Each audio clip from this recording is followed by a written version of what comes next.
All right, we are back with day 3 of our 70 RL playing for the year, not including the reviewing period anyway. Just checking out the top 70 RLs. We've gotten through only 6 so far because, well, they're all pretty good and fun. And yeah, I haven't been streaming them multiple times per week like I might have wanted since I was trying to get out the next release of Cogmind, which is now out, the pre-release anyway. So I will have some more time to do some streaming, but I also have to stream that because there's a lot of testing to do with the new feature that was just added, or features that were just added to the game. So I'll be streaming that as well this week, either tomorrow or the day after. I haven't decided yet. Uh, but yeah, so let's get to playing these. The next one on our list is by Vectis. We have Amoeba Roguelike. Um, Vectis. We're ready to roast Vectis. He's here in the chat with us today, like every day. Pretty awesome to see that Vectis did a 70 RL for us this year. You were really surprised that GJ played it. Really, it has a GJ mode. I mean, how can you not play it, right? It's pretty funny that Vectis added specifically a hard mode that GJ could take on because he's pretty damn good at roguelikes, including Cogmine and several others, including like Infra Arcana, which also has a GJ mode. So this is what we're checking out here. This Amoeba Roguelike. Play as a giant, constantly evolving amoeba and fight off intensifying waves of humans trying to protect their cities. Okay, so we're evil. And it's probably pretty chaotic. Knowing Vectis, Amoeba go. Welcome to the stream. Vectis roasting day, that's right. Thanks to them, I caught many bugs. Yeah, so there's been several updates to Amoeba Roguelike, Amoeba RLs, and the latest was just a few days ago or whatever. So I do have the most recent version. So it's good to see developers that do that, especially with the really fun games that are close to the top of the list that even more people are likely to try out. That you can iron out some of those bugs, make them make it even more enjoyable, less crashy, more balanced maybe. All right, so this one here is another patch. Also, we had to install .NET to play it, but yeah, I check all the prereqs before I do the streaming, so that's all handled. All right, we got a list of keys here. Organelle mode. I don't really know much. I don't know anything more than this though. I don't check out the games in any detail before playing, just so I can get a completely fresh view recorded for devs when and if they see my videos. So tips. I guess I'll read the tips here. When you move, not swap, you drag a path of organelles behind you. The highlighted slime shows which tiles will be dragged. This can be used to position organelles strategically and quickly. To learn what something is, examine it. Pressing space to pass a turn or luring enemies can break an otherwise impenetrable formation. I see. So enemies can have formations too in that case. In early games, easy to find new base organelles, but hard to find crafting materials. This inverts as time goes on. Find the right balance between combat, exploration, and organelle management for your playstyle. All these cost time and come with different risks and rewards. Wow, this sounds good already, Vectis, just based on the tips. Want an extra challenge? There's TJ mode. An easier game mode. We're not going for easy mode. We'll go for regular mode. Extensive playtesting, design, and support from Jack9. You're like a co-developer on this, Jack9. I don't know if Jack9's with us in the stream yet, but he'll probably show up later. Another and on further playtesting from Q and Decinim. So yeah, we've got this is like a game by the Cogmind players. Jack9 is super chill. I know exactly. I saw what you're saying, but you made a YouTube trailer, Vectis. What a try hard. That is incredibly rare. I think that might be the first time I've ever seen someone do a YouTube trailer for a 70 RL. That's impressive. Slashy wanted one for the 70 RL Expo that wouldn't have otherwise. I see. Yeah, that was interesting that Slashy had that on his Expo thing. You could see a video in the actual Expo. There's a trailers for most of the games at Slashy's event. I see. So it was because of Slashy's event that people were doing this. Oh, you also put yours on Itch. No wonder, because yeah, I hadn't seen any on Itch. All right, so let's get started with Amoeba RL. This is a downloadable Let me load up the game here. Should have everything installed. One second. amoebarl.exe. I'm gonna switch to my amoeba display. There we go. Put a little pop up there so people know what we're doing. Okay, so let's get started. I can actually move this around. A little window up there. Okay. Amoeba RL. All right, I like it. As usual, we've got our keys right here to reference on the UI. Let's move the window here. It, in fact, it says it hasn't crashed, thank God. Hey, you've had over half a year to make sure it doesn't crash, Vectis. Although I know you've been also updating it, so things can go all during updates, as we know as developers. So arrow keys, move and select spaces. Wait, toggle examine mode. So and organelle mode. I have no idea what that even means, but we'll find out. Back to player mode. Okay, so there's organelle mode and player mode. Z and escape. A and D psychoactive nucleus. Oh my gosh. All right, so active nucleus maybe determines where we're moving. A D. Destroy all cities to win. Consult the README to review these instructions and more. These instructions are going to disappear then, aren't they? Because I like it when I can reference them again rather in the game. But I could pull up the README, I guess, if necessary. All right, so we're going to exit. All right, yeah, that disappeared. Okay, that's okay. I mostly remember them. They're not too long. All right, nucleus. We've got a little X on the screen there now. Nucleus might as well be the powerhouse of the cell. Can eat from the ground, attack, and move freely. However, they are very competitive, and as such, only one can move per turn. Okay, yeah. So as I was thinking, nucleus is kind of what determines how you're moving. They're also cowards and will retreat rather than be destroyed. They also won't upgrade unless they move into a crafting material, unlike other organelles. It can be upgraded with 1 calcium. It can be upgraded with 2 electronics. Oh, wonderful. So we we can upgrade our. I thought this was organic, but no, we can upgrade with electronics. Hey, Zyland. Yeah, we're playing Vectis' game. Have you tried it yet? All right. That's what's this? So these are both nuclei. Wait a minute. Oh, I can't even see that on the screen. Good job, Vectis. On the right list over there, there is a black nucleus on a dark green background. I did not see that over there. Okay, so we have two. So that lists our stuff on the right. Mass is 6, turn 1. All right. Oh, Silence says I helped fix the README. Such accomplishment. Excellent. Electronics are natural. All right. Vectis, this is according to Vectis. All right. DNA. All right, short for deoxyribonucleic acid. It would be possible to fashion a new nucleus out of this. Okay, so with DNA, we can make a new nucleus. All right, cool. All right, so let's just head over there then. Escape. How do we actually? Oh, cycle active. All right, let's cycle active is A and D. Oh, okay, never mind. When we're not in examine mode, these do reappear. Okay, and I can see.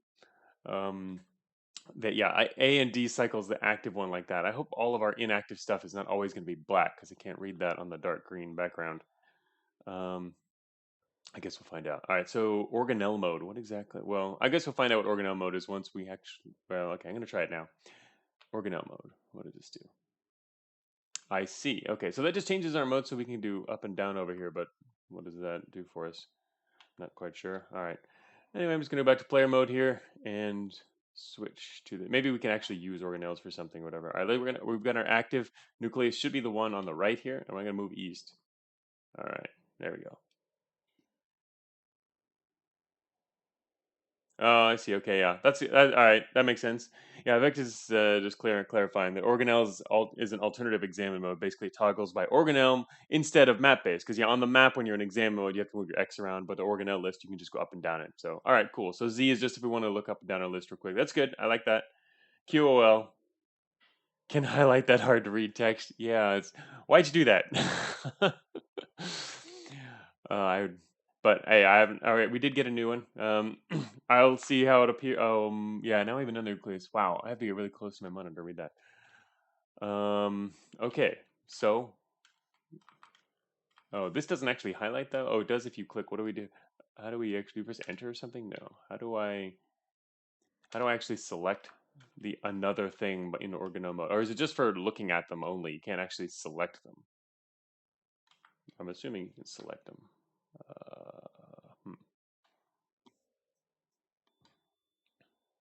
Just for visual inspection. Okay, so you can't actually select them.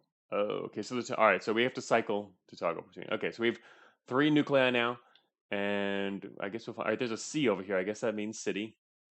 And if we move this way, wait. So if I move this way, we're getting all stretched out. I wonder if that's a bad thing.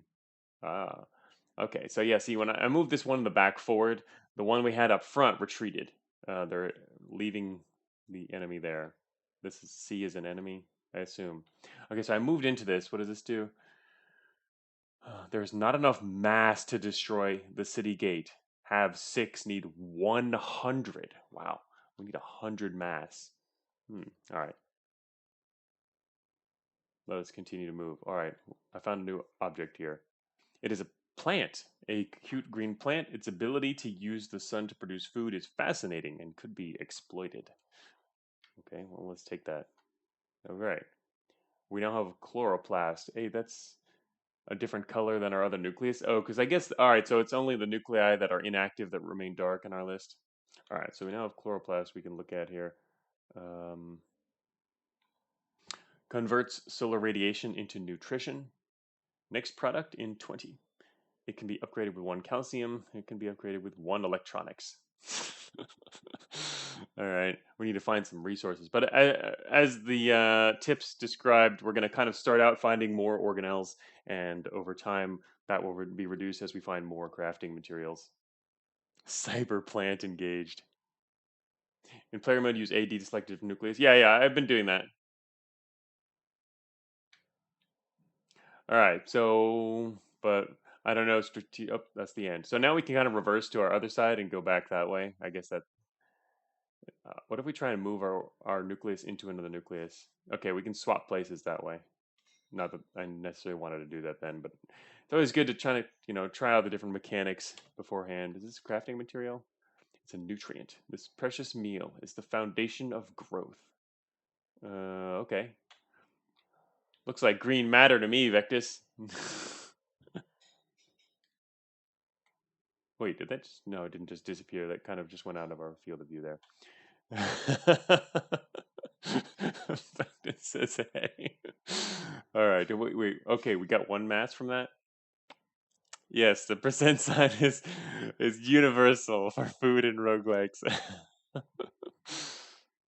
True. Okay, our mass is increasing. All right, and I like on the right side on our organelle list there, our chloroplast is we've got this bar that's growing in the behind it. That's going to be our counter for when it's going to produce its... What was it doing? Producing food, was it? Let's we can look here real quick. It produces nutrition, right?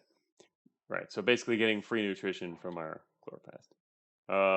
The cities now have like highlighted counters on them. I guess they're gonna spit things out now. Yeah, they're counting down. They're gonna probably send something after us. Oops, I should probably move my cursor out of the way. I thought it was dead things, which same. Yes, exactly, Vec. That's true. Garrison clock. This is called... This game's also called Vectus's Revenge on Kisrati, right? Okay, we got yet another chloroplast. Now I'm going to reverse. Got this long amoeba thing. I don't know how smart that is, but right now I'm just kind of exploring. We're probably going to die. Oh, wait. Oh, shoot. What just happened? We just got split in half.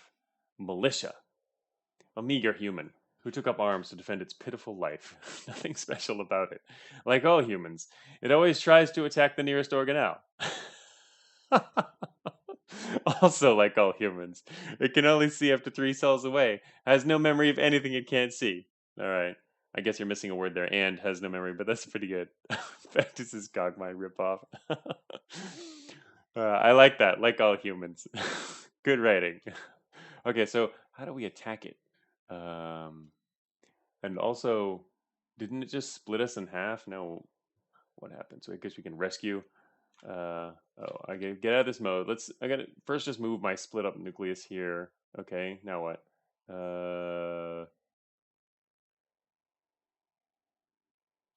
The militia destroys the cytoplasm. Wait, nucleus could not retreat and was destroyed. Oh, okay. So the nucleus will like to retreat as long as there's a space, and it can only move cardinally, it cannot move diagonally. So you want a space there so that your nucleus can retreat um, into an open space. Gotcha. So we have lost one of our nuclei now. I don't exactly know how we're gonna. Wait, what? What? Did that seriously just happen? I pressed escape and the game closed. Is that a crash or does pressing escape close the game? Oh, Vectis. Okay, that. Yeah, I talked about that in an earlier stream. We've had that happen with other games. Don't do that in a 7DRL or really any game, but yeah, even more so 7DRLs. And it's also not cool when your game also has escape to enter an important mode, because what if the player doesn't even know they're in that mode or not? Escape is a normal thing players press, right, when they want to just make sure they're not in a mode, and so they just leave the game. That happens a lot. And you hear about the people who also basically just, when there's a lot of options to play, also like with 7DRLs especially, which is why I say it's even more dangerous with the 7DRL to do this, is people are going to have less patience, and if that happens they might not even start the game up again. um Anyway, yeah, never do that. Hey, Big Simple Lab. Oh, Big Simple Lab said they had the same thing happen. Yeah, yeah. Vectis did make this game. We're in the process of roasting it. No, it's actually a really. It looks like a really cool game so far. I like the idea, um, and the mechanics are neat. There's a lot of mechanics to play with here. I think it should be pretty cool once we figured out the all the possibilities, and once I remember to not press escape. Now I'm gonna be really scared of pressing escape. All right, whoops, I need to switch to our other organelle here. Let's move over. We are grabbing some nutrients. We're gonna grab a chloroplast. Human 1, nuclei 0.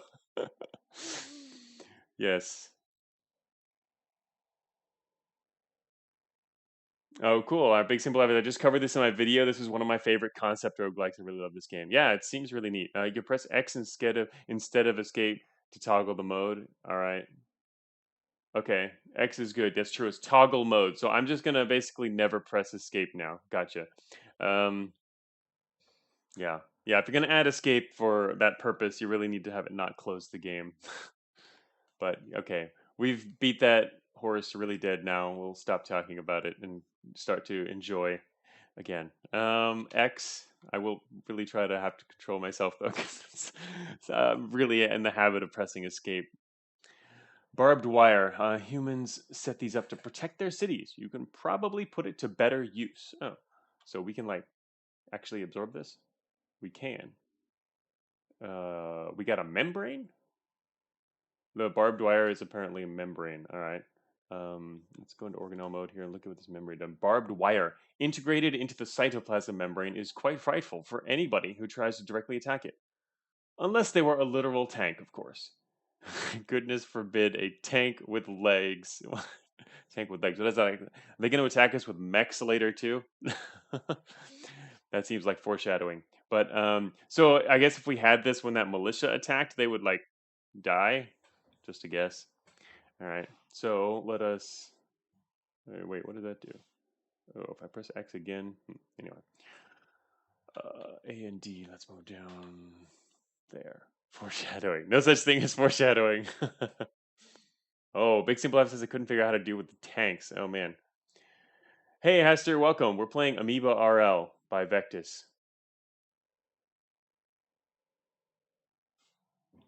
Vectis says their weakness is in the examine text for them. Yes, always examine things when you're playing a roguelike. Assuming there's a way to do so, which is kind of unfortunate, really. In some roguelikes, there's not a way to examine things, and I think that's a massive drawback. I mean, it's hard to, if you can't really look at what something is beyond its name, it's really hard to like strategize, right? Oh, this was flashing in a different color. Is that because it's in view? No, it's not in view though. Does that mean it's going to spit out something bigger like a tank? I guess we're going to be over here to check it out. Oh no, it's militia. All right. So theoretically, the militia is gonna die when it touches this. theoretically. It didn't. What? All right. How can I? Whoops. I assumed it would die. Huh. Can I attack it? Oh, I can. Okay. Oh, nice. All right. So nucleus can just like run into the militia, and we're dissolving it. It is being dissolved inside of us now, which is clearly awesome. We're gonna look at what it is. After 8 turns, it will become period. Wait, what? It will become what? So we can blame this one on Jack 9 Vectus. Be careful. It can still be rescued. Probably regrets its mediocrity. Regrets its mediocrity. Oh, okay. All right. Vector says the typo is it's supposed to say nutrients, not it will become. It will become nutrients. Okay. Gotcha. Nutrients good. It will become Vectus. All right. I'm curious how fast cities actually like spit stuff out, but I guess we'll discover that. We have to get out of this mode. Oops. I was going to switch to another nucleus, but all right. Let's check. Oh, wait a minute. Oh no, I have a bit of an issue here. I think we need to grab everyone. I guess I'm going to go west now. Hey, wait. What about that other nucleus?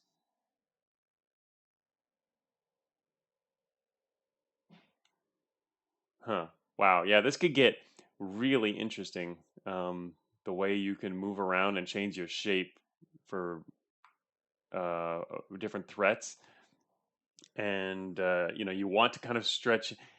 So, like it says in the tips too, you kind of want to stretch out for exploration, but also being stretched out is dangerous, right? Like we are now, in danger. Not really. There's no enemies, but just grabbing stuff. All right. Oh, we consumed the militia, which means we gained some more mass again. Oh, really? Oh, Vector says this game was largely inspired by your multi-tile creature blog post. Oh, yeah, I did a big long blog post on multi-tile creatures and roguelikes, and covered a bunch of the kind of the ways you might want to implement them and a bunch of varieties from different games. And yeah, this kind of goes along with some of the other 7DRLs we've had in previous years. I think at least one of them, if not more than one, by Gier, the Golden Crone Hotel developer who has played with working with multi-tiled amoeba-like creatures. Yeah, I started with XCOM, the roguelike. That's when I did multi. That's when I first implemented it by necessity, really, because I mean, in that game you had these creatures that were taking up 4 spaces instead of one, so I had to do that because I was trying to start with a faithful recreation of the original before I added my own stuff to it. So, and from there, well, it stayed in my engine, so it got to continued to see use in Cogmind, and I mean, it's just a lot of fun. They're hard to deal with, but there's ways to solve a lot of the related issues. So, all right, quit Cogmind, return to XCOM. Some people would really like that. All right, we're getting really stretched out here. I don't really mind for now. Oh, all right. There's another city. I don't like. I mean, cities like that could be pretty dangerous, huh? Like way down there, unless you can like quickly run in and absorb them. Let's see here. Cool.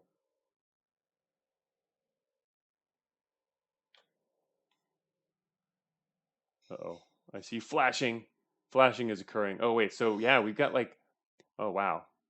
This this could get bad. All right. So we know the militia has at least they have short visual range. Oh no, it's a T. Uh-oh. T is not militia. T is tank. Tank. A meager human who took up arms to defend its pitiful life. Nothing special about it. Wait, what? Um, what? That's not a special description. That's the same description for a human. The militia. What? Why does the tank and the militia have the same description? Did was you Vectus broke it. Okay, so it used to work, but all right. So the new fix release has kind of God, has messed a few things up too. All right. Oimaka says, imagine how many bug points Gizrati will have by the end of this. Hey, I've gotten several so far now. All right. Vectus, give me the real description. What's a tank? A tank is not a meager human. Introducing bugs with a fix. Classic game dev move. Yes. Yeah. Vectus is currently retrieving our tank description. Fresh from the source code. Excellent. All right. I eagerly await it because I don't want to face this tank without the proper description. Freshly typoed.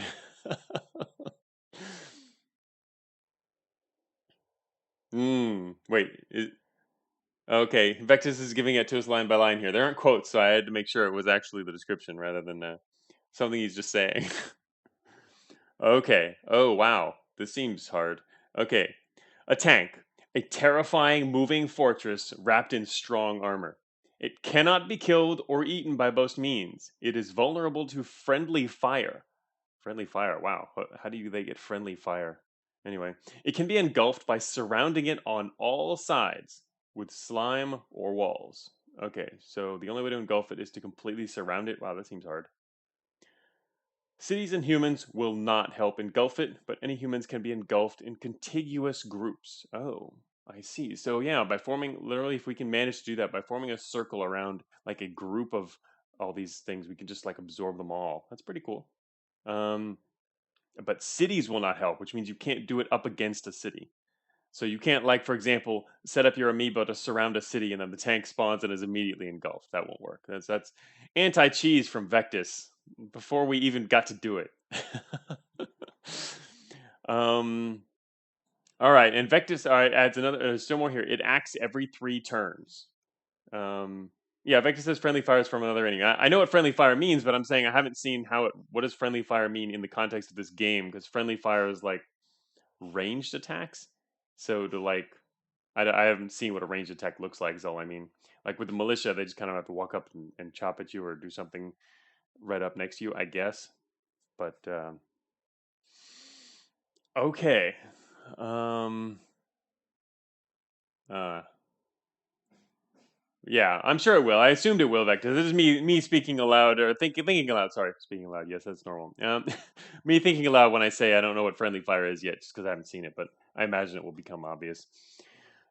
Just I can't strategize around that yet because I don't know what it is. All right, so we need to surround this thing, which is going to be rather challenging given that, and I guess it's going to shoot. All right, so we've got. I mean, we don't know exactly what it's going to do, so I'm going to first start moving our other nucleus over here.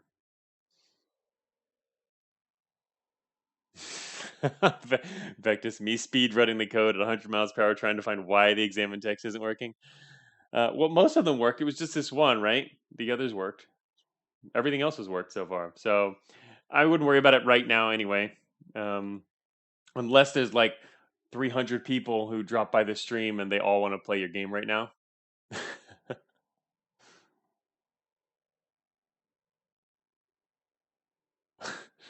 All right, so we're gonna move this. All right. So the tank only works every 3. All right, so the cool. That's right. The other thing we have to remember is that our nuclei, we don't have to manually cause our nucleus to retreat. The other nucleus will automatically retreat on its own, which is pretty cool. I mean, it can be useful in when you want to kind of engage in some kind of pincer movement. All right. So we are going. Oh shoot. So if I move this guy, all right. Yeah, the other nucleus can't retreat. Oh, this is gonna hurt. Shoot. It's gonna be and racks every 3 turns. I don't know if we're gonna be able to do this before it gets us. Hmm. Hmm. How are we gonna actually manage to surround this thing? Also, I wonder how many nuclei that actually requires to surround it successfully.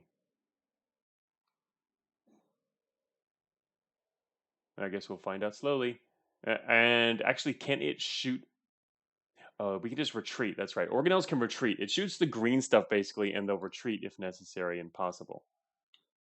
We're gonna get caught in a stalemate here. No, this might work. Might. I am going to attempt. Wow, if we had to fight 2 tanks at once, that would be terrible. Well, the tank seems to like to advance on us, which I guess is not a bad thing in this situation.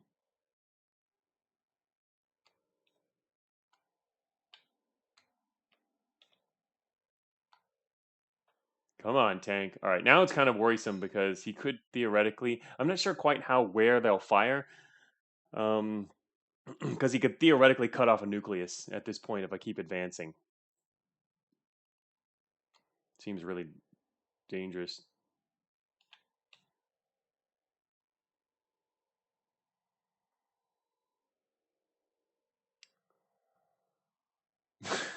It's okay. I have the bug version uploaded to Google Drive. This is the perfect position. Just wait some turns. It seems like it's working. I'm trying to get around this thing. The tank will move. Vector says tank will move in any of the 4 directions at random. Oh, it's random. Interesting. So, all right. You can eat it. I believe in you. I think so. You know that you're dragging yourself back and forth here. I think so. I'm also worried about. I mean, I don't want to move forward too much because the nuclei keep retreating. Right. We're so close, yet so far. How do we get this thing?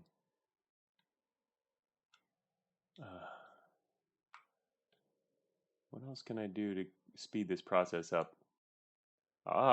Oh, okay. Also, it's only cardinal. I was thinking we had to actually completely surround it on all sides, but yeah, this is a completely 4-directional movement roguelike.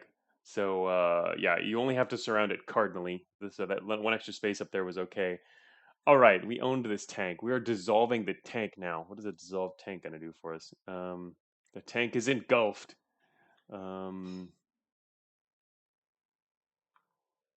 Dissolving tank. Is this going to be right? Oh, it's a dissolving tank. Okay, this description is correct. After 24 turns, it will become. Okay, I'm going to guess it's going to become nutrients, but maybe it's electronics. What if it's electronics? Is it electronics, Vectus? Oh, okay, never mind. It's not. I guessed wrong. It's calcium. Tanks are a healthy source of calcium. Because of course they are. Be careful, it can still be rescued. Much less scary now that its armor has been overcome. Excellent. That's cool. I like that. Anyway, it's calcium. Okay. Vectus is asking Xylan, did the person you play have all these ridiculous bugs? No, Xylan saw these bugs and he specifically left them so that I could stream them. They're hard on the outside with a soft center. All right. Okay, we now have a tank among us. That was rather challenging, but also that's kind of scary because like we can't take out a tank. Oh no, you can use walls, but still we can't get to the other side. You can't really attack a tank in a corridor. You know, in like this corridor to our west, that thing probably spit out a tank over there. Maybe it was random. I don't know. It spit out something. If it was a tank, though, we wouldn't be able to even go down there. Corridors would be very dangerous. Don't die in them. Yeah, I can see a tank just completely steamrolling us in a corridor. We're now at 32 mass. We still need 3 times as much mass before we can actually start eating cities, which will be cool when I can eventually do that. Time to switch gears and go this way. Uh-oh, more countdowns. Tank is now over there. Oh, militia. All right, so if I move here, I should be able to just eat it. There we go. And we're now dissolving the militia too. Mmm, tasty green matter. That's right, Zion. Ooh, wait, I can wait with the space, can't I? Yep, there we go. Space. I hadn't done that yet. That's a smart move. All right, we're going to dissolve that tank soon, which is good because if it gets rescued, we're done for. Well, it won't just necessarily die, but could be bad. 42 mass. Tank is now ours. Nutritious. Wait, that was calcium actually. What do we do with it? Membrane? Actually, what's up with our membrane over there? Oh wait, did the tank become a membrane or something? Wait,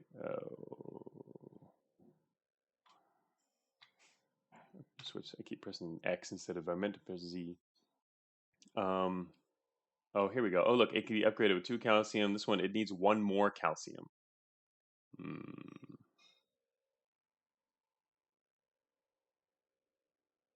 Upgrade. All right. So anyway, we'll get these things upgraded. We'll see what happens when you actually get to upgrade. Read the message log. Yeah, I don't read message logs. What? Yeah. Wait. Nucleus consumes the absorbs the calcium. Membrane absorbs the calcium. Right. That was from the tank. Yes. But what I wanted to see was what that membrane up there. Yeah. Okay. So that was the membrane upgrading itself. Sorry. We have these bars. Different colored bars for different things. We have dissolving, where we've got the green bar there dissolving up, and we have the blue for the chloroplasts, which are generating nutrients, and the membrane, which is an upgrade. So we can see all these things in the bars there, which is good. All right, and it looks like for nucleus, D, A. Oh, cool. Okay, I see. The A and D we can actually see up there on the list as well. Yeah, so the membrane is like 50% upgraded. We'll see. Oh, Zylan says he didn't manage to upgrade things. Wait, what's next? It's not my examine thing. Oh, that's right. It's the DNA. I hadn't seen that for a little while. Okay. DNA. Give me more DNA.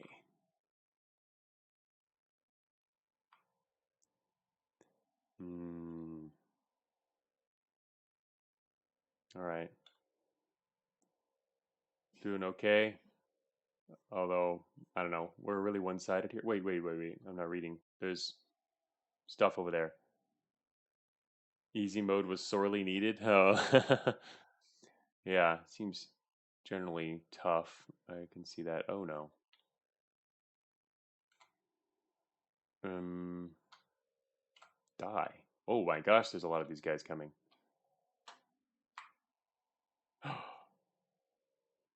No, you will not win. What? The militia destroys the dissolving militia. The militia destroys the cytoplasm. Oh, that's a problem. Huh. So if I attack this militia, it moves. We gain control of it, but then the other militia frees it. So that's a bit of a problem. Hey, Jack9, welcome to the stream. Yeah, we were talking about you earlier as one of the big helpers on this project. Also, I just realized that we lost some cytoplasm to the south down there. You have to break their formation or use a membrane organelle. Wait, a membrane organelle? You can actually use them? What, to block them or what? What do I do with a membrane organelle? Also, which one is... Oh, the membrane is the big B. I guess it would be helpful if, for example, on the list to the right, it would actually show all the letters next to the organelles. That would help a little bit. Like, for example, the membrane is B for barbed wire, but it's not a direct relationship with the name there. So it'd be kind of neat if there was a B to the left of that. Oh, I see. Oh, Vector says use them as in move it in front of them so they die on it. Okay, yeah. See, that's what I was thinking earlier with it. Yeah, that's why I was kind of surprised when they attacked us, and of course they still normally just killed the cytoplasm. That makes sense. Apparently, yeah, it actually they have to specifically touch that part. That's how the heck do I move that all the way up there? Considering I can't actively move it, I can only move the nucleus. That seems challenging. It's way over on the other side. Seems hard is hard. Yeah, it would have helped to have the ASCII over there on the right side. Militia together is a pain. I didn't really notice they were coming in those numbers. Yeah, we're getting caught here. It's pretty. This is a terrible situation. We're gonna lose a bunch of stuff, I guess, with 2 militia next to each other. I don't know. they're gonna start chopping stuff up. Very salvageable though. Yeah, I would imagine so. I mean, it's not the end of the world. It's just 2 militia, and I've got this giant amoeba thing still for now. But I don't exactly know the best route for solving this. It's pretty complex game. Hmm.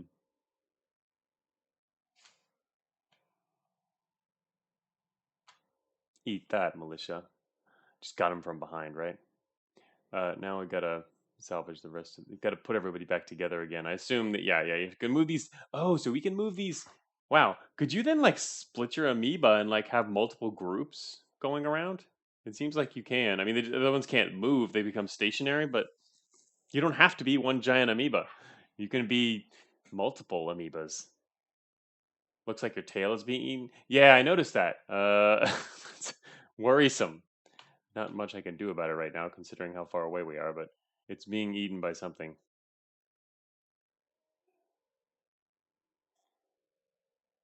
which is kind of interesting. Is it only, I guess it's only our nuclei that can actually see things, which is kind of interesting. Oh no, no, not my barbed wire. Wait, oh, the barbed wire killed everyone. Our membrane successful all on its own. Okay. Wow. But yeah, moving is with the fact that you can't actually move organelles makes it kind of weird. You kind of have to strategize around where your organelles happen to be a lot of the time. It would seem, just because there's too many different ones to control where they are. But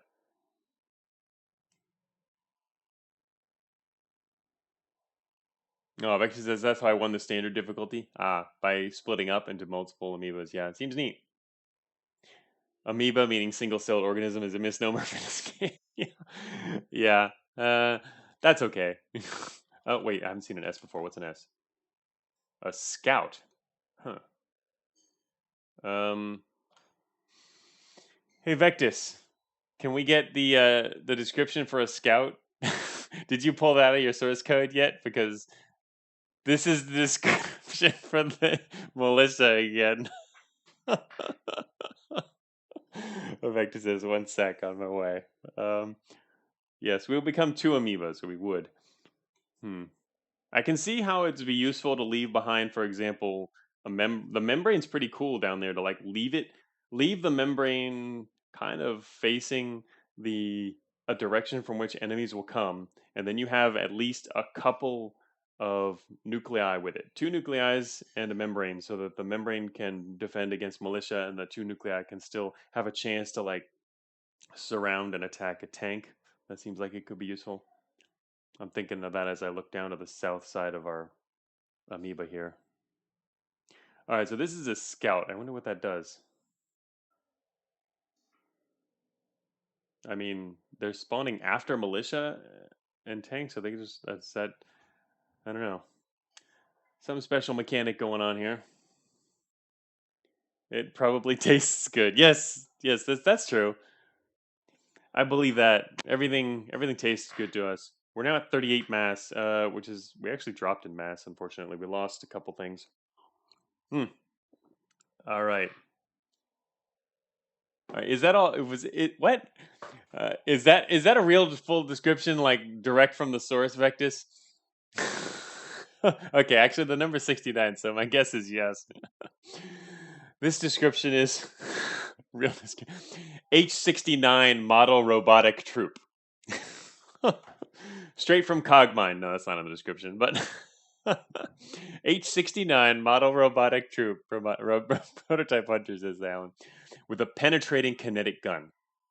This is a hunter. If it sees a hostile within 3 tiles orthogonally, prepares to fire at it in turns. Fire at it in turns if it is killed. Vectus, does your source code also include typos still? Prepares to fire at it in turns if it isn't killed. Okay, 3 turns. All right. I assumed the number was 3. Is this game's like based on triangles? Everything's 3. 3 tiles orthogonally. Waits 3 turns. 3 levels, 3 spaces. Jack says blessed. All right, this shot penetrates all tiles until it hits a wall or travels 3 spaces, killing friendlies and enemies alike. Okay, so yeah, this is our friendly fire. This is how you can kill tanks by using one of these guys. This seems really hard, but fortunately, organelles are destroyed by this shot drop all of the components used to build them. Okay, well that's very generous of you, Vectis. This one's very visually obvious in terms of how it works. Yes, but we'd like to know how it works before it blows a giant hole in our amoeba, right? Having read the description, okay, there we go. All right, one thing that would be nice that I guess we don't know is when the enemy is actually going to attack. Like in terms of turns, that might be helpful to know here, considering how tactical and this game is, and how there aren't really that I don't know, many. I don't know. It seems like it would be pretty beneficial to have that information here, considering how important each attack is. That's what I guess I was thinking of trying to say. Like the tanks as well, every 3 turns, but then you kind of have to count the turns separately for each one.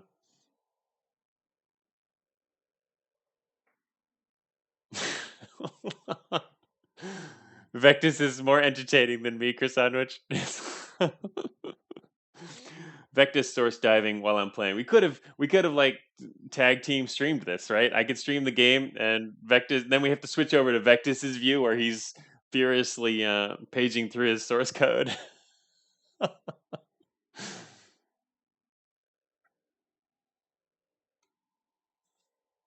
Yeah, it's quite true. Haster's working on a roguelike reconstruction of Metal Gear Solid 1, trying to get the stealth down so it's entertaining and tense, which can be hard to do with turn-based.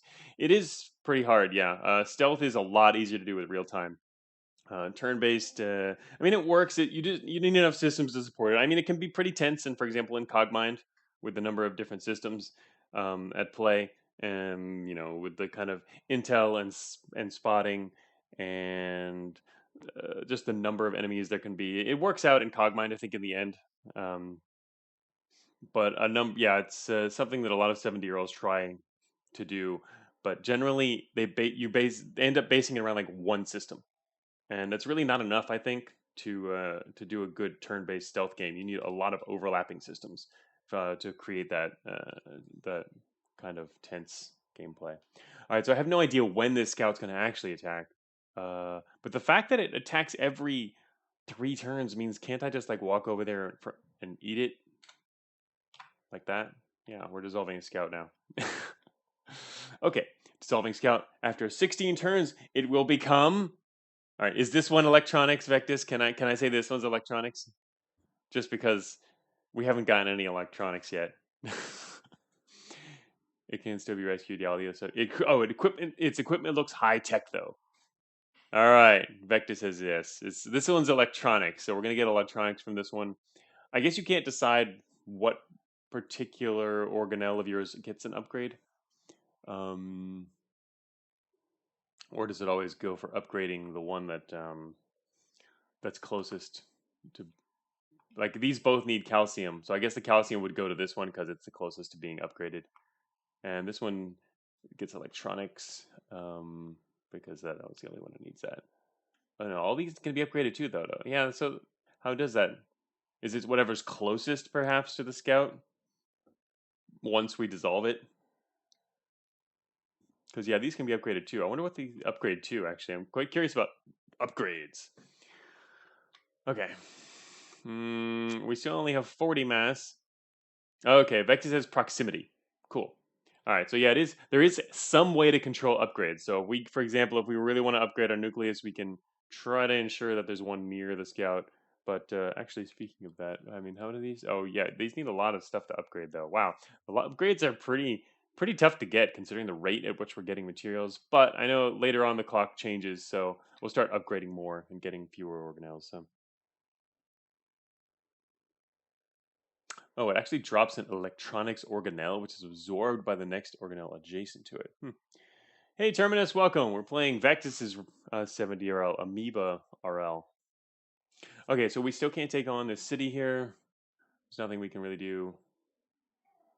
With that, we can now move away. We can choose Kind of wish I had another nucleus to the south down there, so I could kind of just leave that group. Actually, you can't.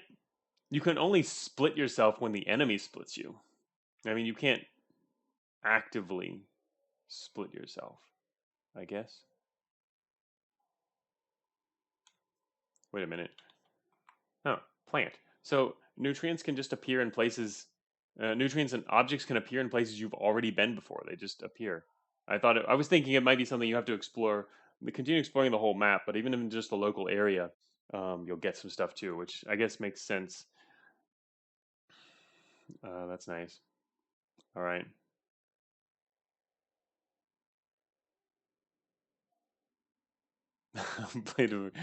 Yeah, all right. Yeah, Vector says you cannot actively split. Yeah, that makes it a little harder. Oh, okay. Vex is clarifying here. It did not appear you dropped it when your tail was being eaten. Oh, okay. Wait, how did that get dropped? Oh, was that dropped when the militia were attacking? And I forgot about that. All right. Well, we regained it now, and welcome back.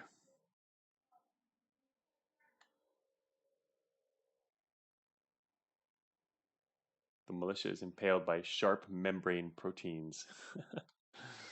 Okay, this is all right. We can. All right, that's right. If we move in the over here, our south side's going to come with us anyway. Let us continue here.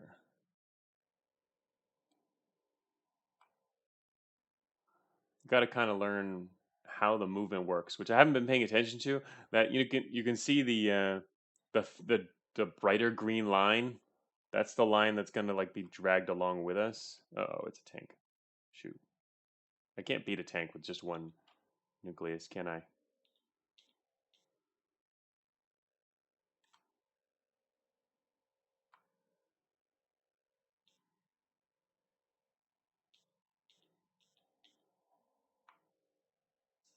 The tank approaches.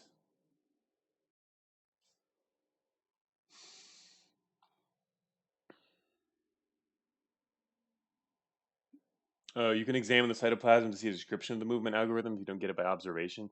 Yeah, I haven't really been. I haven't had enough of an opportunity to really focus on that. Cytoplasm, a terrifying yeah, I hadn't actually read this. A viscous mass, and your most basic organelle. Not very useful on its own. Like every other organelle, nuclei can swap positions with it. Um, mhm. Also, like other organelles, if something moves, not swaps, this will be pulled along behind it if it is a part of the path to the furthest organelle in the mass. This path is visualized as a brighter shade for the selected nucleus. Right.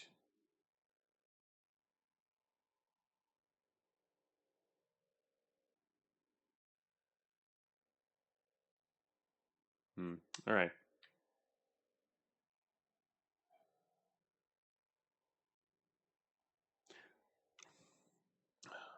Oh, really? It's very possible to defeat a tank with one nucleus, even with no walls to help. Really? I mean, it seems kind of. I mean, I guess it's possible. It seems kind of hard. Could it depend randomly on what they do? Because, well, all right. I guess.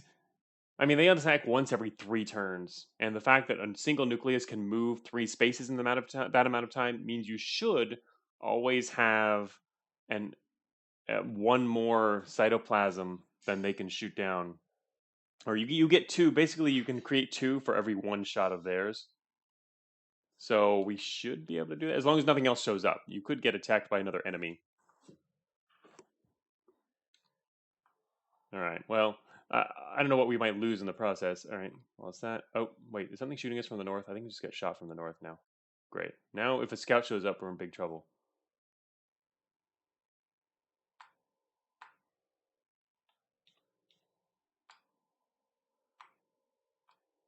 Shoot. Wait, what? Oh, shoot. Pressed the wrong button. I didn't realize it automatically switched me back to a different nucleus there. Wait, what is that $sign?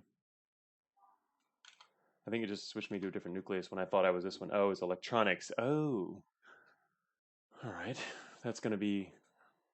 We can still. Our other nucleus over there can grab that. Not that that's going to really help in the short term. All right.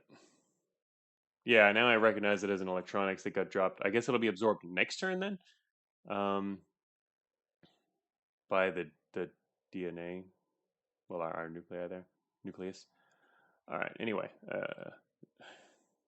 we keep getting shot by something.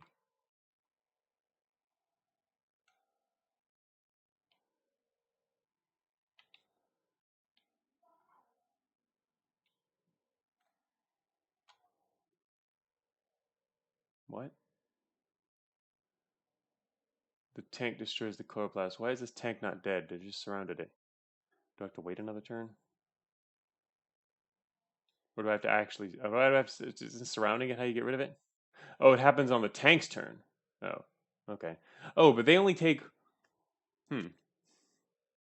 They only take a turn every 3 actions, though, wasn't it? Or, which, huh? That seems kind of challenging. Also interesting. Shouldn't it be on your turn, probably? Vectis making things harder. Yeah, once per 3. Anyway, all right, we're dissolving another tank here. Give me your armor, tank.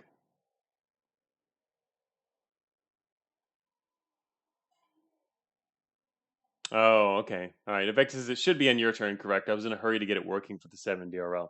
Yeah, it would make a lot more sense, and for it to be on your turn. Also, less kind of crazy in terms of challenge level. I can see some really bad situations where you clearly can engulf a tank, but there's other enemies close enough by that it really just messes up the whole thing. Oh, whoops. All right. Okay, so let's continue here on our journey. I wonder if I should. No, never mind. It'll come along with us. Thinking if I wanted to grab our nucleus from the west, but it's going to follow us anyway. So now, uh-oh, cities are counting down. All of them. Alert! Yes, we're raising our alert level here. Oh, wait, is that another tank? Yes. Tank. What is that? I didn't remember how dark it was. Okay, here we go. Another tank. Oh no, there's a V. What's a V? Caravan! A meager human. It's another meager human, Vectis. Help us. Caravan. What is a caravan? Hopefully it's something like that we can just gleefully eat and get stuff from. Is this like a Vectis is on his way again. Is the caravan like an ARC? Caravan is a unit that runs from you, says Jack 9. All right. That makes sense. This probably has some good stuff in it then, huh? It contains materials. Yeah, I figured. This game is very interactive. I love the Twitch integration. Vectis, add more bugs, quick. I'll downgrade immediately if you put up a new build.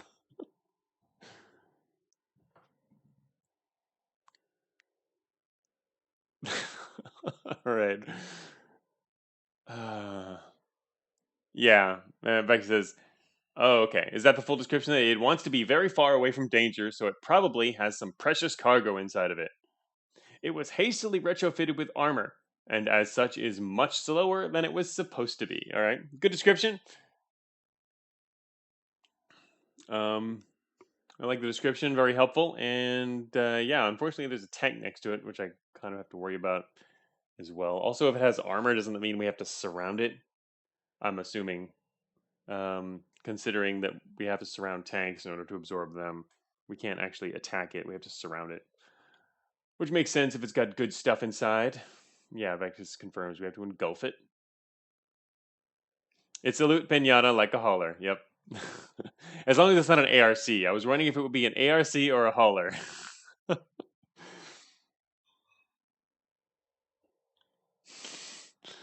Okay, and it's gonna get this tank. Oh, are you kidding me? That city is about to launch someone else? Oh no. This is disturbing. Very disturbing. Give me more cytoplasm. Another tank. Oh no. Not good. This is not good. could be a yawler. This might as well be a yawler. It's a caravan with 2 tanks. Oh my. Hmm. Yeah, I don't know how I'm gonna manage. Well, we're really so close. It's gonna take 3 turns though. Shoot. It'll take 3 turns to get this tank that's right next to me alone.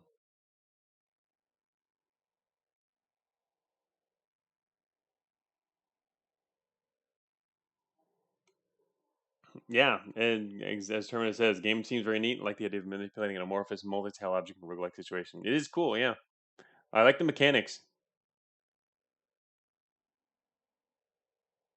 At least it's still just tanks. Don't forget all the other stuff that just spawned. Oh, just tanks are still not good. All right. Um,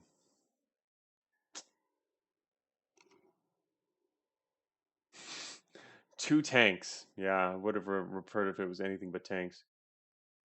If that was a militia, it would be fine. We could use the southern nucleus here to kind of continue working on this tank, and then once the militia approached, we can absorb it real quick. That might work. Although the tank might free it, but still, it'd be a better chance than what we've got now against 2 tanks. I don't know if this is going to even be possible. Hmm.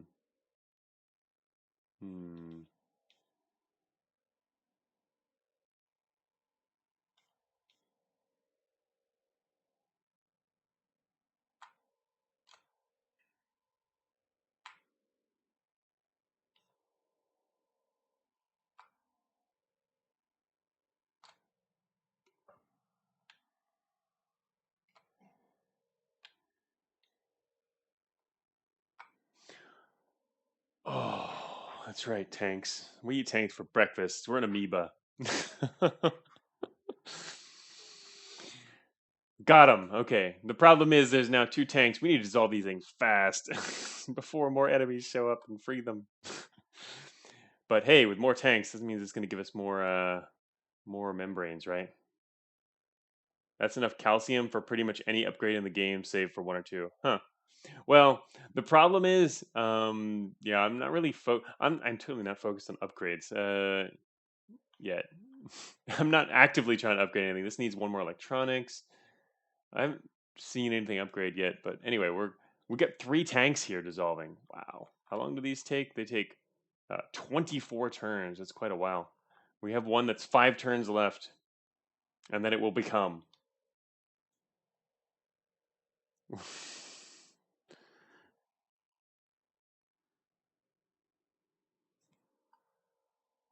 Okay.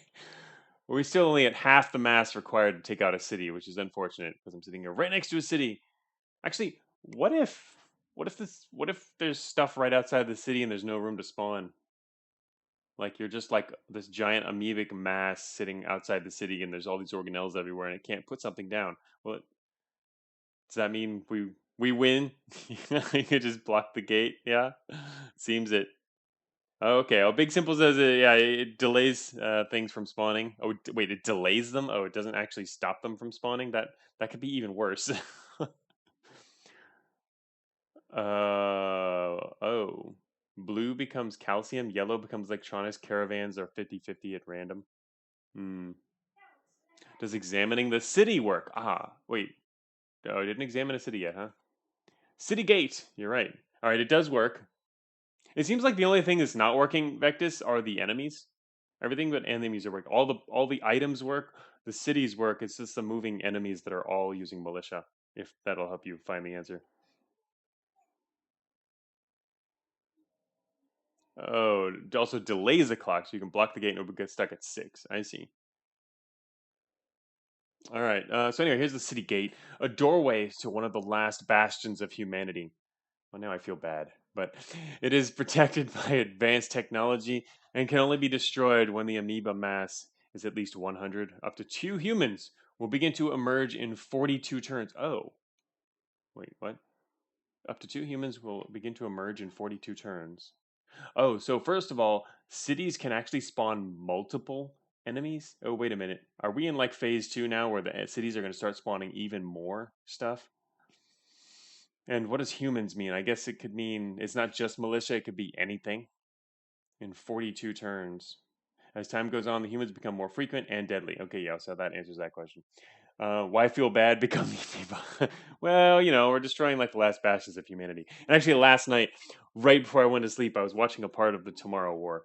I didn't actually finish it. I only watched a small part of it because my son walked in right before he was going to go to bed and saw like he watched it for like 20 minutes and he was like, "Hey, I want to watch this." And, okay, fine. And but that means that I didn't finish watching it because I didn't want to watch it twice in a short period. So anyway, that's what I was watching last night. Seems like a pretty interesting thing. Interesting movie. The longer you play, the more humans spawn. Yes, yeah. Yeah, don't feel bad. You must let all humans become. That's the way to think of it. Terminus has the Matrix idea here, right? We're absorbing the humans, and they're becoming part of our collective, where we've got them in a simulation, right? We're simulating humans becoming calcium. You want to become calcium too, don't you? All of you, right? Give me nutrients. Oh, it's the caravan. Hello, caravan. Oh, wait, it's a bee. What's a bee? Wow, there's a lot of different enemy types, huh? No, that's the barbed iron wire. Never mind.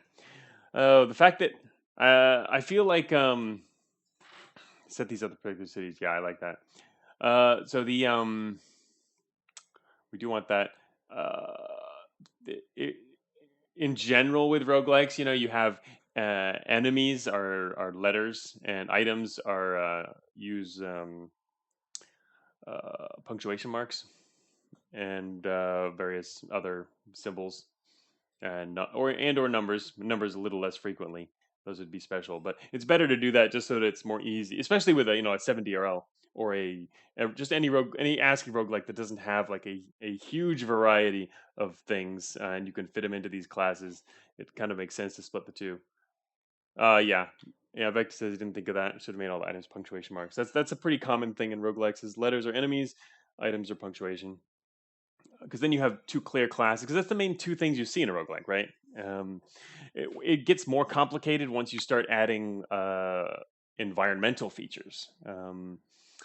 But even those will generally use punctuation marks in roguelikes because there aren't quite such a huge variety. You might have shrines or fountains, or traps. These kind of few things. Those are just all anything that's not a creature is basically not a letter. And letters will give you enough variety with the creatures because you already have upper and lower case. So, all right. So anyway, that's the barbed wire. So this caravan thing, I'm assuming we can't bump it to own it. We have to like surround it because it's armored.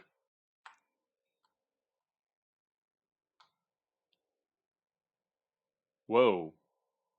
The chloroplast absorbs the calcium and transforms into a bioreactor. All right, our mass I think is going to start going up higher, right? Faster. A strong bone shell around this chloroplast has enabled a variety of physical and chemical. Oh, there's a typo there in chemical processes. It is twice as fast at producing cytoplasm as its predecessor. Okay, so yeah, it's basically just faster. Gotcha. Bioreactor. Nice. Um, Hmm. And interestingly, you can upgrade. We can continue to upgrade even beyond bioreactors. Really expensive though, comparatively. 3 calcium and 2 electronics. You heard that as Bioraptor? I got excited for a second. Hey, it might as well be a Bioraptor. Caravan does have tank armor. Yeah, I figured. So that part of the description was good. Um, Understandable. Oh shoot! Come on, dude, cut that out. All right, we got this. We own the caravan. Caravan is ours. It's like Cogmind. You put a hauler in your inventory. We've got a hauler in our inventory now. 24 turns. It will become. Anyway, a glimmer of loot is visible beneath the cracking armor. I like that. A glimmer of loot. It will become. We know it'll become. I guess it'll probably become multiple things. Oh, never mind. Oh, Vector says caravan is 50-50 electronics or calcium. Is that plural? Like otherwise it can't just be a single one, right? It's got to be multiple. Yeah. It seems kind of weird if it's just a single resource considering you just get one? Oh. Why only one? What? That's not doesn't seem very loot worthy. Oh, I see the R down there. I guess that's our bioreactor.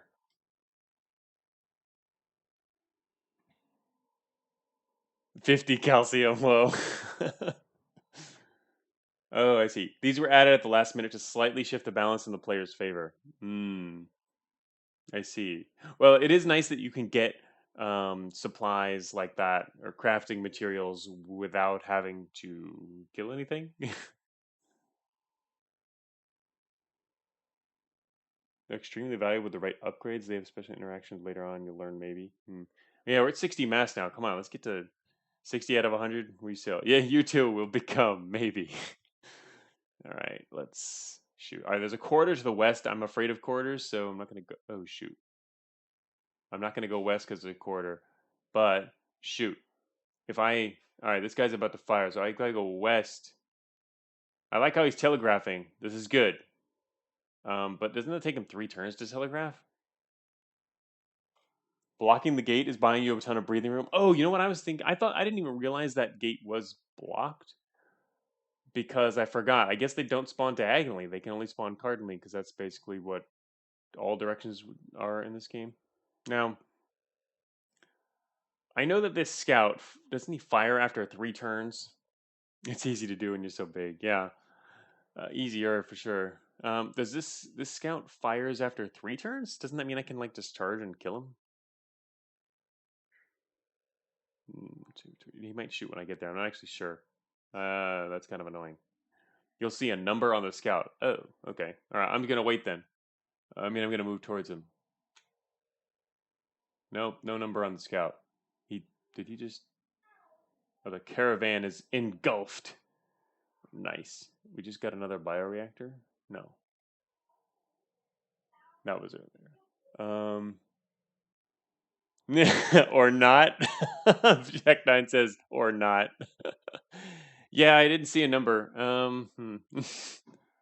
Oh, like this is a feature I wanted to add, but I ran out of time. Yeah, that would be a really good feature rather than just a arrow. We don't need the arrow because we can see the direction. It's the just sort of the whole direction. The line is already flashing. What it needs is a number. That would have been better than an arrow. One of the same for tanks. Yeah. The numbers would be great. Be super useful for planning here. So you don't have to count it on your own. Keep those in mind. All right, so um, hmm, the 3 X's could slowly fill. No, I like it. It's better the way it is now, because it also reinforces the actual range, and the cells that will be affected. So you probably want it to work like this with just a number on the S instead of the arrow. Vectus says, "This was my first roguelike. I was very slow at learning how to do anything. The fact that I finished is a miracle." Hey, Vectus, this is an amazing job. And you made it literally with your first roguelike into, near the top of the list. You're in the top 10 on the list. It's pretty amazing. And obviously, people like the game, including me. Very cool game. Um, it's a nice job. All right. So, yeah, see, right now, I don't know whether I should charge the S or not. I might want to move south to go around it. All right, that was a good move. The chloroplast absorbs the calcium and transforms into a bioreactor. The caravan is engulfed. All right, we got the caravan. The scout hit 2 mass. Wait, it's flashing again. All right, so I can attack it, right? It takes 3 turns, right? That's right. I can't read the description here. Never mind. I mean, it's 3 turns. Every 3 turns, it can like spot you. All right, I'm gonna try to attack it. Yeah, this will work. Boom, we got you. You're ours. All right, that worked.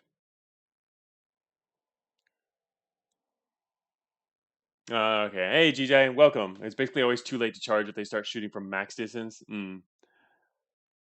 That makes sense. Yeah, it's harder to tell without a counter.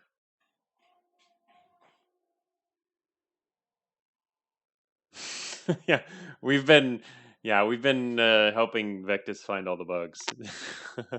Scout joins the blob. Welcome to the blob. Where are other nuclei? I need to probably pick up some of these other nutrients to drop.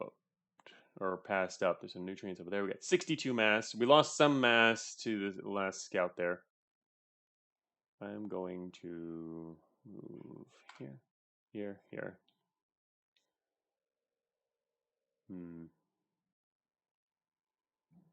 I kind of want this nutrients to the north, but I like how there's so much going on. It's pretty good. Oh wait, what? What happened to that nucleus? What happened to that nutrients? It disappeared.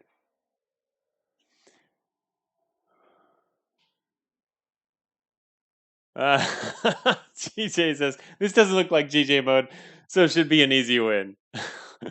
Hey, this is I've only just started playing here. I'm still figuring out strategy, but we're doing okay apparently, it seems. We took out 2 tanks at once. That was the highlight of my strategic prowess. Oh, that's right. Okay. Cassandra just reminded me that it moved out of your sight range. Your vision is restricted to 2 tiles from a nucleus. That's right. I had forgotten about that. We can only see those things when they're in view.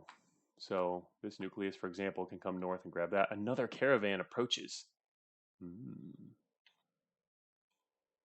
Charge. Oh, I was going to say charge the caravan, but now there's militia over there. I'm going to switch to this guy, switch back to that guy, kill that. All right. Go militia. All right. The countdown is beginning. That city on the west is blocked.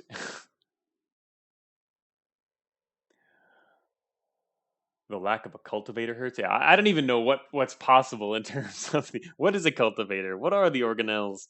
What are the upgrades? We still don't know any of that. I only upgraded one thing. We got a where'd it go? Bioreactor. That's what we got. You might want to check your rear end nucleus to see if there's enemies back there. Oh, yeah, that's true. I mean, not yet. There's no enemies back there yet, but they could come.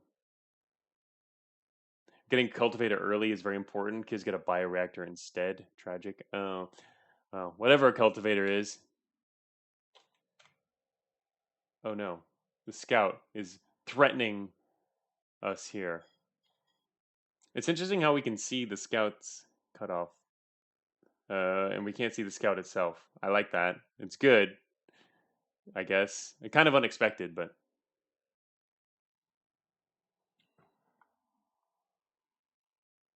okay. Vectus with a fun fact. When I was designing this game, I considered putting the upgrade tree in the description, but I decided it would be more fun for players to discover it on their own.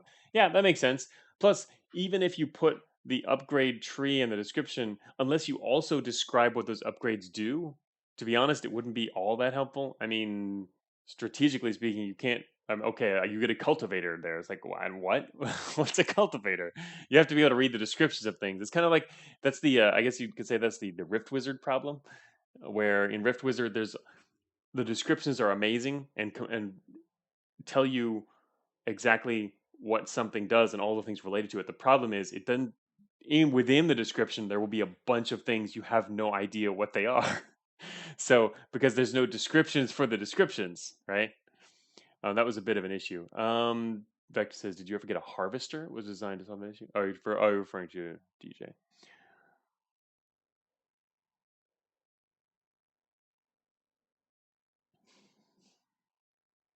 The description for the cultivator was about the grossest thing I've ever read in a roguelike. All right. Okay, so we now have a scout to our north, which is about to attack, and our nucleus up here is way out here. Um, hey, that city to our left, that was 8 a second ago, wasn't it? Now it's saying 7. It's still counting down, even though we've got it surrounded by cytoplasm. So that does not actually stop the counter. It actually is just going to wait for it to get to 0, and then something's going to happen.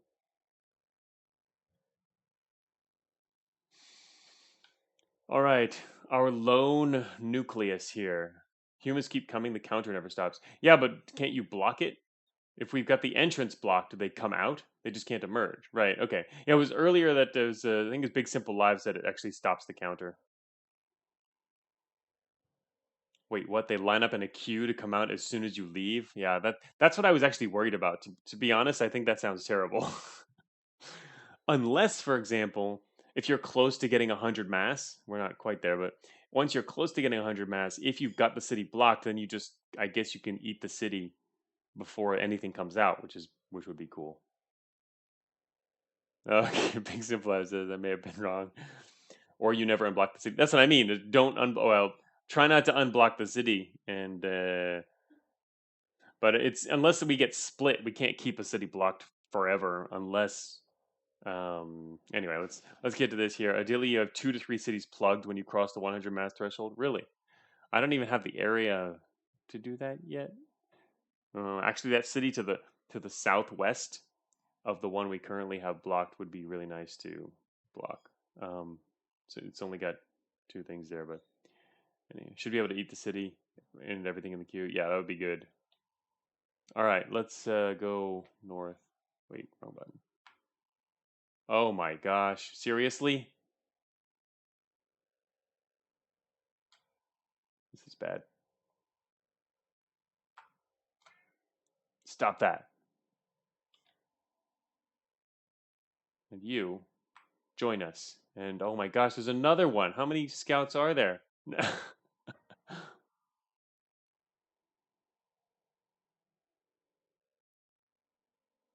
Yay, the game is getting to the fun part. Blocking the corridor gate would be good. Yeah, I can see that. I mean, anyway, I'm still learning the mechanics, so I didn't really think of what would be the best approach here in a lot of cases. All right, this guy, did he just start? He's gonna free that other one. This nucleus is getting very overextended. Eat that. All right.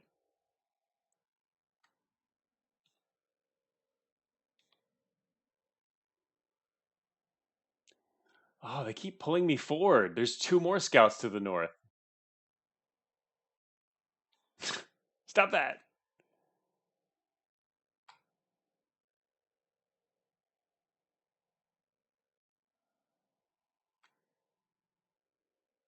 Oh no. I think we're gonna lose. Uh, there's too many scouts. We got a W? What's it that? A maw? Wait, we got a new thing somehow. Here, a maw. A mouth in the side of the ooze welcomes in any delicious meal which gets too close to it. Immune to melee attacks. Other than those from tanks and mechs. Oh, so there are mechs, as I was guessing earlier. uh, um, hmm. Automatically attacks adjacent enemies, except for caravans, tanks, and mechs. Okay. And it can be upgraded with a few things. All right, a maw. Interesting. The fact that you can't move it, though, I don't know, makes it rather complicated to actually effectively use stuff like this. These scouts up here are really giving me a headache, huh? Oh, I need to actually exit out of that mode. I kept wondering whether the game had a button to split your amoeba, but I guess you need to get attacked for it. Yeah, I was talking about that earlier about splitting up, and you do need to. Vectis also confirmed that yeah, there's no way to split. You have to be attacked. That's what I figured it was like. But like how the character from Maw is W, like oh, follow your heart. I mean your nuclear.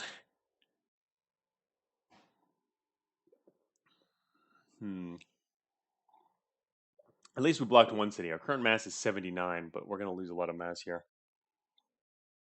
There's these guys are gonna up here are gonna keep protecting each other. So we have this up in the far north. We have this nucleus directly adjacent. I can't attack the scout because the militia will get me. But they're gonna free 2 more scouts. This is terrible. Yeah, it comes a big fat area here to move north with. I guess we should bring up.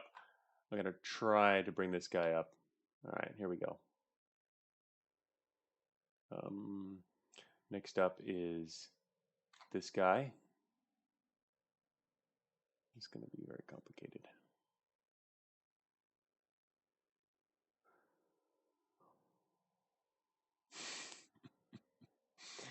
All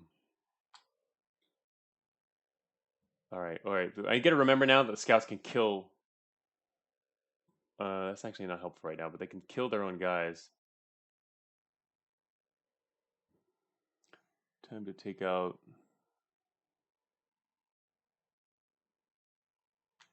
this guy.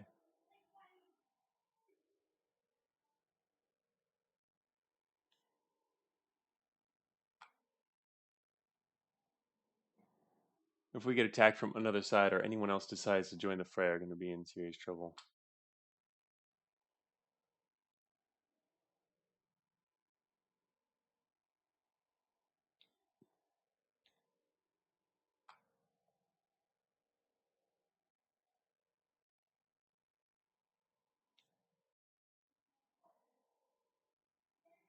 There's another scout to the east, just out of view.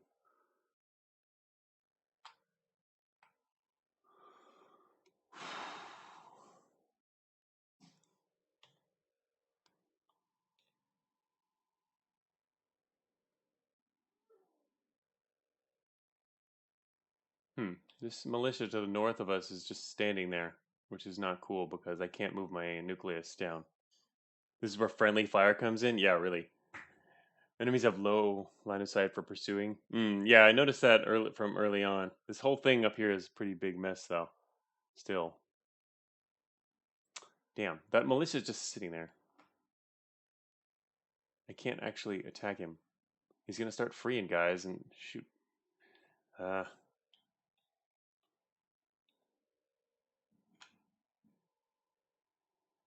damn. Another one got freed. I can't attack because of the militia. It will immediately destroy our nucleus. Militia standing next to other guys is really annoying.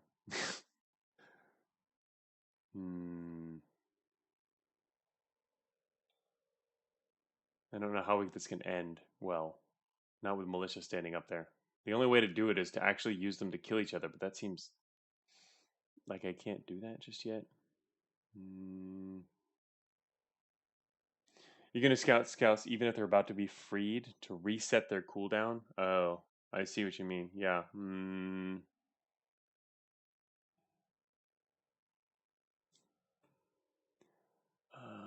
If I move north up there though, yeah, I'd like this guy. If I move this the nucleus to the north, if I move him north, the other militia will come down or we'll get adjacent, and then I can actually attack him. But that requires 2 turns. Is that enough? I think that's enough time to dodge the one to the south. He just started blinking, so I should do that. One, oh no. Okay, yeah, now I'm going to move west. All right, so the one to the north, I'm going to take this militia. No, it didn't work. Wait, what? What exactly? I'm not actually sure what happened there.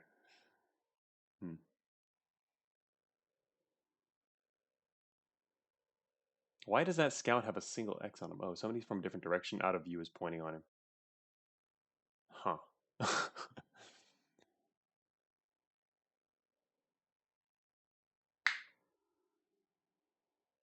Out of view. Yeah, I get the out of view one. I don't know. I'm not quite sure exactly what happened down there to the south. It didn't kill my nucleus though when I was in. It killed other stuff, but it didn't kill the nucleus.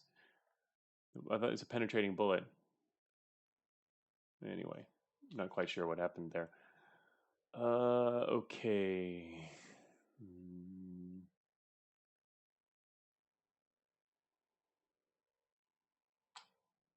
Okay. Scout number 2.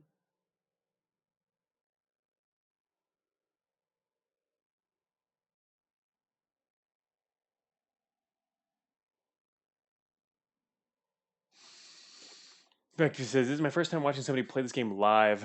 I've only ever gotten verbal feedback for it. If I'd known this was how it'd go, I've definitely tried to do this during the 70-year-old dev cycle. It's really hard to get quite that much playtesting in, though, unless you've got so many other things you need to do, right? I mean, you can do that kind of thing if you've got um, a lot of, if you've got pretty simple mechanics, right? And can manage all the mechanical stuff within a short few days or whatever, then you have time to balance and do other stuff. But exactly, Grasonwich. The militias are making this an absolute headache. I can get rid of them, but then they keep getting freed or killed. Right now, it's actually not looking terrible. The problem is this whole situation is taking a long time. We're not really getting a lot stronger from it yet.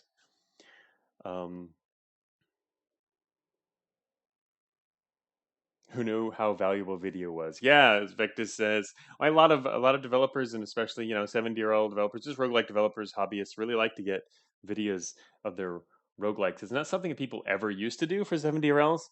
And then one person came along like 6 or 7 years ago and started playing a lot of 70-year-olds, and that was just devs really liked it. And I forget, they disappeared from the community for several years, and they haven't been back. But uh, anyway, but yeah, somebody had done that, and then nowadays more people are actually playing 70-year-olds, especially once it moved to itch. Before itch, it was like only that one guy doing videos, and then it moved to itch, and so now we have other streamers and people who do play as well. So there's a lot more opportunity to get feedback that way when the world needed them most. They were there before anyone else, and also again, it was before itch, before 70-year-old got even bigger. So there was even less of a chance people would actually play and do videos. But all right. Victus, I thought I was done with this game, but this is telling me I need a V3 with more QOL and less bugs. Hey, yeah, well, that's the thing. There's always room for improvement. You could continue working on this for quite a while, I'm sure, Victus, and make it even cooler. It's already quite good, though. I think it's a really great job.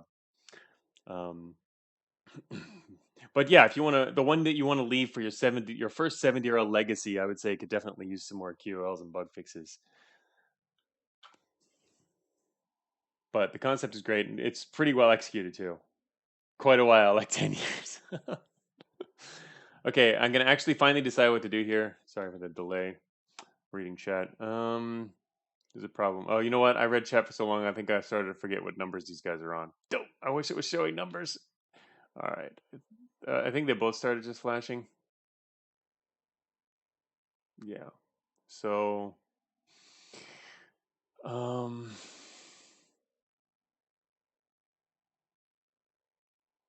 I can dodge. Whoops, wrong button. I remember. Here we go. Oh shoot. Okay. Yes. All right. There's another free militia down there now. Would you just shoot the militia? One, two. All right. So no. You know what? I'm kind of worried about that. Wait. Why did that scout just? No, just because I can't see him, isn't it? Oh. No, no. I thought I might have an extra couple turns to dodge, charge this scout, but you know what? I don't. I can only get one turn closer, and he's gonna fry me. So. Oh shoot! I screwed that up. Damn it! I think I had an extra. No, I didn't have an extra turn. I probably would have died. Oh well, I was gonna lose either one. I was gonna lose either the north one or the south one. This is terrible. Mass going down. Oh, you never have to ask if you can post a link, Zylan. Zylan says, I drew our amoeba. Oh, Zylan has been drawing. Zylan, our great roguelike artist who is, like the person I just described, doing 70 RL videos, the heroic work of the community. Zylan draws so many different roguelike scenes. So cute. All right, we're going to have to open that. One moment here. Oh my gosh. 1 second. Rogue Impact. Why is that window on? 1 second. I have to actually. I'm not used to using so many different windows here. There we go. What? Yeah, that looks just like us. That's, that likeness. Beware of its maw. Will we ever get to use the actual maw? Cute little W. When you stop to talk for so long, the fan art comes in real time. A royal painting. All right. Thank you for that. Excellent work, Zylan. All right. Let us try not to die now. Sorry, I'm too many windows here for the 70-year-old. Man, at this rate, we're not going to get past more than one real run here. Spoiler alert: mods are garbage. I think GJ thinks so too. I'm assuming they are. They don't seem great. Okay, so now what we have to do is salvage this situation. There's still militia up there. We're just like doing the same old stuff here. One, that guy just started, so we should get two. Oh, no! I was going to attack. I was going to go up there and attack, but the militia came after me.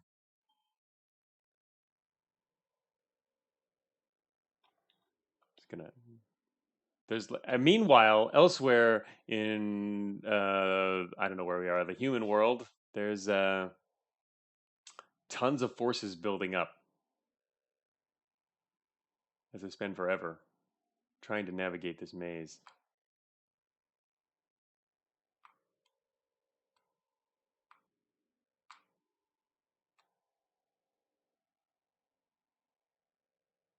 I see militia coming from the west.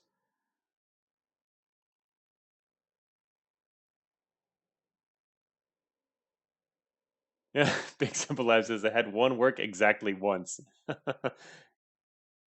You're playing Snake, basically. All right, now we have a separate group up here. Who knows if they'll be able to hold their ground? It's got one nucleus. We did unfortunately lose a nucleus, which is very sad. What happens when we upgrade our nucleus? Never done that before, huh? One more electronics, and now this nucleus up here gets upgraded. Wait a minute, isn't that an electronics over there? Electronics. If our nucleus walks over to that point, it gets upgraded.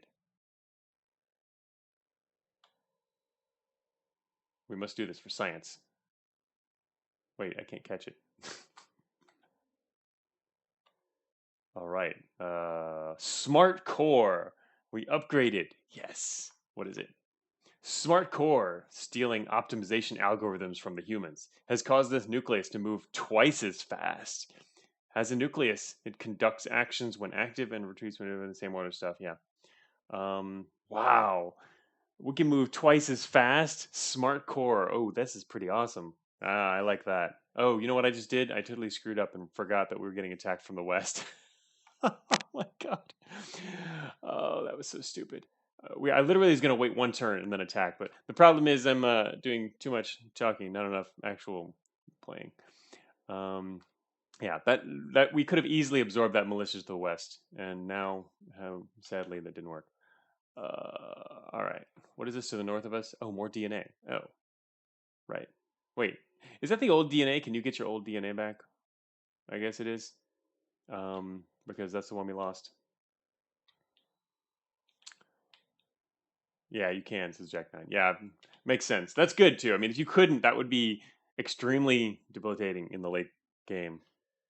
Oh, right, but you lose your upgrades when you die. Right, right, right. Makes sense. All right.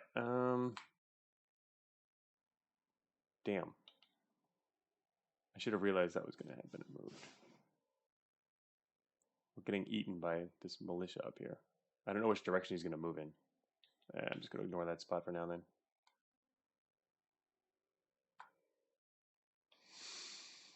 That's 84. Yes, he moved in the perfect direction. I can own this guy.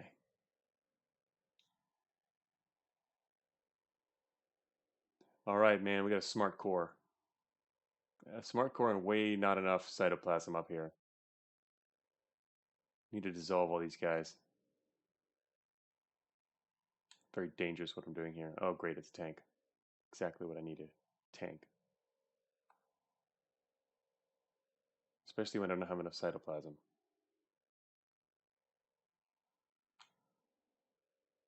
Oh no, it's a 1. It's countdown to death time.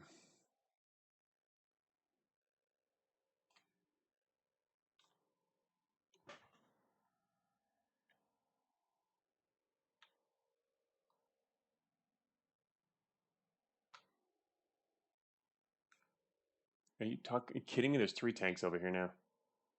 Another nucleus. Fortunately, the back as our other amoeba over there is in okay shape. Wait, what's a U? A cultivator. We got one of these things that's called a cultivator. With an upgrade here. The smart core consumes the militia. What does the cultivator do? It's the U. Forbids adjacent humans from dying. Wait, what? Utilizing force feeding to turn them into cattle. What? Restores the HP of adjacent dissolving targets, causing adjacent dissolving targets to produce their loot at their digestion rates for free without expending them. Be careful, they can still be rescued. Interesting. Forbids adjacent humans from dying. So this means a cultivator, when they're inside your amoeba, they basically restores the HP. Instead of dissolving, you they allow them to generate more. Okay, I see. That can be obviously dangerous in some sense because then you can't dissolve them and they can become freed, right? But interesting. Oh, Vector says cultivator is probably too late to be useful, but very good early game. Yeah, I can see that being much more useful in the early game. Now it's I don't know, man. Northeast amoeba should regroup with main mass. That's a long way away. Yeah, right now we're just too far away. Cultivator is key to win. Oh, so I got the key to win late, and so I die. Is that what that means, Vectus?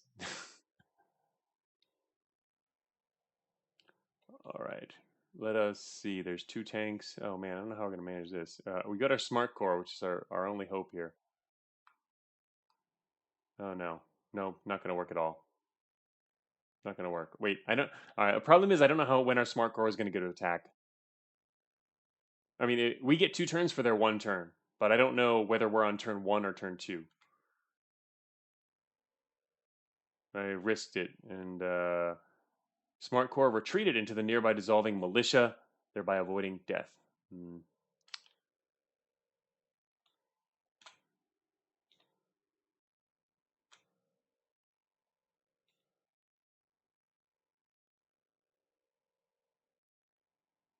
Can't surround this many guys. Yeah, that city to the west that we've got blocked in there is still counting down. Oh, Chrysanthemum's turn 0.5 is on half a turn. Oh, you know what? I didn't even notice that the turn counter had now switched to showing us decimals. Yeah, I'd been ignoring turns because to me that was not a useful thing to know earlier in terms of what turn it was. Now it's suddenly become a lot more useful because it can tell us when we're halfway through a turn. Gotcha. All right, so we've used up our half turn then right now. I mean, that's assuming enemies always operate on normal turns, but that's, I think, assumed here. But yeah, I hadn't been paying attention to that counter. It suddenly becomes useful later. Smart core. Yeah,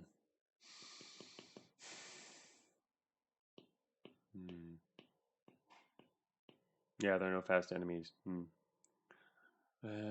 don't see how we can manage to get out of this. All we can do is hope that the scout can do some work for us and kill things, but it's not going to be fast enough. We can't surround that tank anymore. Could theoretically attempt to surround the other one. The cultivator is not going to be very helpful. Oh my gosh. Not going to be anywhere to retreat to. Going to lose everybody. Yep, there it goes. All right.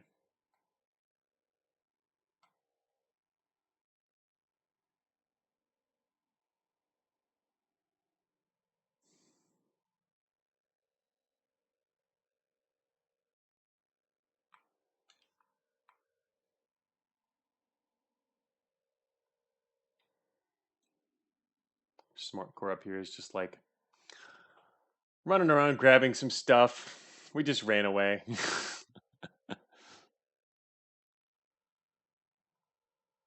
We're at 96 mass now. That's kind of cool.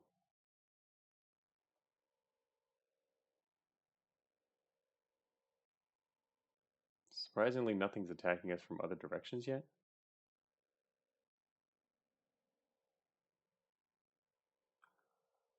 I can't actually use that material.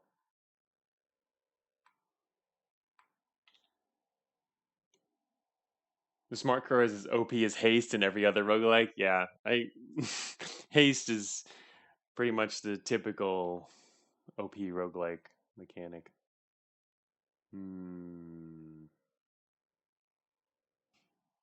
We're gonna hit 100 mass in a second. Come back here, caravan. Oh no.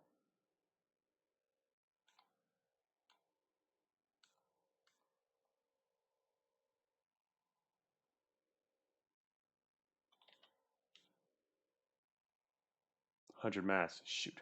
I'm too late. Come back here. Wait, I can't eat that? 99? Oh no, I just lost some mass.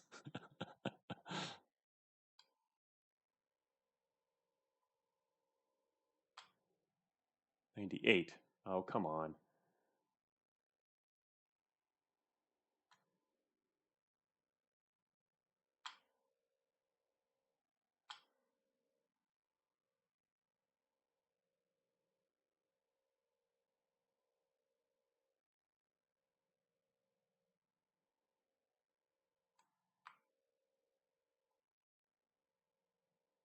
$99.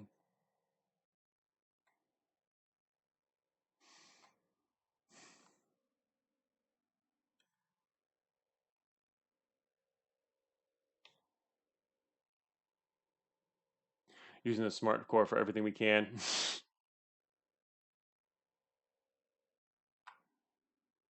100. Come on, I want to eat at least one city. 101. Boom. We did it. The humans trigger a cave-in, blocking off this exit to the surface. 11 cities remain. In fact, it says 99, 2 jack nines. All right, we made it to 100 mass. Sweet. I can now eat cities for breakfast. Come on. All right. Let's see. Nutrition, materials. I mean, oh, wait a minute. I wonder if I should reconnect our main mass. It's interesting how you can do the eating even if your mass is not connected. There are other nucleus upgrades, none quite as good though, I reckon. Oh, nucleus upgrades and smart core is one of them. But smart core is still upgrading again. Yeah, I mean, doesn't that mean it's gonna? It gets additional upgrades in addition to being able to move fast or whatever. The eye upgrade is sort of nice early. Oh, eye gives you what better FOV or sight range. That would be pretty cool. This is pretty epic scale. Nah, I thought you were gonna be able to bust in and see running, screaming, meager humans. Oh, okay. It becomes smarter core, does it? It's just one calcium for plus LOS. All right, let's. So the question now is: we have an option if we want to connect our amoeba again, or do I not want to? I probably want to at this point, actually, because there's no need to keep them down there. The reason they were down there is to keep the city.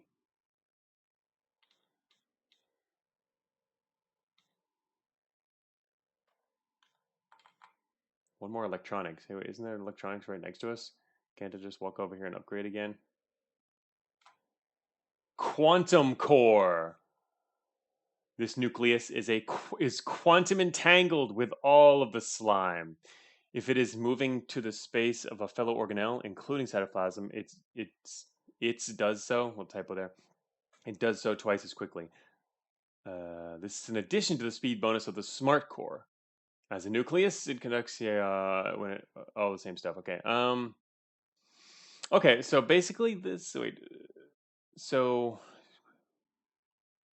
All right. So by moving into other organelles, we can do it in quarter turns, I guess. It's in addition to it's twice as quickly on top of our already twice as fast speed. So by moving with our quantum core can swap places for a quarter turn, it seems. So we can move through organelles even more quickly than just through regular space or empty. Or actually, wait, that includes the cytoplasm too, because cytoplasm is technically an organelle. So yeah, Vectis confirms 0.25 turns. Yeah, cytoplasm is an organelle. So within ourselves, we can really move around fast now. Okay, let's go eat a city. Well, actually, there's a lot of enemies to the northeast. This might not be super easy, but quantum core is awesome. Valuable. Watch it die. Yes, no more DNA. Oh, actually, wait a minute. I want this thing down here too, though. Quantum core makes it really easy to take over a tank, but there was more enemies up there. It's worrisome. Look how fast we can do this, though.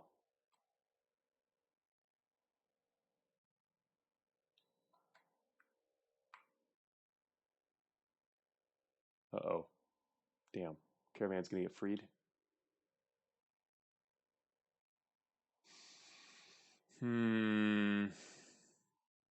Went down there just for that caravan. Yeah, here they come.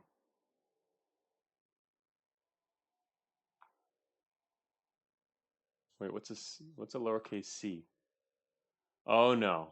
It's a mech. A meager human. It's another meager human. How many meager humans are there?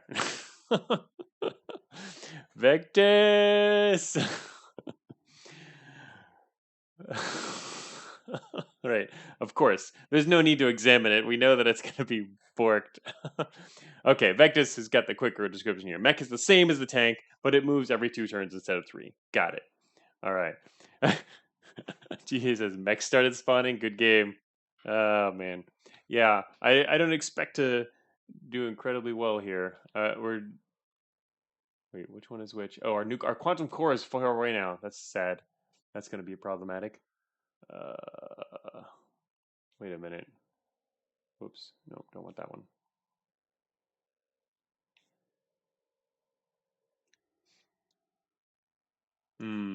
Unfortunately, barbed wire. Yeah, it only works against like militias. So that's pretty much all we can do there. Goodness forbid a tank with legs. That is unfortunate. Shoot. I was actually headed over there to take out that city soon too. You know what? I probably should have done that first, huh? Instead of going after this. Oh, okay, that's cool. We did the convoy, not a convoy, the caravan down there did not get freed by like getting rid of that cytoplasm. It was already being dissolved, so don't have to worry about that at least. 106 mass. All right, I guess we can have to get them up north then. I'm gonna have to bring in the quantum core.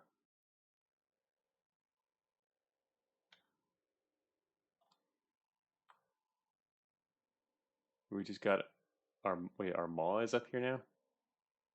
Why is our maw up here? Or did we get a new maw? Did we lose another maw? I don't read all of the logs, so. Oh yeah, there is. The memory absorbs the electronics and transforms into a maw. Wait, did we already have? Oh, this is the other maw. It's coming over here. It's moving slowly. Barbed wire needs an upgrade to work against tanks and mechs. Very strong upgrade though. Militia coming now too. Oh shoot, there's a guy's gonna get freed to the south. Whatever. Not much I can do about that now.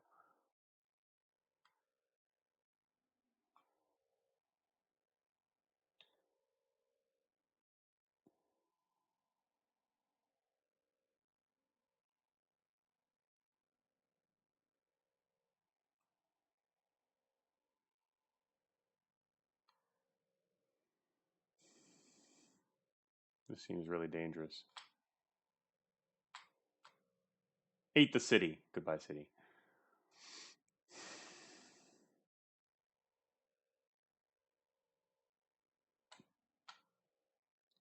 Ate the mech. Goodbye, mech.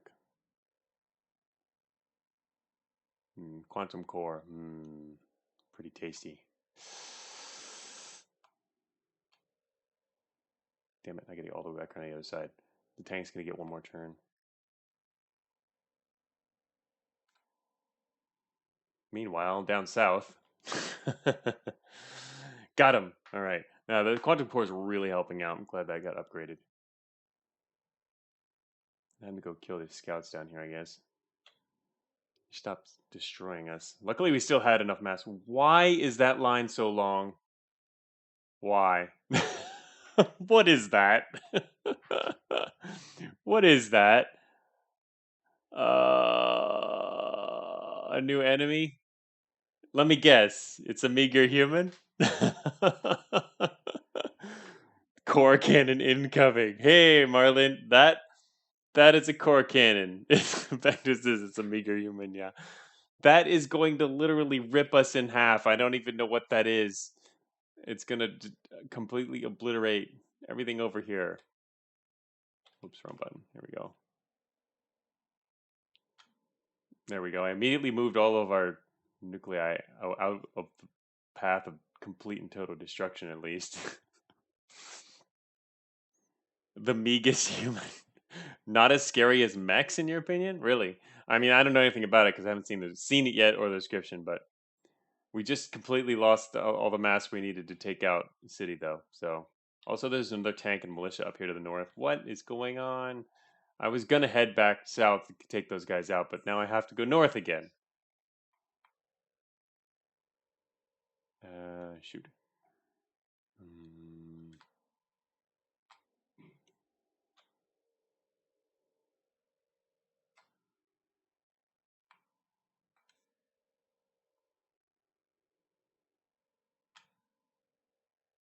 There's another city up here. We don't have the mass to take it out anymore. Can we get a bead on what was over there?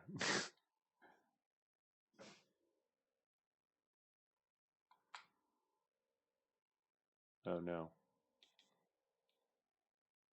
Can I move our useless maw out of the way? No, I cannot. Actually, I should probably get north though. Oh, it's a mech. Wonderful.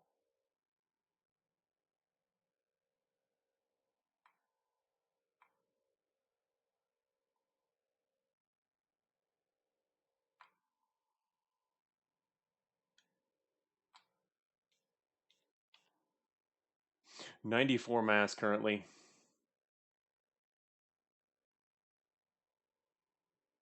I don't really want my quantum core stuck in a corner. It's like our most powerful asset at the moment. And it's stuck in a corner blocking a city. The main reason being I wanted to block off the city so that I could make sure it doesn't spawn anything and immediately kill it as soon as our mass gets back up. Problem is we're losing a lot of mass here. There we go. We're going to get this mass back. City is counting down.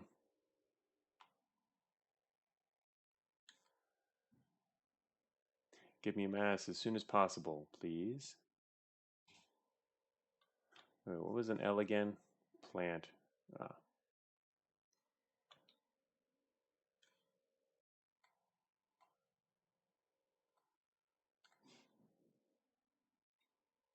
Ate another city. Whew. That cannon thing hasn't been firing again yet. Must take a long time to fire, I guess. Or it moved off. Useless maw. GJ says yes.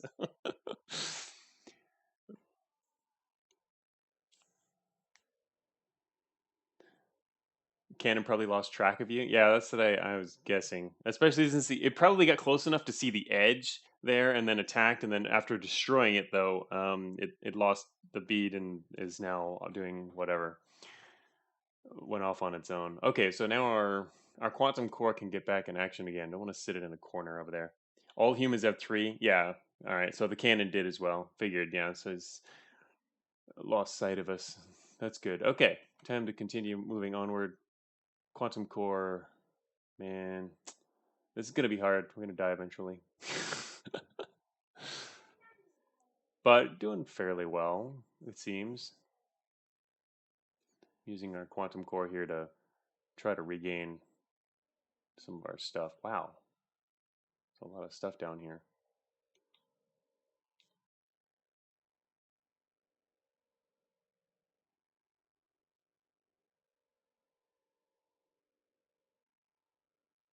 I'm kind of afraid to go down there rather than take up.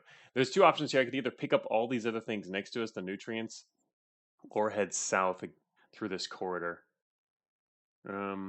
We can easily retreat through corridors because we have the quantum core, which is a good thing. But I just wonder if I should use our quantum core to get the rest of the supplies first, or maybe use this guy in reserve. I think maybe we should charge at this point. This blob is like miles large. Yeah, it does seem it. All right, I'm gonna go down this corridor. The rest of the map seems tame at the moment. Gonna start pulling some stuff behind us there. Come on, quarter. Oh, this thing is long and dangerous. We could lose a lot of stuff down here. Well, we're committed now. We got another. We're getting some upgrades. We got another bioreactor. Pulled another DNA in here with us. Oh, good. We made it into an open space. Need to move a little more slowly and watch what's happening on the rest of the map, though. Wait, there was nothing down here? What? Oh, okay. Except a mech. Hello, mech.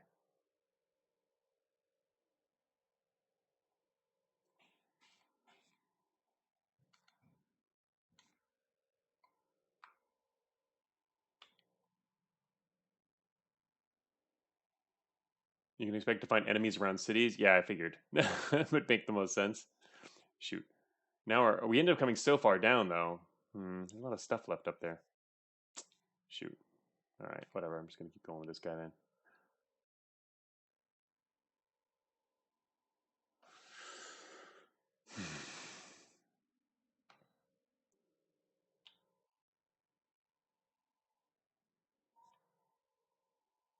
All right, I need to try to not forget to kill this guy up here as he approaches. What is an H? Is that the cannon thing? Hunter, a meager human. Is that the canon thing? What's the description, Vectus? H is a hunter. Yeah, so it is a hunter. Is that long range thing we were seeing with the? I guess it's just a bigger version of the scout, the cannon thing. Yeah, okay. I guess it works the same as a scout. Is it 3 turns again? Okay. It's the exact same description as the scout, but with infinite range. What do you mean infinite range? Like that range wasn't. Was that range infinite? Really? Wow. I guess we couldn't see the extent of it, and it didn't affect us on other parts. But okay, gotcha. Wow, that's going to be terrible in a second. He's going to like just obliterate this entire line we're next to.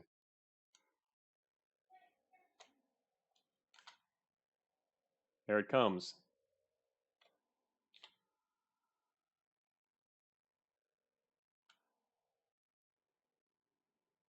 It sucks if you face it at the end of a quarter. That's for sure. This is going to be terrible right here. He's going to kill the tank though. Oh wait, I can actually just eat this guy. I forgot.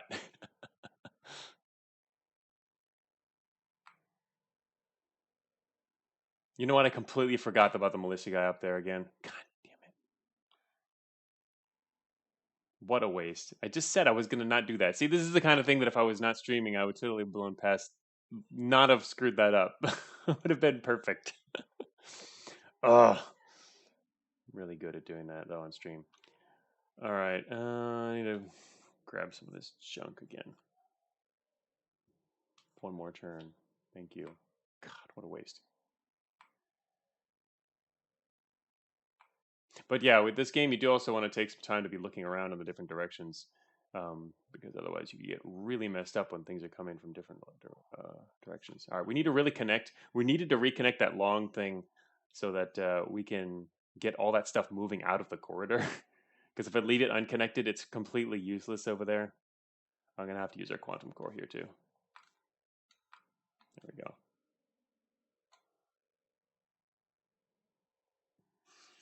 Oh, we have so many possible. We have so much upgrade material over here. Need to pull our other nucleus through it and see if we can upgrade that guy, huh?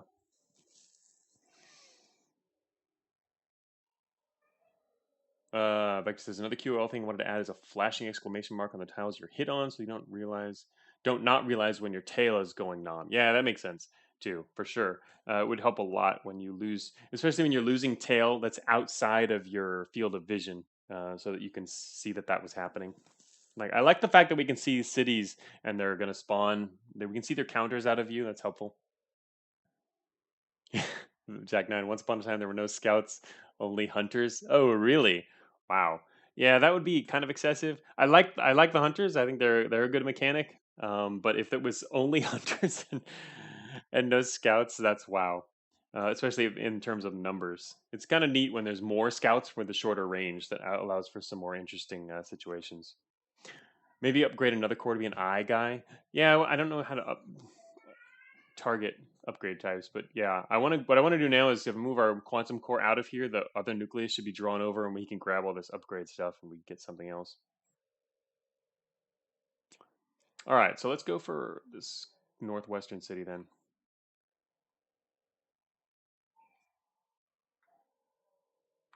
Oh, we're also dragging all the stuff along with us. So I'd actually have to move this guy up here. The nucleus absorbs the electronics. Oh, actually, it'd become a quantum core then, wouldn't it? I don't actually know the upgrade types. Whoops, wrong button there.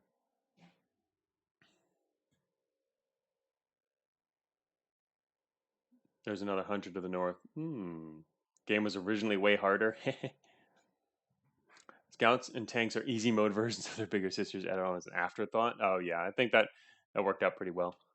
All right, so up to the north here. Yeah, we should be able to kill that hunter. It takes 3 turns. So, I mean, I don't know what's behind him, but 1, 2, eat. Hunter being dissolved. Okay, here comes another scout. He can actually see our guy here, so I should charge him. Wait, I'm gonna have to wait 1 more turn. This, because this dude wants to eat that dude. Then we're gonna go back south again. Move out of the way of this guy just in case. Stop doing that, man. He's gonna break us.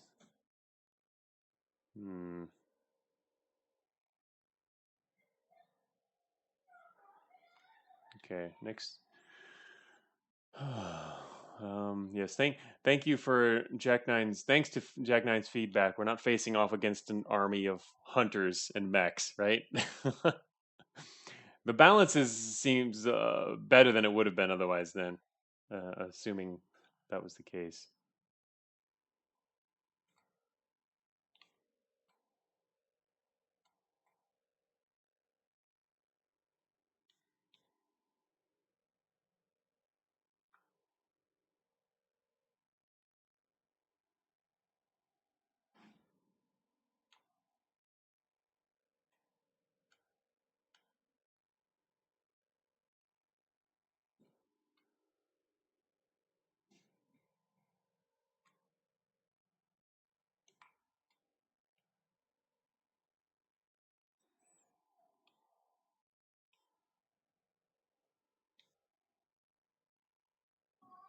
Non-upgraded nucleus. What does this nucleus need?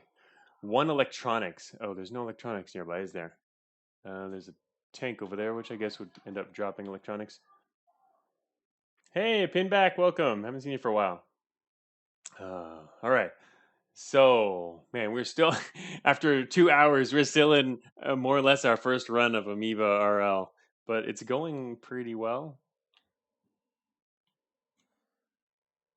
We're playing Vectis's Amoeba RL. Still, there's an electronics on the ground immediately southeast. Oh, is that, you know what? I forgot. Electronics look different once they're inside your cytoplasm. I was going to say, yeah, that makes sense. Okay, that's what we're going there for then. Let's upgrade this guy. Wait, why is that tank? Oh, it's got to wait for the tank's turn. Yes. Okay. So this nucleus is now. Wait, what? Oh, it became. Never mind. Wait. Oh, I was looking at the wrong nucleus. Sorry about that. Getting confused here. Boom. Upgrade. Oh, it's a smart core. Okay, it's another smart core. Is the upgrade random then? When it can upgrade? So we've got now a smart core and a quantum core. Yeah, I forgot too that when we drop onto it, the nutrients drop, or the actual object drops back into your cytoplasm where you can then get it. Okay, smart core good though. That's quantum core is like the whole reason we're not dead yet. Also, actually, speaking of that, there's another one to the north, electronics to the north of us as well. How close is this guy to being upgraded? Oh, this guy still needs a calcium and 2 electronics. So there's an electronics to the east of him, but it can't really do much more there. Calcium is a different upgrade path from electronics. Oh, wait. Oh, I see. That's why they're separate. It can be upgraded with 1 calcium. It can be upgraded with 2 electronics. Okay. All right. I get it. Yeah, so those are two separate paths. I was originally thinking it was you need calcium and electronics to upgrade. But yeah, that makes sense. At each fork in the road, you chose to go the calcium path or the electronics path. I see. Makes sense. Branching trees too deep. Gotcha. Makes sense. That'd be neat. That's really cool. I like that idea. Obviously, this is something for more when you understand the mechanics and more than playing just the first run. But once you can get that into your strategy and actually going for different types of nuclei, that's neat. I like it. Okay. So, all right. So there's some electronics to the north. It would be nice to get a quantum core in the north, but we're not really close to getting, or not anywhere near getting enough to be able to upgrade that because a lot of our nuclei were destroyed and regained only later. So we have a much stronger south side. I guess we'll continue working on the south side and going now for I was originally headed for the city in the northwest of us, just because that's in a more open area. I wonder if yeah, well, we're still dissolving a lot of stuff over here on the southwest, so I don't really like the idea of letting that just sit there, or taking them with us to attack. I'm gonna grab these things first. Oh, okay. Enemies to the north.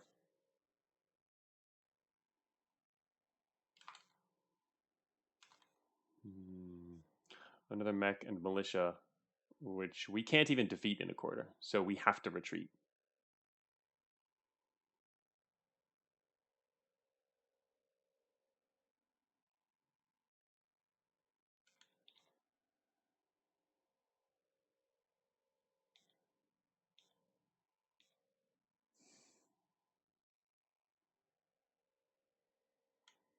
Just noticed there was militia down here. Good thing we have a smart core nearby.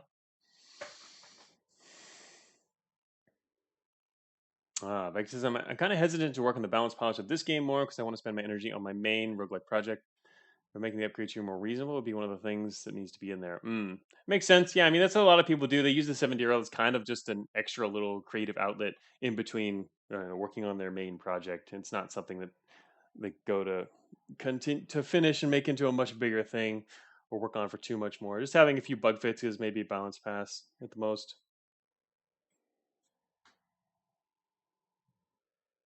So many ways to make it better. Yeah, it's already quite good though. So I mean, hey, be proud of what it is, right? I'm gonna leave the other quantum core in the southwest and send our new smart core up here, which has hopefully enough to deal with that guy. Oh, there's a lot of stuff down here for upgrades though. It's hard to get other things moving through the upgrades. So many things. Actually, wait, can we upgrade this again?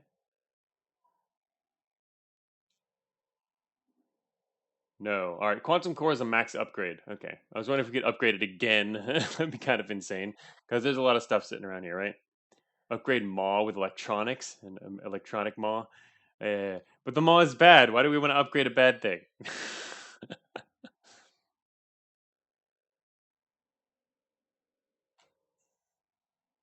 No, maw itself is bad, but the electronics might make it good. Oh, to make it a good thing. Oh, I see. All right. Well, we could try that. We could try to drag it over here while we're waiting for that militia to the north. Here we go.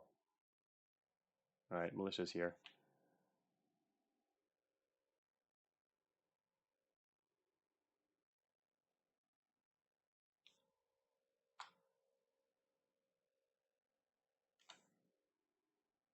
Uh-oh.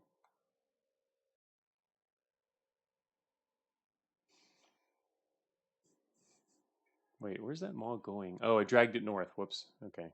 It's a bit of an issue. Hard to drag this thing around.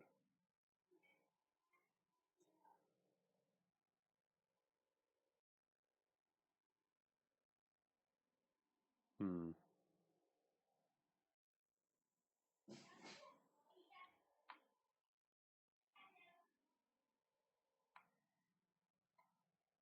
Shoot. The smart core up here is having a lot of fun. Smart core could actually continue going north and take out the militia and then take out the city beyond it. or wrap around south to take out the tank and the hunter, then go back north, which will may be safer probably than overextending ourselves, but would allow us to. But going north, I'll just cut off the enemies, right? Oh, it's super bright outside and raining hard. Yep, there's a typhoon coming. We've got a typhoon headed here soon.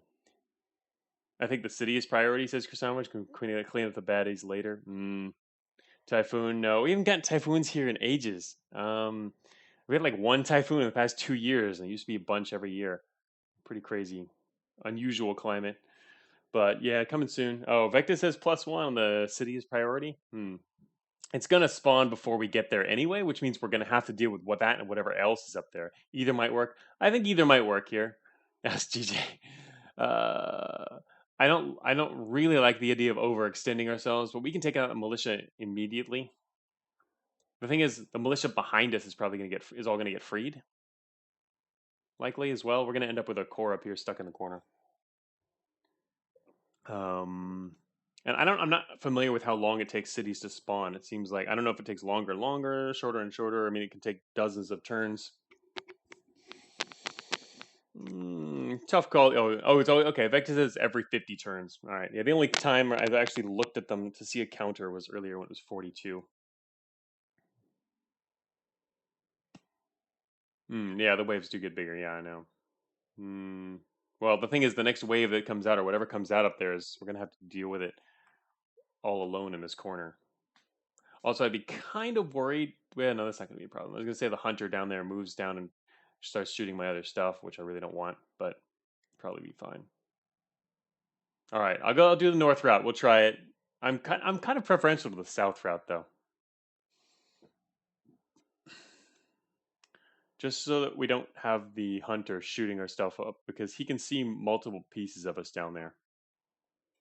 All right, I'll go against my plan here.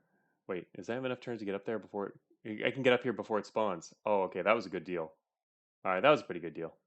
That worked out. Managed to do that without losing anything and got rid of the city first. Smart core was fast enough. Perfect. Would have been a little more iffy if core wasn't fast enough or if there were more enemies up here. Now we can circle back down around. Yeah, the hunter attacking a singular cytoplasm. Perfect. All right, time to go get him. That mech. Here it is.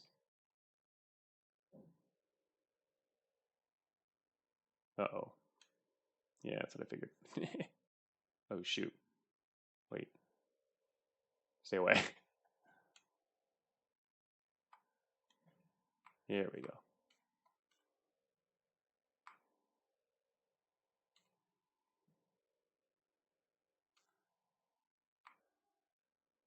$75. I'm gonna have to wait one turn here. Okay. Our maw is still not upgraded. It ended up going a different direction. It's really hard to upgrade other things, but getting them to go the right way. Wait a minute. There's a mech up here, and I didn't even pay attention to it. Look at that. Well, it's kind of busy at the time. Yeah, I just noticed that. Chris there's a mech attacking up here. Good thing we're still okay. I like how nuclei at least retreat, but they keep them from dying easily. Shoot, it's going to be kind of a problem. 1, 2. Let me think here. That's okay. Now he's kind of walking into a trap, so we can like ignore him for a second.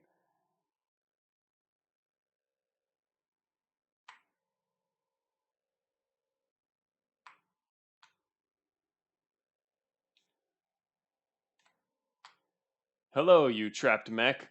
That's kind of why I left those two guys in that position too, so they could trap whatever came up there, but I almost didn't catch it in time. That's again, yeah, where flashing kind of would help. All right, we can now proceed.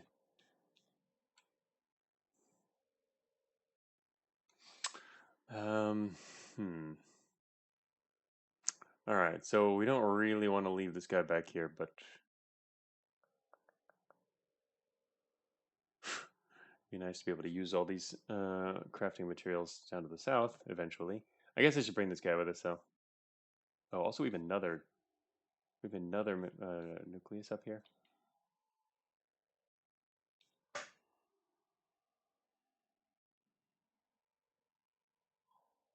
Regular nucleus is this one. I'm having I have trouble on the. I guess I should pay attention to the right side. Never mind. I just haven't gotten used to paying attention to the right side what it's pointing at yet. It's kind of hard to read. Overall, the UI and the colors could be improved, but as we know, there's lots of different ways to improve it. As you know, the game, and you want to kind of get back to your main project, so I won't suggest too many things then. All right. Let's see. Man, taking out that city down the corridor is going to be kind of insane. I guess I should at least look down there. Yeah, just gonna have this guy come down here. No, all these suggestions should be adjusted in the final polished bug fix patch for real. Good lessons for future work. Yeah, true. Helpful. Wait a minute, I'm moving the wrong guy, aren't I? I don't think I needed to move this guy. Yeah, I'm moving a regular nucleus. Great. I needed actually the other guy.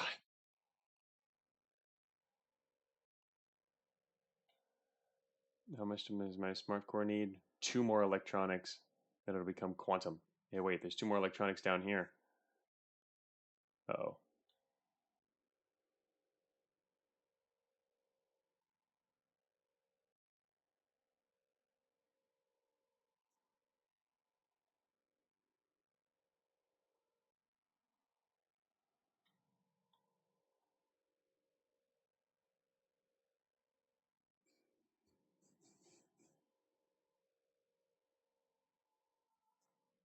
All right, we have 2 quantum cores, both right next to each other. This guy, this guy can go the calcium route, and we can actually choose that. We have a little bit of time here, just because we're not getting attacked. So I'm actually going to do this just for fun, even if it's not optimal. Calcium transforms into an eye core. A huge eye grants additional sight beyond that of a regular nucleus. And that's it. Okay, nothing else on the list there, but let's get 2 more calcium. Wait, it can also upgrade with 2 more electronics. What does an eye that's upgraded with electronics give you? You can go either. So now there's 2 different types that we've never seen that we can upgrade to. If we get 2 calcium, we go one way, and if we get 2 electronics, we go a different way, which is not quantum. Electronic eye. But yeah, I was going to go with more calcium just to keep the route going along the same route. We got 2 calcium right here to use. So calcium.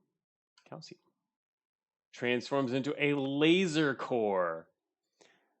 It built strong bones. What do you mean it? It built the it as in the eye itself. The eye has built strong bones, and the bones were eyeballs capable of shooting armor melting lasers. Unlike regular nucleus, this one can attack caravans, tanks, and mechs directly. Oh damn, that's awesome. It also retains its predecessor's visual range. All right, that is very cool. This thing can attack anything then. That's deadly. Sweet. I like that. Doesn't I mean as long as it doesn't get caught by a hunter at range going down this corridor here, it should be able to just steamroll it. Ooh, I like that. Laser core. I like these different cores too. It's kind of neat. I mean, it's really neat. All right, and then now we're done upgrading that. Yes, okay, yes, done upgrading. And there's another one. This one here. Oh, that's right. We already have 2 quantum cores. We have 2 quantum cores and a laser core all down here, which is kind of problematic for getting north to clear the north part of the map. But all right, laser core. Just don't want to get caught down here. How far does it actually see? Okay, I can see now. It can see up to 6 spaces away. Regular sight range is 3. This guy sees 6. Pretty sweet. So what we can do is drop him down here in the corridor and see that mech coming. Mechs doesn't stand a chance against this guy. Laser core is the front runner, will eat anyone in his path. Yeah, it's awesome. I love it. Let's go, laser core. Laser. What I don't want is to suddenly see a hunter over there, because the laser core is not fast. so it can't retreat. Streams like the strongest one quarter nucleus. Yeah, it does. Yeah, we could easily get stuck in here though. 3 more turns. We have 2 powerful nuclei here. I do not want to lose them. Actually, with a quantum core, no, it wouldn't help. Well, no. Yeah, with a quantum core right behind the laser core. If the laser core sees something, actually, that's right. We can see further than the enemies now, so that's not a problem. I was going to say the laser core can spot things, and then we can decide what to do there. The hunter won't start firing until the laser boy is close enough, right? Which would be 3 turns away, 3 spaces. So technically, with a quantum core behind him and a quantum core is faster, the quantum core can charge right past the laser core and kill whatever's out there. All right. Got to remember the laser core is not fast though. So like right now I can't advance with it. I have to wait for the mech. Interesting synergy. I never noticed that. Yeah, it works really well to have these two together. Now I'm getting more curious about the other cores. You can advance on the mech won't attack next turn. Oh, how do you know? Did it just? I can't actually see. I can't actually tell that. When is the mech's next turn? It moved right after I moved last time. I mean, I have 0.5 right now. Oh, they're color coded. Oh, is that why it's faded? Do you mean? Bright blue is about to move. Oh, no wonder. Earlier when I saw a darker tank, oh look, there's a tank on the north side of us too. Earlier when I saw a darker tank, I didn't really connect that connection. I had thought of it as I thought I'd just forgotten the color, and it's supposed to be dark. I wasn't even noticing the color thing. Okay, so there's a tank to the north. We're gonna use this laser core and attack this mech.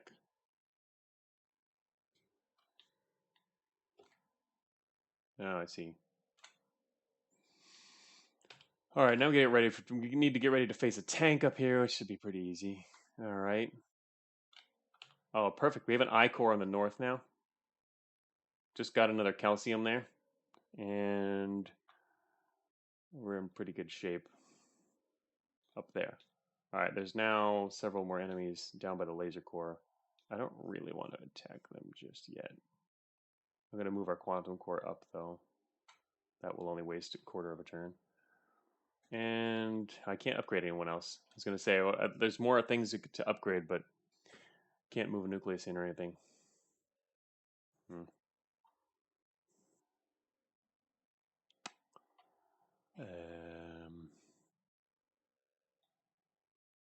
I could move these guys up ahead. The thing I'm just kind of worried about is if there was if the tank starts causing problems, I need more turns to deal with the tank. We have a current mass is 165. We have a longer visual range, so I can at least afford to move forward a little bit here. Tank's gonna take a while too. That's a lot of turns, so maybe I should just walk forward and kill this mech. Yeah, we got this. Oh wait, I can't move forward and do this. If I move forward and take out the mech, the militia right behind it. Wait a minute. If there's 2 guys in a row, how can I actually deal with this? He'll just push us back, right? How do I deal with this? I haven't really noticed when they push you back and displace you. How does the displacement work in this case? Will it push everyone back? You need a membrane, or you need to go in from the other side. Oh, that's annoying. But even if they attack your nucleus, doesn't it push you back? Reinforced maw is how you deal with this. Yeah, that's complicated. More upgrades, yeah. Hmm. One tile wide corridors are quite rare. What do you mean quite rare? There's several of them here. All right, let me think here. In this case,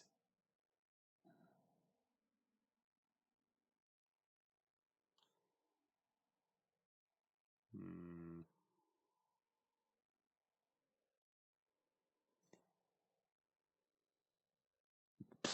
what? You can blame yourself for this one, because I took inspiration for this map generation algorithm from your battle royale mode. Did you really? I posted about the I did post about how I generated that, and it does seem kind of similar, yeah, with the open maps and the rooms. Interesting. Ah, GJ says I like these quarters 'cause you can get a caravan to permanently block enemies. Oh wow, that's pretty cool. Hey, memo for the record, we are still playing Amoeba RL, the very first one we're gonna play today, because this is taking a long time. We're not dying, we're doing pretty well, and it's a lot of fun. Can't believe Kisrati's responsible for his own demise. I'm good at that. Okay, I gotta really think about the strategy here to get out of this. How do we get out of this mess? Probably want to kind of need to retreat then because of the militia. It's kind of annoying. Um, well, at least we can retreat pretty quickly. That's annoying. Damn militia.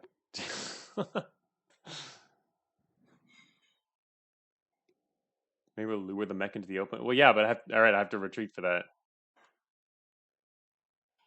The tank to the north. I'm trying to keep an eye on him.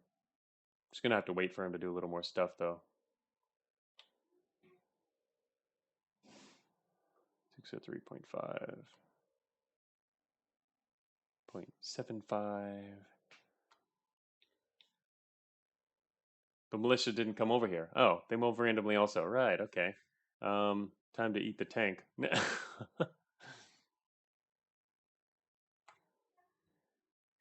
And then eat the militia. And wait, what was the V again? Oh, the caravan, right. And there's more mechs and caravans up ahead. Wow, I'm really glad we have this laser eye. The militia lost sight of you. Oh, that makes right, because the militia lost sight of us. That's a good point. That's why it backed off. Perfect.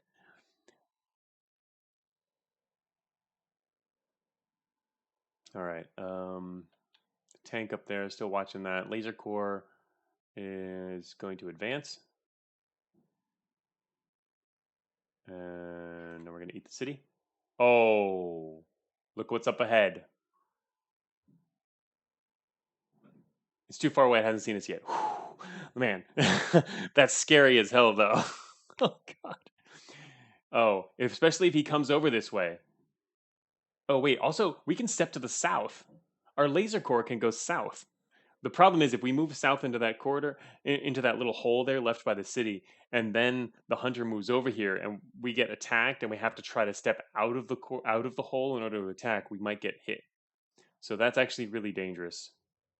Um, Man, it's pretty challenging considering we have also a tank in the north. I just don't want to get spotted.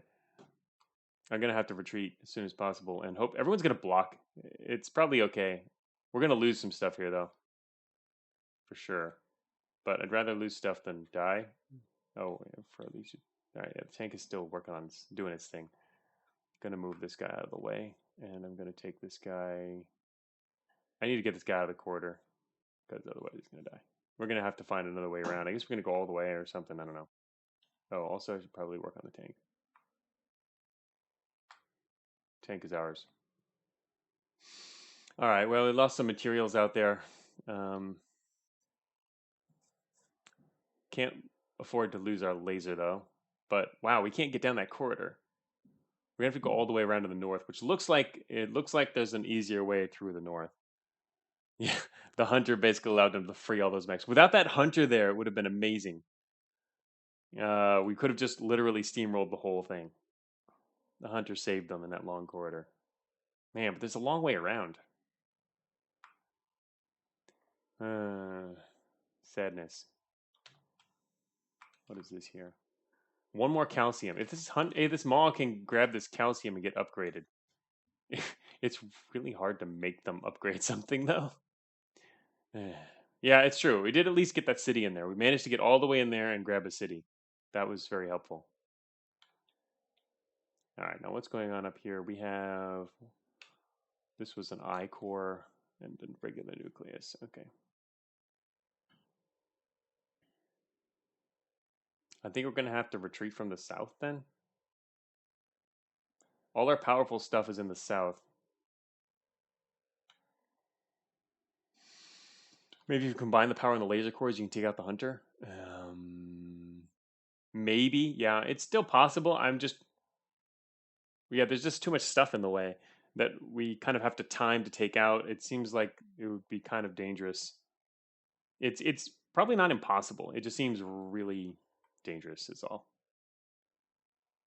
It's because the hunter might get triggered by other stuff out there. We could still wait for them to come over here. All right, wait. This is our laser core. We can move south again. Now there's a sea of mechs. Yeah, it's Anyway, we'll see. We're still just kind of holding this up here. Interestingly, I wonder if there's nothing around to the northeast, the far northeast corner. That corner is just an empty corner, or is there a way around the backside, and how thick is it?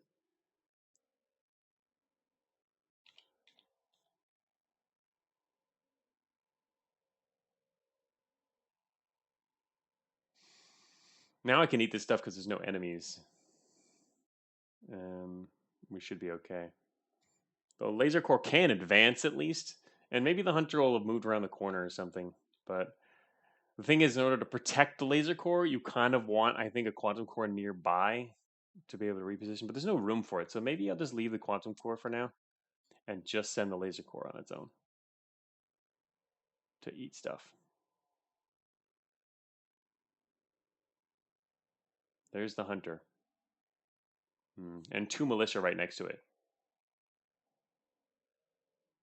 Yeah, the main thing is if I won't have time to retreat if the hunter starts moving this way, spots just the cytoplasm, and then starts attacking that, which will hit anything else in the corridor. Also, I'm dragging that quantum core back again.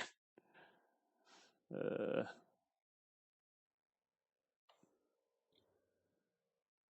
hmm.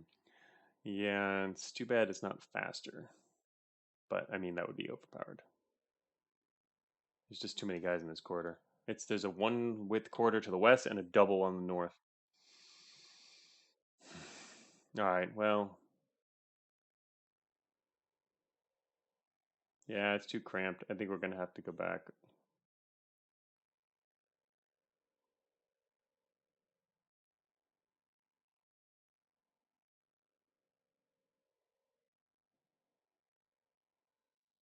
Did we just?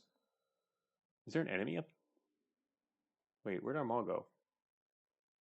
We just lost some stuff. There's an enemy walking out here in the middle of nowhere eating stuff. It looks like. Shoot.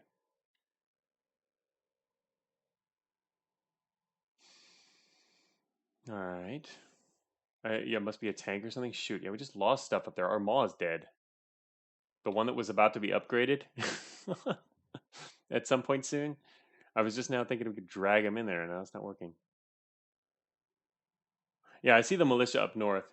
There's no, oh, can I? I guess I can move my nucleus forward and protect the tank from being freed. If the nucleus goes forward and they attack the nucleus will immediately retreat, right? Into the cytoplasm, probably. Yeah. Okay, so now we need to get our quantum core up here to the north to find out what the hell is going on. The laser core is staying in the south.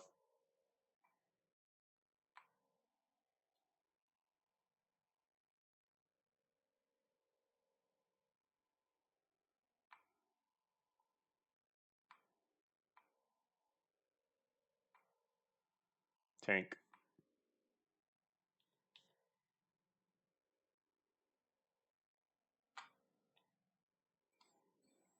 Solving militia.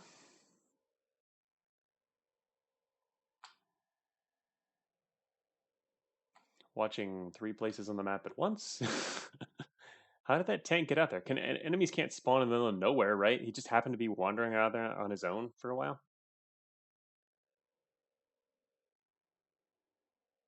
All right, how close are we to evolving this up here? 2 calcium. He was wandering out there on his own, huh?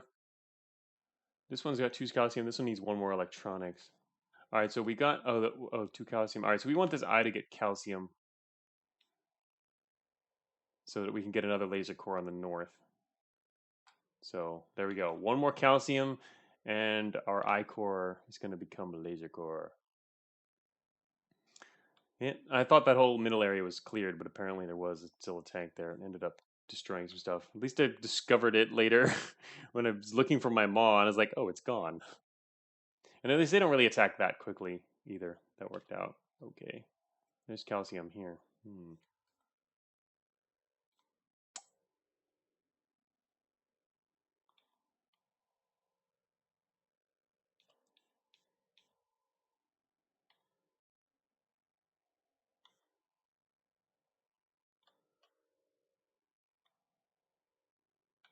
These are both quantum.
Gonna start connecting everybody again.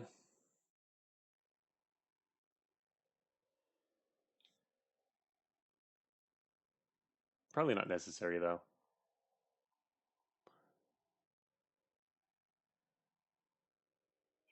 All right, that's a dead end. It looks like militia coming. All right, confirmed dead end north side. Because his brain is at full power when he stops talking.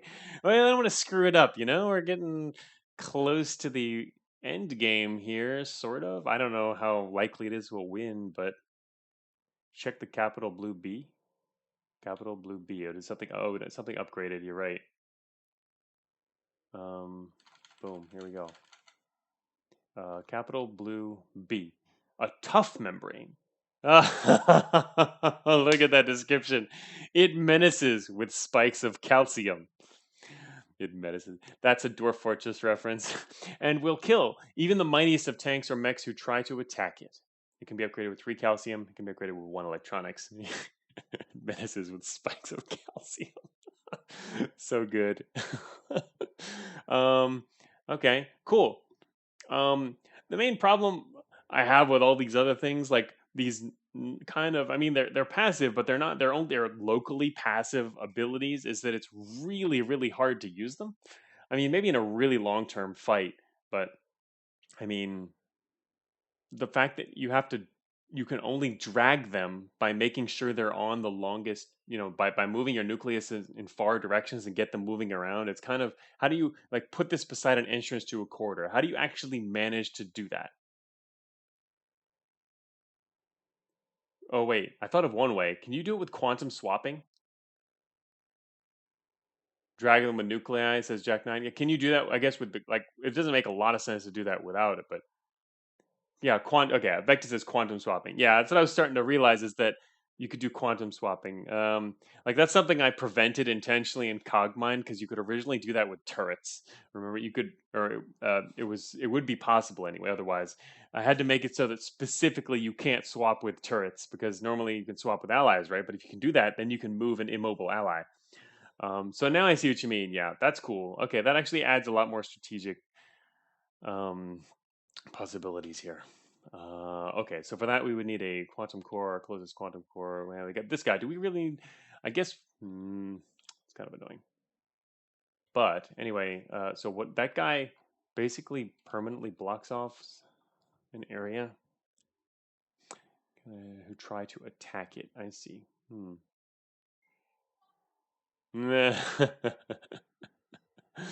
I do this all the time in Cognitive. Remove my go-to command for stationing my Obi-Wan outpost.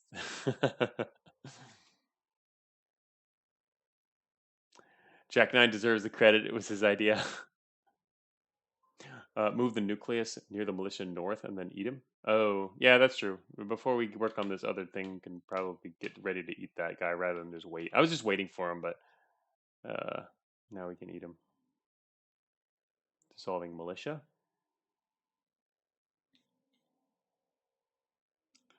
It's a pretty big investment. I guess it's fine if it's easier if you have a quantum core, but it's a fairly big investment to actually push stuff around using your nuclei. Amoeba RL is just my personal several-month revenge plan for go-to removal. Oh man, I'm looking at the clock now. This is gonna be like an entire Amoeba RL stream. Oh my gosh. That was not in the cards. Vectus, why do you make your game so engrossing? It just absorbs everything, including our entire stream. Amoeba RL, the stream. All right. Shoot.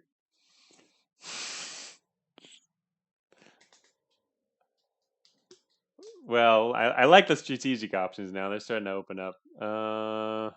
And I've been pretty open so far, but really this is now also the idea that we can push around I didn't even thinking about that earlier.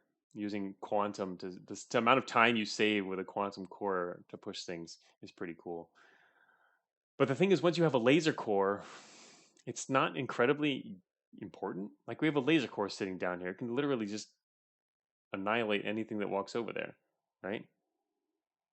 Not only that, but a laser core has a benefit over stationary organelles, and that stationary organelles must be moved by uh, uh, a nucleus or by being dragged, whereas a nucleus itself can move around, like the laser core, as it needs to.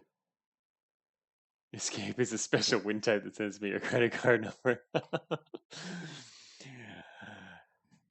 Yeah. Okay, if we fix this credit for what's worth, I reckon you're in a winning position if you don't make any major mistakes. I can't use a winner in my heart if you'd like to move on to the next game. Oh, yeah, it does look like we seem to be in a pretty strong position. Once you've upgraded to the level of power we have, it's mainly now a case of just being careful. Um, because we've seen all the enemy types, and yeah, uh, our power level is now we own this half of the map. I mean, even if the enemy, but I guess if you wait too long, the enemy does really just keep spawning more and more. They become so overlapped that I guess you could lose by not really stalemate, but just the fact that there's no way to attack. But you can move some of your stuff into a defensive position. Kind of becomes a permanent stalemate type thing. Because yeah, there's still enemies spawning. There's gonna be a whole bunch of them. It's kind of a stalemate. Oh yeah, GJ says yeah, or yeah, yeah. As GJ says we're stuck to two one tile corridors. The thing to the one to the north is not very long though, so to be honest, we can get through that one okay. I think. Oh, Vector says this is a weird map. Oh, yeah. It's too bad we kind of ran into a weird map then. Overall, it seems. Yeah, with if it wasn't so weird, we probably would might have been able to do a lot better. All right, so I'm gonna pull back our laser core from the north.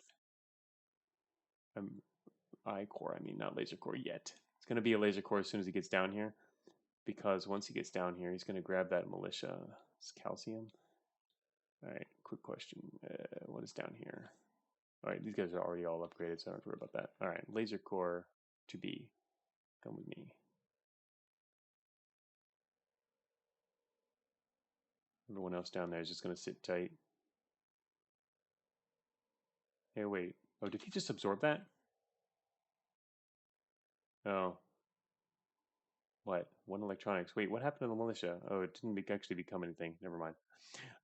You can keep upgrading your bioreactors and eventually win, but it's a lot of waiting. Oh, really? Meh. What does bioreactor even do in that case? Just increase spreading your mass and stuff. Phase memory is particularly good. Man, I'm actually really curious what all the other upgrades do. Just the fact that you can upgrade all these organelles, and they all have neat abilities. Militia with mass, not calcium. Yeah, I forgot about that. All right, this here we have our I core.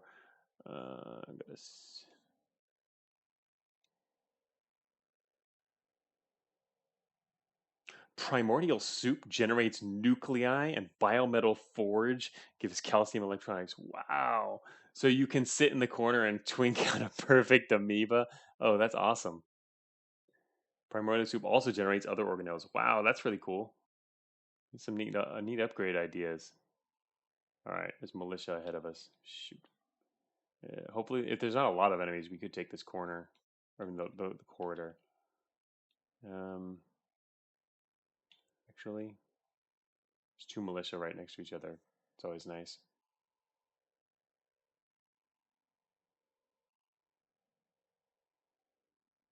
Got another militia coming from the south.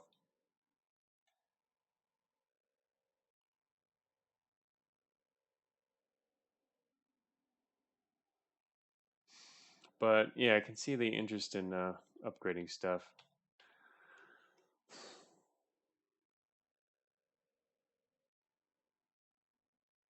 Me, I keep playing GJ mode and I don't know what wins because the game lags out. Does it really? Well, the way you play with, if you're just upgrading stuff and building up to whatever.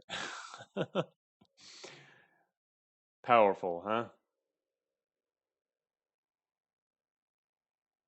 In normal mode, there should be some perfect win combo where the enemy geometrically can't beat your formation. Hmm. Makes sense. Then you can actually just wait, right? That's not something I've been using, the ability to wait.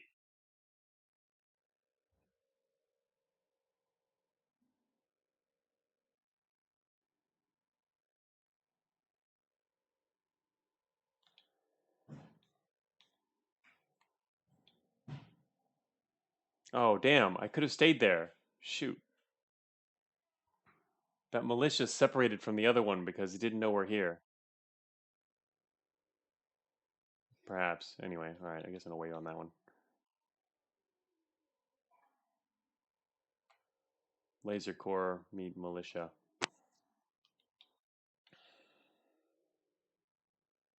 Still need to look up the gravity core lag. There's a gravity core? Oh my gosh, there's so many other possibilities. It would seem.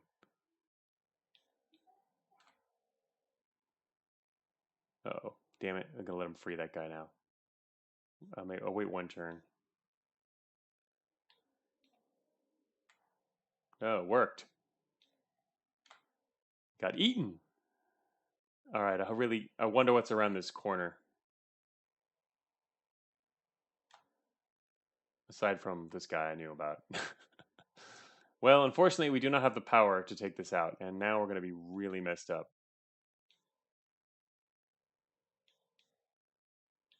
Oh man, so not cool.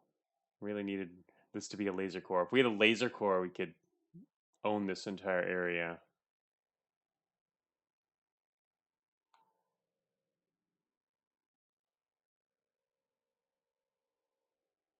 I think I'll lose that core if I keep pressing the attack. Yeah, I don't think we can take that out. Damn.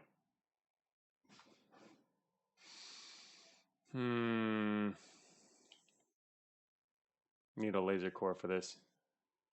It would have worked. Now we had to retreat all the way out.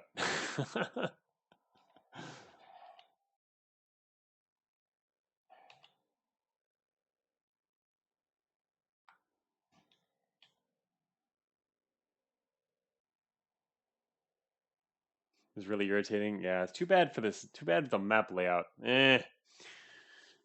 All right. Well, I will leave the game running in the background and continue playing it on my own later because otherwise this is going to start taking. I think we've mostly gone as far as we're going to be able to without spending a lot of time on this. I mean, assuming the idea is to win, right? And I think it could be winnable, and it's just going to take a lot more time repositioning and trying to then actually really focusing on trying to push things around and whatnot. So yeah, it's gonna take a while, Vectus. But yeah, I imagine you got some detailed feedback there aside from all the fun little issues. But hey, it's overall it worked pretty well, right? It didn't crash, and we just needed you here to provide us with the source code, giving us the descriptions for things. Otherwise, I like this. It's a really great entry. This is, well, I don't know. I'm having trouble now deciding is this my favorite or is Shackles my favorite? Both of them are excellent. They're my two favorites from this year now. This is definitely up there with Shackles of the Stellar Tyrant, which is awesome. In fact, I wanted to stream that again too. I was gonna do it last week, and I ended up, one day I was about to stream it, and then I don't know, something else came up just to play it just for fun and try and get a final win. I get to the end a bunch, but not quite winning. But anyway, This is a good entry. More shackles now. We should try another new entry now. I did say I was going to play at least 3 today, and now we're going to have a hard time fitting it all in. All right, so I'm going to close this window. 1 second. Let me rearrange some windows here. Let's see.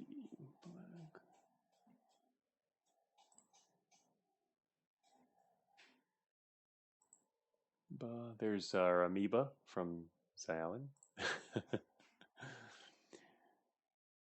Pull that one off. 1 second. All right, Amoeba RL is safely running in the background. I hope I don't accidentally open the window and press with the window and press escape or anything. Vectus. Amoeba RL. Goodbye. Next up is Rogue Meteor. I'll remove the escape keybind, I promise. Good idea. Everyone has their first mistake like that, right? All right.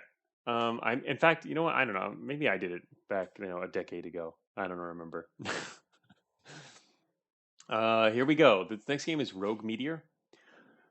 Built for the 7-day roguelike challenge, a retro sci-fi rogue-ish game where you collect weapons and slay space monsters and try to collect power sources strong enough to get you off this godforsaken rock. Okay. Development credits.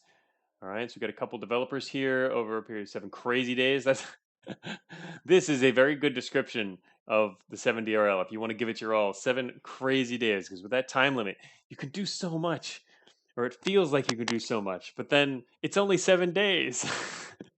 Oh man, that's why I don't do it every year, because it's really a big drain. It's a lot of fun, and the results are great, but it's just so much. It's so much work. The way I want to do it anyway. You could really keep your scope down, but it's hard to do, right?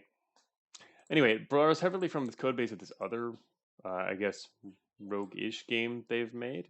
So they might want to try that out. Here's some other credits. All right, so this one's also a downloadable game. It looks pretty. Yeah, this one does. This is. Oh, actually, I think I read that earlier. What was it? I hear it. That's right. We just passed it by. It borrows heavily from the code base of this other game. So I mean, that's what I did with Cogmind. It's what I did with Polybot. Obviously, even more so with Polybot. But even with Cogmind, it was based on the XCOM RL code base, which gives you a huge head start. And you can just focus on making interesting mechanics and content rather than the fundamentals, right? So with Cogmind, it was when I based it on XCOM. So Cogmind originally had a bunch of the things that came straight from XCOM. Multi-tile enemies we were talking about earlier in the stream. The animations and sound effects and stuff. Sound effects less so, but even a lot of those. Some sound effects and animation. I mean, a lot of that stuff directly came from XCOM, the roguelike. And XCOM RL, I mean, some of the animations, like literally one of the missile animations, is the original animation I made for XCOM. So is the Nova cannon is actually an original plasma attack from XCOM. Even today, I never even changed it since then. It's the same thing I made back for XCOM and then used in the 7DRL for Cogmind. So yeah, ancient lore. Yeah, the Nova cannon is truly ancient. It was like some kind of one of the plasma attacks from XCOM. Yes, the battlescape. All right, so we are going to start. This is also a downloadable. So I have downloaded this. Let me open up the windows and get started here. This one is Rogue Meteor rm.exe. Boom. Establishing connection. This one does have audio, so tell me if it's loud or low once it actually starts. CRT. 1 second. I get everything set up, I believe. Yes. Okay. You can't hear? You can hear me though, right? Yeah. I have it too low right now, I'm sure. I started it lower. I don't know how much. I'm going to wait for a second because sound effects could be lower than the background. There's like this low sci-fi humming in the background. All right, so what are the buttons? Okay, arrow keys, WASD or L to move. All right. Entering room 1. System functions normal. We have 1, 2, 3, 4. Health, oxygen, and energy. Here we go. Moving.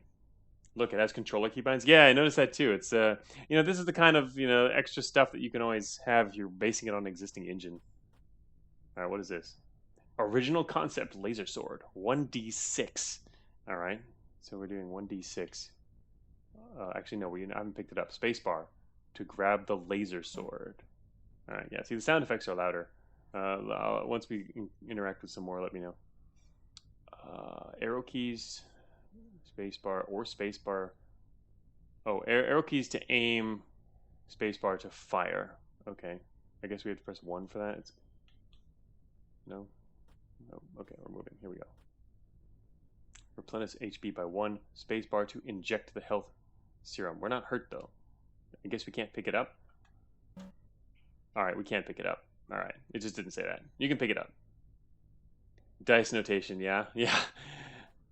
Reminds me of the early days of Cogmind, when I was deciding whether to use dice notation or not for the game. And I decided I didn't really want to go with the different distributions, and that it would be, it's less sci-fi-ish to use dice notation. So I didn't go with that. What is this object? Nothing to use here? Oh, what is that? What is it? It's a cone? What is that? I don't actually know what that is. Alright. Less sci-fi. No dice in the future. God, I could have had dice notation scary. Yeah, I didn't like the idea of it having dice notation with the numbers either. Just there's already going to be a lot of numbers, and if you're going to have a lot of numbers, adding dice notation to that pile doesn't seem like a great idea. Oxygen tank in slot 3. Okay. Our oxygen is currently at 100. What is that to the north of us? Is that a trap or something? I feel like that's a trap. I'm going to step on it. It's not a trap. It's nothing to use. It's just, maybe it's just grass. A discarded holotape. All staff. Productivity has slipped in the final stage of mining operations on Gamma 4. Unexpected heat vents and material discoveries have MMC, Mother Management Corporation, concern for both timing and profits. Okay. Holotape. Play the holotape. That's right, Kazamish. Dice notation is the wrong flavor of nerd for Cogmind.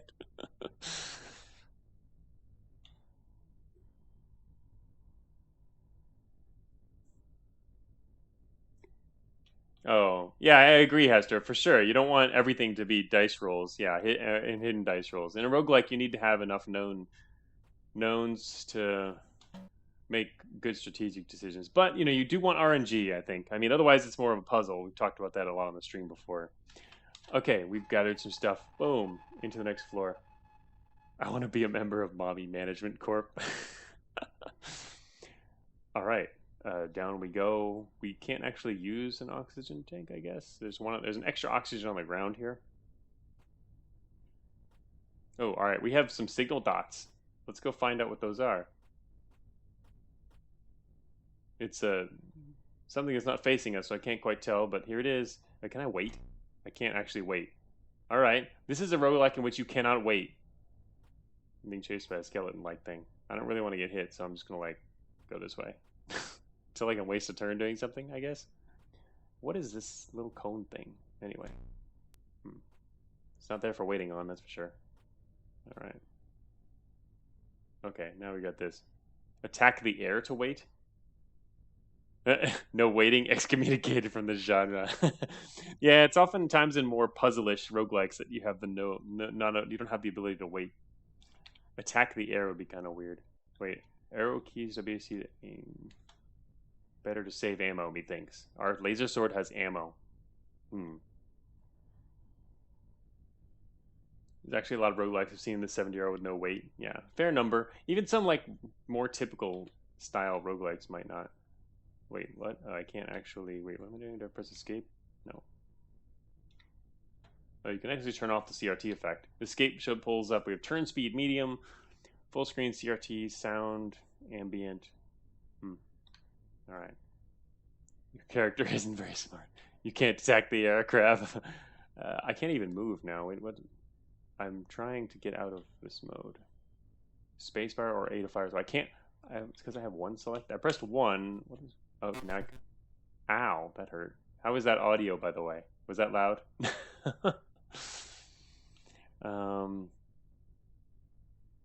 Interesting. There's 2 2s behind them. You heard it barely? Really? Wow. That was actually really loud for me. Gray slaps Jerry for 4 damage. Alright, I'll raise the sound. That is actually pretty loud for me, which is kind of surprising. Wait a minute. Did I? 1 second. Oh, here we go. I have my OBS settings really low. No wonder.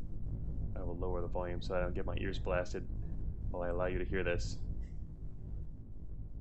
From one of the previous games, had my audio really low. You can hear the drone now. Okay, all right. Tell me if it blasts your ears in a second. Let us. Okay, I turned to the left. I attacked this guy immediately, and there's a 2 and a 1 behind him. All right, that's 3 damage. The 2 and 1 adds up to 3. And there's a 4 behind me because they hit me for 4 damage, I guess. Okay. Energy 24%. Hey, did we automatically used our pill thing, it looks like? Okay. Great HP is now a 1. And he's dead. And there's a... I guess that dice mine is just for fun. The red circles are supposed to be 2-sided coins. And the D6 is a D6. Yeah, what are the coins for? Those for damage? It deflated. Gray is so dead. Yeah. Okay. Gotcha. Okay. We picked up the health serum. Oxygen is now 65. That took a while. We weren't losing much earlier. I bet the Gray's attack is 2d2. Ah. Okay, yeah. Looks like it. That would make sense. Yeah. And I can't examine things, so I don't actually know what this is yet. What is this? Power bolt, plus 3% to energy? Okay.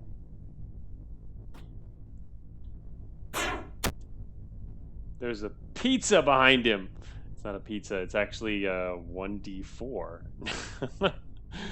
I guess that represents a 1d4. Yeah, it's got to represent 1d4. Man, I haven't played with dice in a while. Alright, got hurt. How much? Slime is now HP 2, so we should be able to take this guy out. Nobody panic, it's a pizza. It wasn't there. There's a Roomba over there, too. Alright, we killed this guy, and then now there's something else here. What was that? A hugger. Oh, it's a face hugger. Its HP is now 1. Flails about, Jerry. Okay.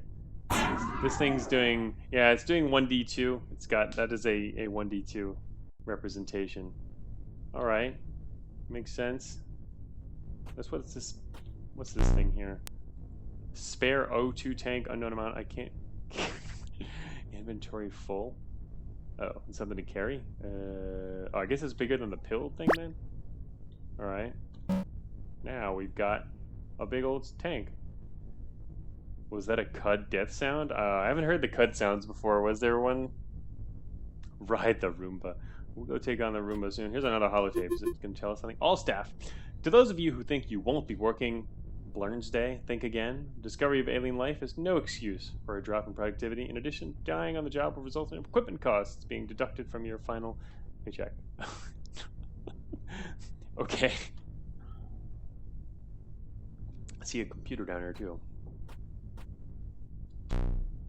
Never mind, that's just environmental. I can't really tell what's environmental or what you can interact with. I guess, alright, there's hovering thing. Alright, hovering things are interactables, consumable stuff, or whatever, or items.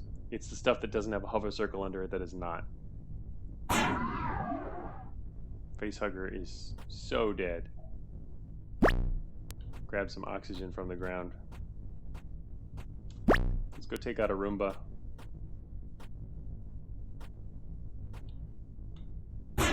Trap the Roomba. Energy! Good. Is there an examine key that we don't have to waste moves? It doesn't seem like it. There is no examine key. Oh, we have a little oxygen tank on our back there.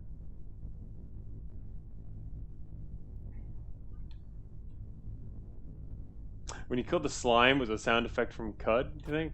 Well, they might have gotten their sound effect from the same place. It's possible, too. We'll see when we kill another slime. People can listen again. I'm moving as fast as we can. Well, I can't use that oxygen. How are we back at 100% and we're just staying there? Oh, now it's going down again. Okay.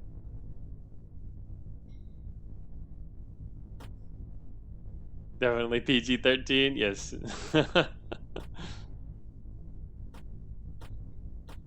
More oxygen tank. And stairs. Found some downstairs. The Roomba doesn't seem... Oops. It's okay. I was gonna say it didn't seem to want to get next to us, but proved that theory wrong.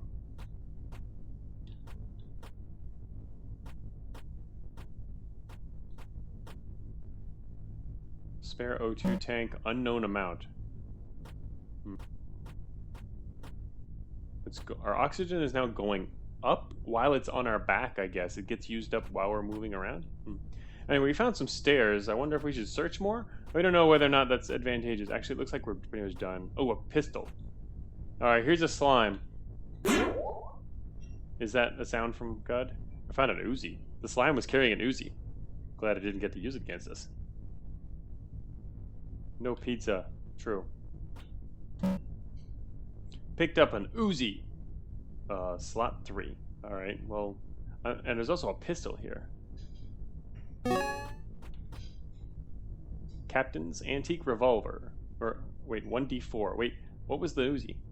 I didn't actually read it. Oh, it's up there, never mind. It's a... Oh, there it is. Uzi, Mother Approved, 3D2. Alright, we can't actually... Oh, it says it's up there, never mind. Alright, so we can grab this. Alright, yeah, here we go. Ammo. Okay, these have ammo. The laser sword is not limited. Uzi has 3 shots, 3D2, 1D4. Alright, so, I mean, I wonder what its range is, but I guess we'll find out. Thanks, Mom. Yeah. The classic Uzi slime organelle. Alright, down the stairs then.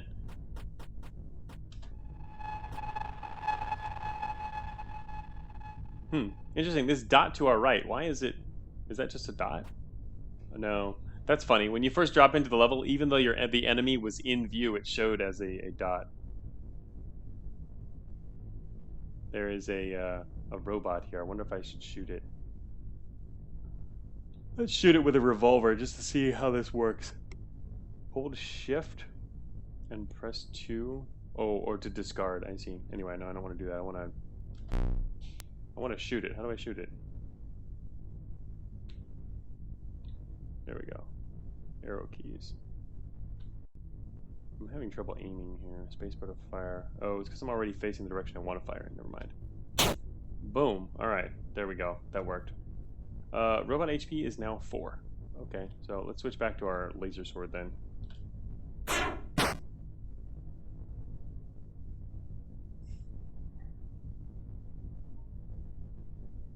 Okay, we've got 2 damage down. We're at 16 health.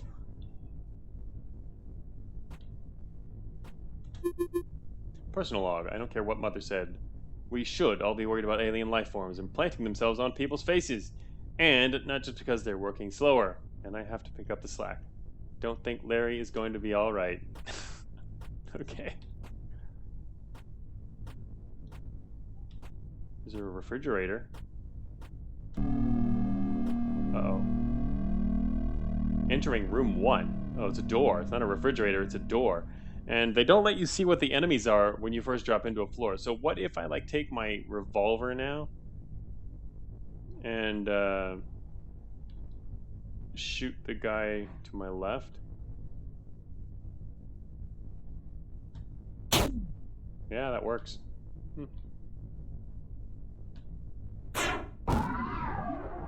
Oh, what?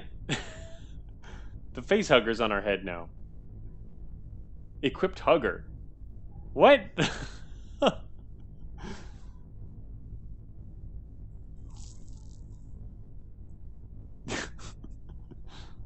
Yeah, I see that, Vectus. Wait, equipped hugger. What? What does that mean? I have to, like, throw it off? Yeah, it's like eating us. Look, our health actually is now using decimals. The hugger's on our head. How do we get the hugger off? I can't actually pick this up anymore. How do you get a hugger off your face? Do we have to let an enemy attack us? I'm not actually sure. I can't pick up my sword anymore. I lost the sword and now I've got a hugger on our face. It's eating us every step we take.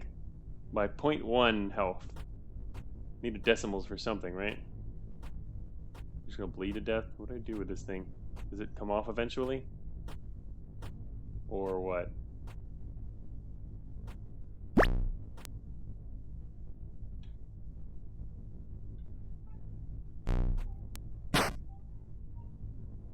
Okay, yeah, you have to let an enemy attack you and then it gets knocked off?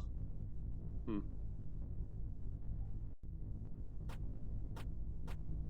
Okay. I guess if you see a face hugger, you're gonna maybe want to try and hit him from a range then.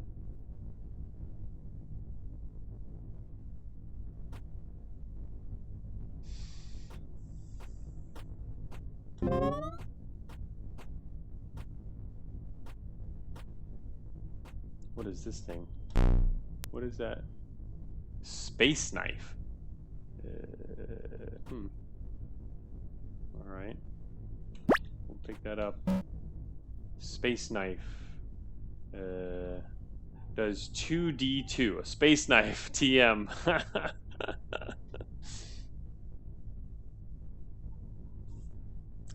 Oh. Hey, Flaming Ketchup. Actually, that's a good point. You know, I should probably give someone else mod powers in here. Something I've never done. Because it'd be easier than me actually looking over here and doing it myself. Not very common, but... Vectus, I almost just banned you.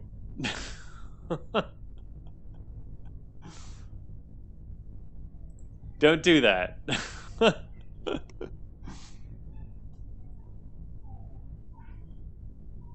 Yeah, watch out that like Twitch doesn't like auto ban you for something like that. Okay, what's going on now? We got 10 health. Space knife is 2d2. Not so impressive, I guess. I don't know. Meh. Whatever. Or gonna look around and kill some more Roombas, I guess. Well, it's nice to be able to just pick up resources anyway.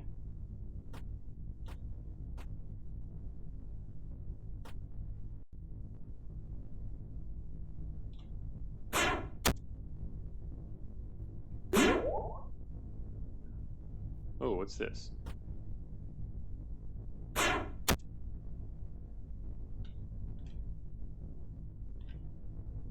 Slime HP is now 3. Well, anyway, I guess we're going to use a 3d2 on this guy here.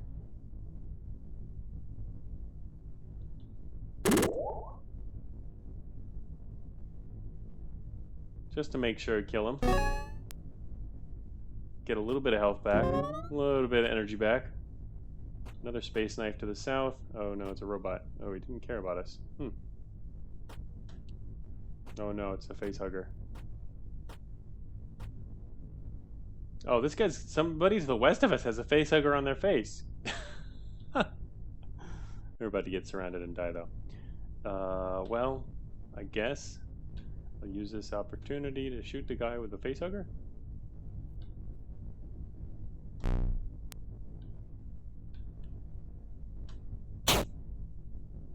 Uh-oh.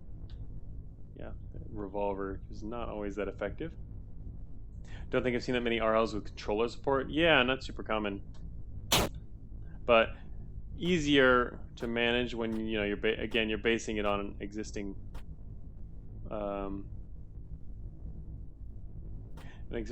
engine. Oh shoot. I don't have time to grab that. I don't remember how much damage face huggers can take. But getting hit by one would be pretty much death sentence, so...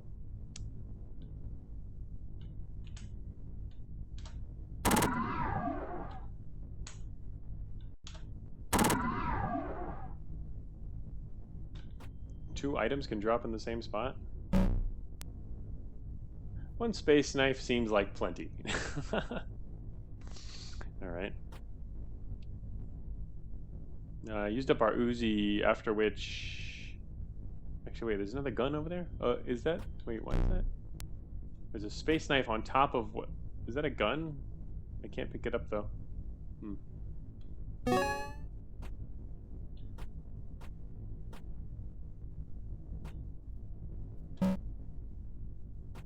There's health over there, but it might be not worth going to pick up, huh? Considering how many enemies there are.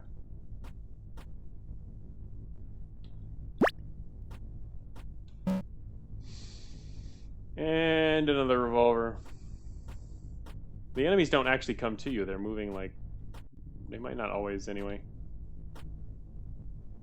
That's kind of annoying not knowing what the enemy is. Ooh, laser gun. Laser brand laser pistol. 1d4 plus 1. Okay. It doesn't seem advantageous to actually kill things though, so... Alright, let's grab that. O2 is low. Yeah, I noticed. It's gonna die from one thing or another, right? Let's fire the pistol before we die here. Running out of oxygen. It's blinking. I like the effects. It works out pretty well.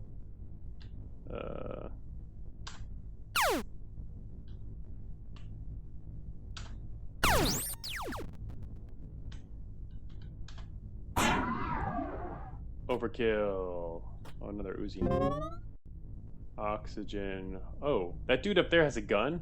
It's telegraphing where he's about to attack.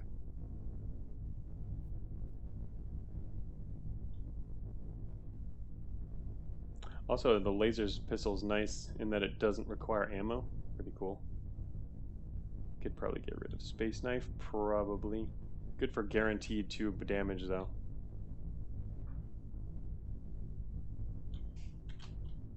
Oh, look at that. He's just moving around like that. Shoot. I just wasted. You can wait in this game by dropping stuff and picking stuff up again. Found a way to cheese wait. Please don't kill me. Had 0% oxygen. Just made it. He dropped oxygen, which was nice. I guess that makes sense. Yeah, 0% oxygen clutch. I guess we would probably lost health. That's what you generally lose when you generally lose health when you're out of oxygen in games. That probably would have had a little more time, I think. Just a guess. Outright dying, probably not. All right, let's see. There's another Uzi here. Whoops.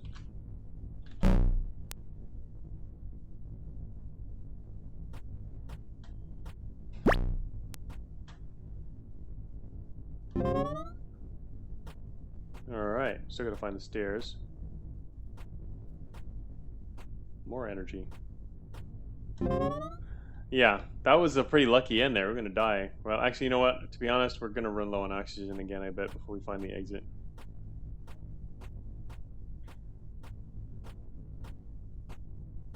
There's a lot of enemies, though.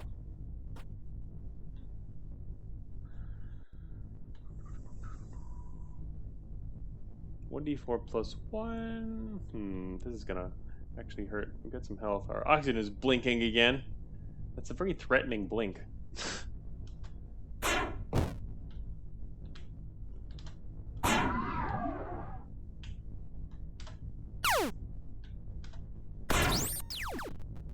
Whoa, what is this gun? Laser machine gun. 3D2. Oh. Laser MG compensates. 3D2. It's basically like an Uzi, only it takes energy instead of actual ammo. We're doing actually fairly well in energy, despite I'm repeatedly using the laser pistol. Yep, here goes our health. Dead. Very dead. Can use the laser machine gun for fun. Okay, less dead. Alright, time for some cheese. Just drop our sword. Kill that guy. Now we can pick up our sword again, even though we probably don't need it, to be honest.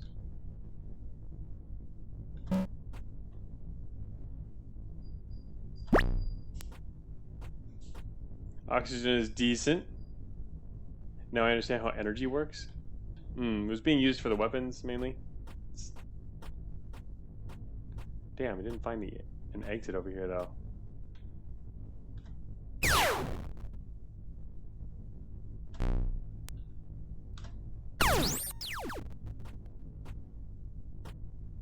Wait, he dropped a crowbar? Space crowbar. Funny.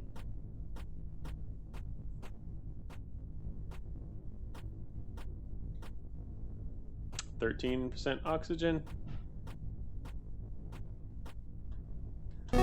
Time to start dying again. Wow, no exit. 6 more turns. Yeah, we're dead. The exit must be up here. And connection lost. Vital signs non-existent. All right. Well, pretty neat effects overall. This is just like real life. This is not the kind of, I don't know, hyper replayable game like Vectis has made, and like some of the others that we've played though. So, okay, what does that do? Send us back to the beginning again. All right. What is this? Recycler mask? What does it do? Mask of some sort. Oh, 3/4 O2 use. Huh. Yeah, different starting loadout. Yeah, I was gonna say. Oh, neat. You have the mask on there too. Also, power crystal, 10 plus 10% energy. We don't get a weapon. So yeah, it throws some random items here for you.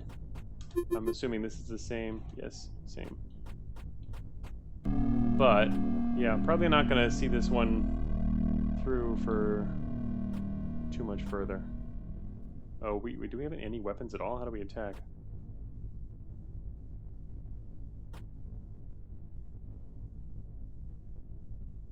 Oxygen mask is pretty nice.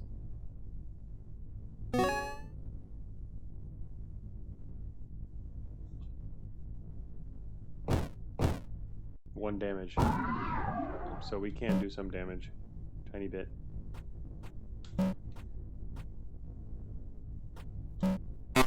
Whoops. Starting without a weapon really sucks.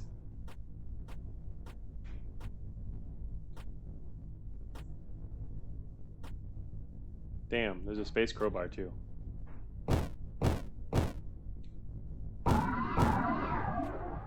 Ah, wonderful.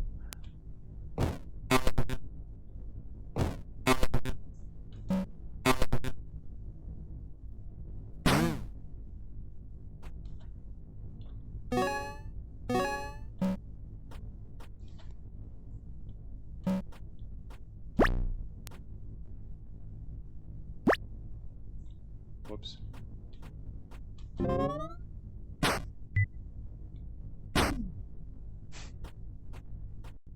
Probably not necessary.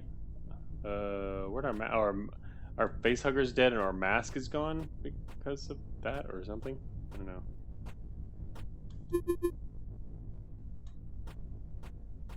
Same message. Overall, it's a fairly simple 7DRL though. I mean, visually speaking, it's and polish-wise, it's got a lot going for it.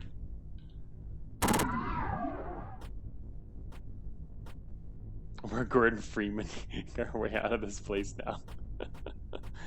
Alright, and there's a room there. There's a door, I mean. This is a door exit. Which, I wonder if that's any different from stairs or not. I guess not.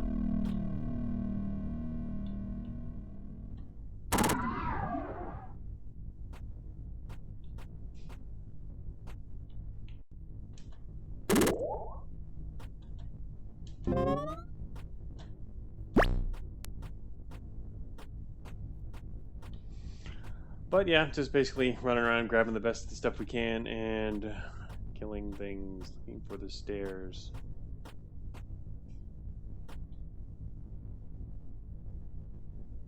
And then here's where we have to do the old fake wait.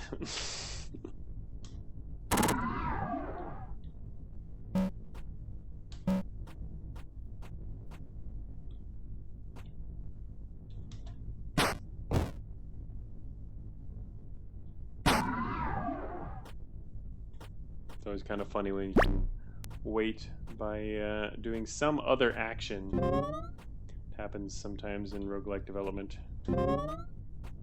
Usually these things are fixed later on. but that happens once you get a larger player base. Or a very vocal one, pointing out that that's not good. Oh, good. Now we're running out of oxygen. Yes, Vectus, a vocal one. Classic strategy. Well, it does work.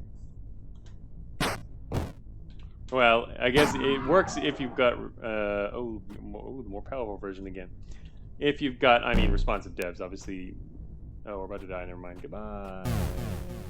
I was just about to reach the thing that would have allowed us to take like 2 more steps too. What? What? You heard there was a term going around the other day for weightless roguelikes? Oh, you died with oxygen? Oh, I did have oxygen in my inventory. I wasn't really paying attention to that. Oh well. Yeah, so I was too busy talking about, yes, stuff. Okay. Anyway. Okay. That is Rogue Meteor. Next, we're going to move on to our second out of three Dungeon Tetris games from this year, all of which are in the top up here. The last one I think wasn't all that great. This one technically, I think, this one in the end, this one got a lower score than the other one. The average score, I mean, than the other one, slightly lower. I mean, not enough to really mean much. I mean, even the middle games down here can be amazing games. But it also just depends on the people who played them, right? Did the game click for the person who played it? Did they see a lot of the interesting stuff, or it's based on your own experience when you're judging. So, and also, how much time did they put into it and whatnot. Was the judge a good fit for the game itself? Can be an issue, and obviously, it's the thing is that not every judge plays every game. In fact, you only play a small minority, as the list shows down there. Actually, I forgot. Oh no, I did have it on. Okay, it's because the window's gone. Sorry. Okay, so but yeah, I mean, with different judges playing all the different games, it's not going to be super consistent. But yeah, we'll get down to Winding Path, the other one, the third one. We're going to get down to the next one. This one, we're going to start with. We're going to do Dungeon Tetris next, which is. Let's open up the window here and look at it. Dungeon Tetris is a traditional roguelike with a Tetris twist. Navigate the frozen lakes and dark pits, wielding a magical amulet. All right. This here is by Numeron, who does a Rogue 70-year-old pretty much every year, and they're generally pretty decent. They always score pretty well. And he uses a lot of very similar assets. I think some of the assets he also makes on his own too. He's made them for his previous 70-year-olds, and he just reuses the stuff. If you look in the background here, these are actually I remember these assets from last year. His 70-year-old last year was like Demons versus something. Was it Demons versus Zombies? Was it? I think you play one side of that. It was pretty cool. You were like a summoner, and you just go through several phases. It's kind of like a tower defense versus where you have a whole army versus their army, but you still control a single summoner who moves around doing stuff and summoning things. That was actually a pretty neat game. I liked that one. I liked his entry last year a good bit, but yeah, you can recognize the assets from that. So yeah, let's. I gotta open this up. This is a downloadable. Yeah, the assets are pretty good. I don't know if he made these ones in particular. I know he makes his own assets for a lot. He probably did make these as well, or at least a portion of them. I think he gets some of his assets online and then fills out the ones that he needs that weren't in there based on the same style, because he does a lot of his own art as well. All right, so this is. Let me get the windows set up here. Dungeon Tetris. Hopefully, it's a little more balanced than the last one we tried. All right, Tetris. Resize the window. Shut that down. Okay. Dungeon Tetris. New game, normal, easy, continue, help. Place blocks over spawners to remove them from combat. Place blocks over spawners. Okay, that'll make sense later, I guess. Actually, wait a minute. How do I can't actually click on this menu. I have to use the keyboard. Oh, control scheme. Look at all these buttons. Player controls, Tetris controls. Okay, F1 if we ever need to come back here. I do like them. I like keyboard controls, Vectus, but they don't not all at once. I mean, at least it takes a while to get into. But yeah, screen's helpful. It also looks like a lot. The controls that look like this seem overwhelming, but to be honest, like literally, this whole list of player controls is just telling you, okay, you can move by numpad or VI keys, and any of the normal keys will wait one turn. That's it. That's what this whole big section with all these buttons means, um, which is kind of overkill in in terms of comprehension. But I mean, it's also simpler to understand for a lot of people. So, Tetris controls.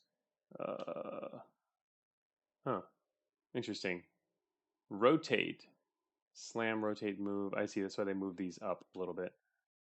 All right, QE, ASD. Okay, so we can move with ASD. QE, rotate, W slams, or shift, control, and move. I think by this they mean shift, control, and arrows. No, what do they mean by that? I'm not sure, but anyway. Um, what do you mean, Krasavich? Wait a second. Do you do both? We're playing Tetris and player. Yes, we're playing roguelike and Tetris at the same time. Well, yeah, we'll see how it works. But player and Tetris don't share keys. Yeah. No wonder we're gonna need a keyboard, I guess. But it's also anyway. We'll see. It's a multitasking game. I don't know. I guess we'll see. Other controls. All right, we can use items 1 through 6. G, forget. Fire your bow. Examine. There's examine though. Examine. Can you pause? There's wait, but if there's no pause, then examine would be very hard to use in a real time game. I don't know. It's probably not real time though. It's probably still turn based. Anyway, we'll find out. See for you can close doors. All right. Wait. Why is there a next? Oh, choose control scheme. Oh, wait a minute. What? Oh, I have to use the arrow key. I can't use. Oh, I see. There's two different things. X for examine. Oh, it's X for examine, and C for close the door, or M and B. M and B. What is it? M and B. Oh, M and B would be for the VI key users, because you want the keys that are going to be closer to your movement keys. Probably. X and C count, at least they're near the Tetris controls. All right, gotcha. Oh, all right. Yeah, Big Simple Life says it's turn based. Yeah, I would think so. I would be surprised if Numeron would do a real time thing, just purely based on the help screen. People were thinking. Here we go. Loading. Huh. At last, I've found the legendary Tetramino amulet. Okay. Okay, hero. Legends say the wielder can command the platforms in the pits of the Tetranemo tomb. Love scrolling text, Vectus. It changes shape to signal what platforms will appear next, and its magic. Typo. Its magic isn't restricted to the tomb. It will also be useful, or it also will be useful for traveling there. All right. The tomb lies far to the north, and it said a great treasure lies deep within. I have no time to lose. All right. We have some items down here. I don't think they're items. Never mind. This is just giving us our stats, maybe. There's this. This is the Tetramino amulet here, which is showing us the next piece, which is kind of funny because we're not actually down there yet. But maybe it just looks like that now, or that's just the symbol, and it's going to show the piece elsewhere, which would make sense because we wouldn't want it to be that small in the corner. We've got armor, melee attack, and ranged attack bonuses, and our items in the bottom left here, 1 through 6. All right. I guess now let's move. Numpad requires numlock to be on to work. All right, we're going north. Oh, wow. There's just like enemies all over here. Yeah, this is the same kind of graphics too. An ice wasp emerges from the water. Where's my health? Oh, it's on the bottom. It's on the far left. There's this long bar. But yeah, a lot of these assets are and the effects are reused from previous years too. No arrows left. Oh, I used up all my arrows. Oh, I had limited. I didn't know how to limit. Okay, we'll wait for this guy. Oh, wait, what? I just got another arrow. Why did I get an arrow? How did I get an arrow? Did I get shot and pick up an arrow? An ice wasp emergence. Sturdy bow +1. I didn't. None of my numbers. Oh, I'm standing on it, right? I have to pick that up. Okay, we have a +1 to our bow now. Gotcha. Armor with a winter jacket. All right, give me the winter jacket. No arrows. We'll wait here. Attack this guy. And oh, did that guy just like? Wow, I attacked that guy. He like slid backwards, and there's blood on the ground now. This looks like a farming spot for items. Well, I guess other than the fact that also we're taking damage, we get a scroll of flash. I have no idea what that does. But wait, did you just can I attack diagonally? I guess I can. Yes. Kill you. All right. Oh, whoa, what's going on here? Oh, look. There's actually a tetromino thing coming here. Can we rotate it? Oh, I can move it. I'm moving it and rotating it.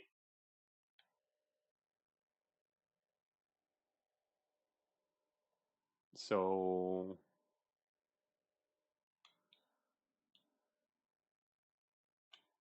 now what? Oh, is this? There's a blue line right on me here. Does that mean it's gonna drop on this blue line? It moves down to my height. Oh, your necklace changed. Oh, cause wow, I thought that necklace might have been just an example of a piece, and the actual next piece was going to appear somewhere bigger on the screen, but it doesn't. It actually appears down in the bottom right corner in that tiny little thing. It's probably from a QOL point of view, it's a little weird, but hey, it's a 70RL, right? There's limits. So this looks like it comes down to literally our current depth. Yeah, it's thematically neat. Hey, Rice, game looks good. Yeah, yeah. I was guessing earlier. I guess might have been right before you showed up about yeah, whether that was going to change or whether it would appear somewhere on the screen. Okay, so I assume. Oh wait, we have to wait until it hits the bottom. I'm just gonna. Okay, whoa. Okay, it changed right there. Hmm.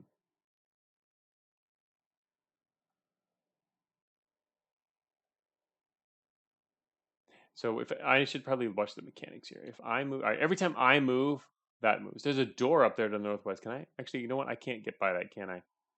To get around that, I would have to move the piece this way.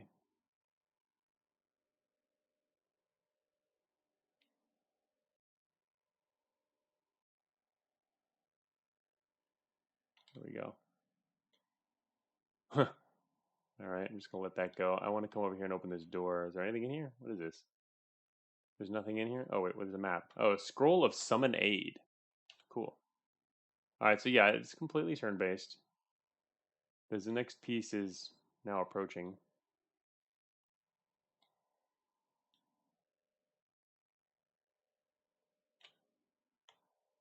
All right, yeah. So you can control this with your keyboard. I'm using the right.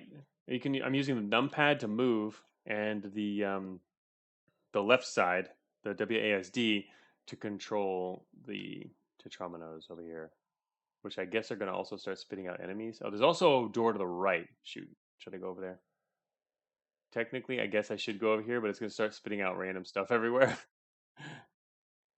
Just to grab this, a winter coat +1. Wow, that was pointless. Wait, what if I get it? Does that lower my? No, you already have better equipment. Okay, yeah, this is the same more or less mechanics that we saw before with his game last year. All right, so we can now sort of control these things. Is this a bad thing if it gets filled up? Oh wow! Ow! Ooh, ow! What? Oh, there's an ice wasp right here. Attacking takes a turn. Whoops! I can't actually use my arrows on this guy. Okay, I'm just gonna go north then. Ice wasp. Harder to notice enemies. Arrows just seem to come back over time. There's a ghost in here in the northwest. What's he doing? Going to attack us? Of course he is.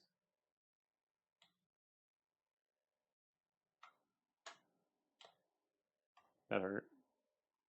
That hurt. That hurt. Now you die. Oh, shoot. Or we die soon enough. A scroll of blink. I actually kind of forgot what some of these scrolls are. Oh, those are summon aid. We have flash, summon aid, and blink. having control separate is just for convenience then. Yeah, I mean, it kind of needs to be. So far, the Tetris thing hasn't been coming into play very much, but that's also because I've been maybe moving too slowly.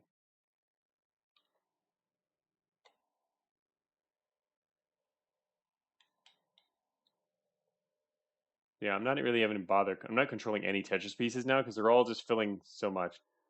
You need to move and move the Tetris pieces at the same time. Yeah, the thing is with the Tetris pieces, literally I can move it like, see that piece up there? Oh shoot, it does take time. He moved over. Oh, okay. I hadn't quite grasped that yet. Ooh, health. What did I just get by? What's hitting me?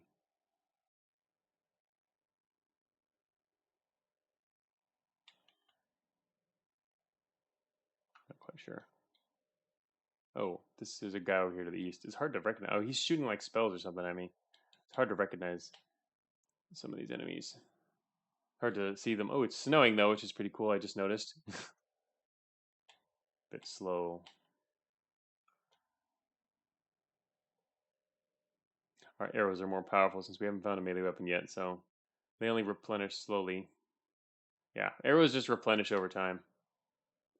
Well, getting across that, I haven't really been doing anything with the Tetris pieces. I'm not sure how much that comes into play.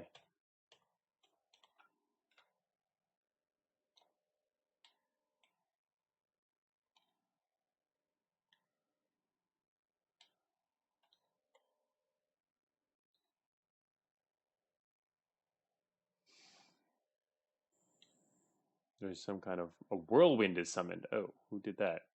Uh, got the whirlwind at least.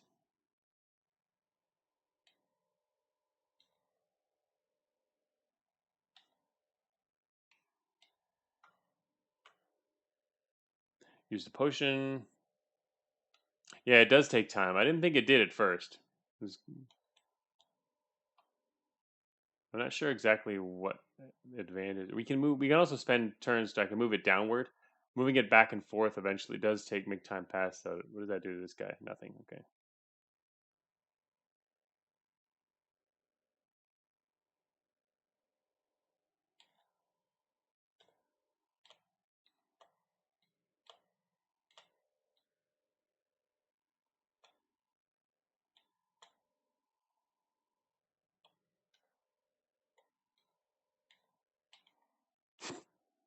Yeah, I'm not really having much of a need for doing anything right now with the pieces.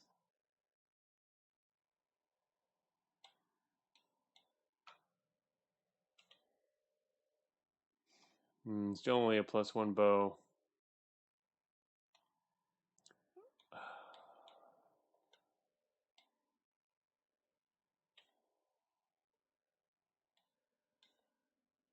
It's interesting though. I was watching, or oh shoot, I just shot an arrow in the wrong direction because I didn't know my arrow thing was on. It's kind of hard to see the UI elements in this game, and just the general the overlap of enemies and UI. It's not all very clear. But anyway, it's interesting watching Numeron develop this. He was developing this game and writing logs about it each day. So I did have a little bit of idea what he'd been doing for the first few days. I wasn't sure after that, but this certainly looks a lot different because he was mostly experimenting with these first few days with what would be possible with like a Tetris type, or like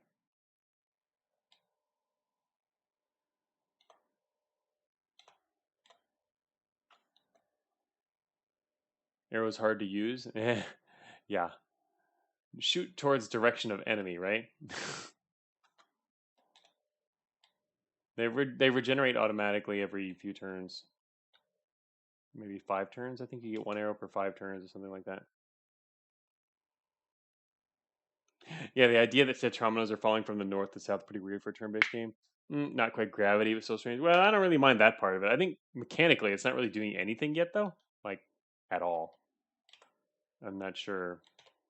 It doesn't seem like it fits here for any reason. Like the other game, which really wasn't balanced, right? That we played earlier, the other Tetris game was clearly not. I mean, I guess it wasn't balanced, but it was very clear the entire thing was extremely built around the idea of Tetris.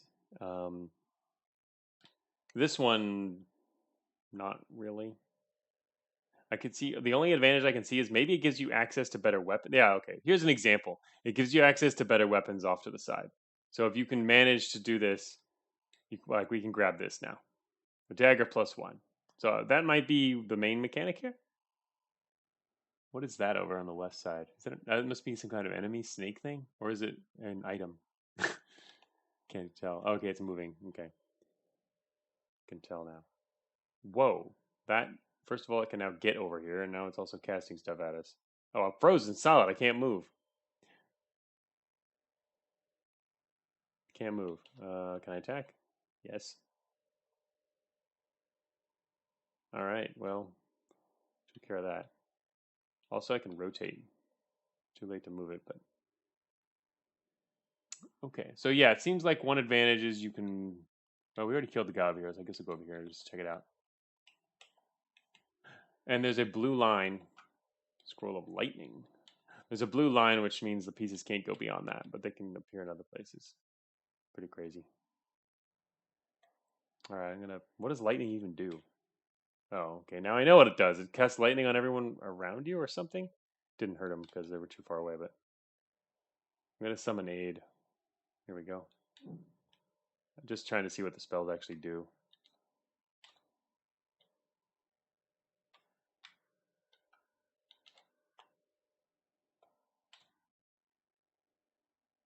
We have a ninja friend who is throwing ninja stars and stuff or something. Hey, did he drop money? What was that? Disappeared.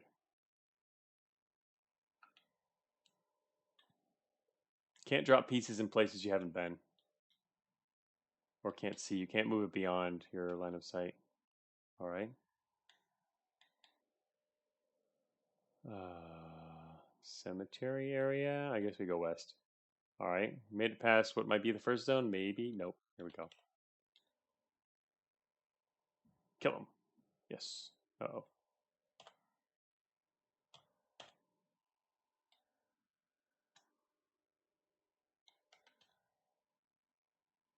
Yeah, this guy's pretty good. He's got his own arrows and everything.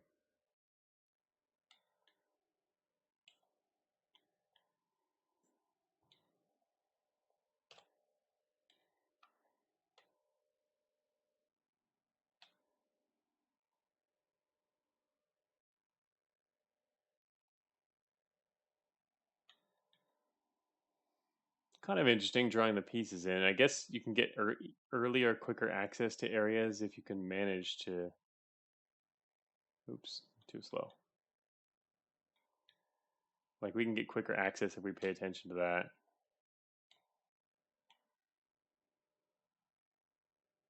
Not sure what's off to the west.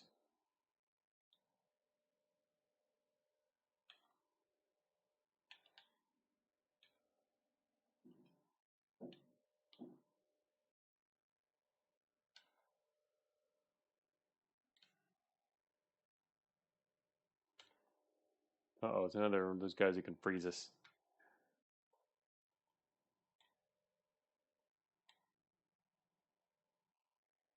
Oh, there's a crystal over there. How do I get over there now?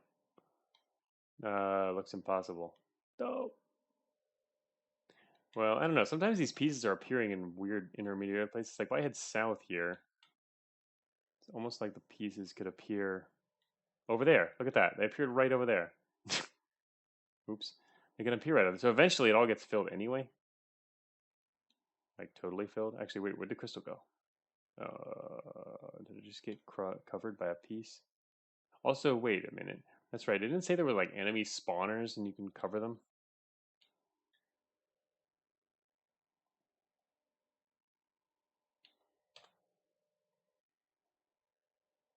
Our friend here is like, how much health does he have? Is he like invincible?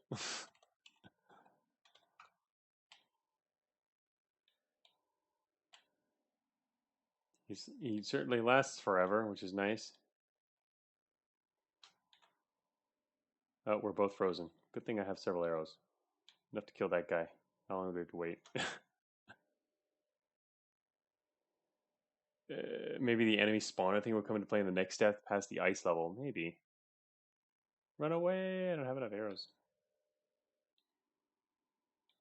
Throw your arrow. Got him. I wonder if timing really even matters too. When there's no enemies here, can I just like wait? Oh, there's an enemy down there. This guy just kills everything. Kind of funny. Oh, here comes an enemy. Oh, can't get over there yet.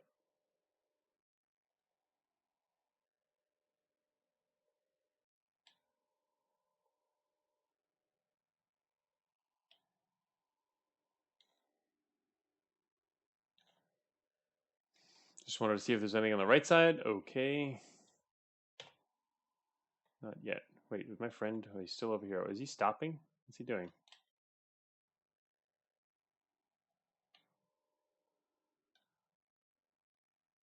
He's got a symbol above his head, I think. Oh, he's trying to get to this enemy. There's one of those snake things down there. Shoot. He can't actually get there, though. And I need 3 arrows in order to take him out. Got frozen again.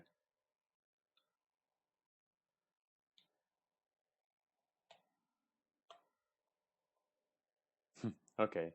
He's now happy because they're all dead. Maybe later we'll be able to move items this way for strategic purposes? What do you mean?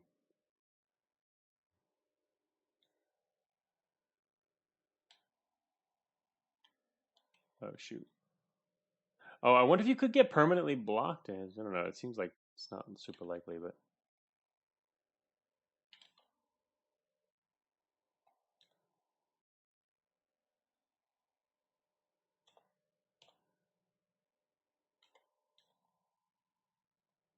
Oh, it's another of our freeze friends.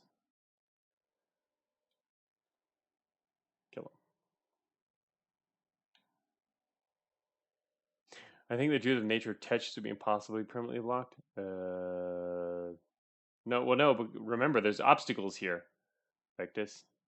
Can you clear a row of blocks? That's an interesting idea. I don't think you can. It doesn't seem to. But there's obstacles here. It's not just Tetris, Vectis, so it's possible to be blocked.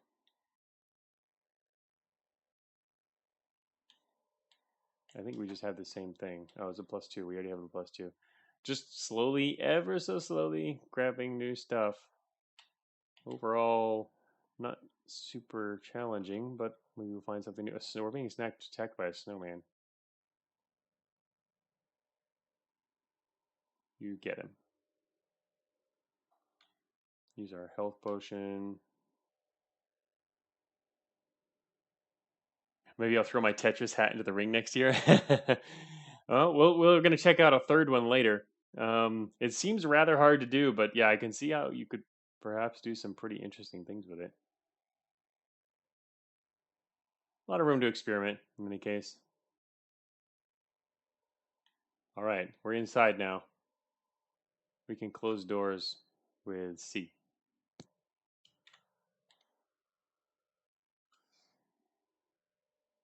Is that an enemy? What is that over there?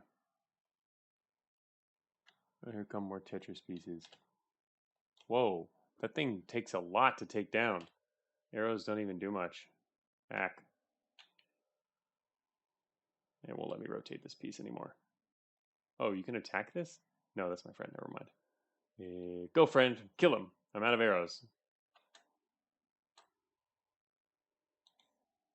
Friend is actually getting hurt now. Well, that first area was certainly pretty long, considering how it wasn't too difficult. Oh, look at it. Now, to the northeast of it, there's some eyes in the darkness. I guess it only comes out. Oh, okay, now it's a bat. I was going to say it only comes out if we get close to it. Oh, it's a spawner. That's a spawner. Okay, now it might matter. Finally. It might matter where your pieces go. You do want to block those. Oh, here comes an alien thing. Enemies are definitely more powerful now, though. Ooh, fire-breathing dude to the north. Did find a spawner, though. Finally. And a better... Oh, check out to the west of us. There's like rooms and stuff. Alright, it's starting to get more interesting like that. Gonna probably do that. Oh, we can also see the next piece. This will allow us to get around on the west. Our friend is still alive.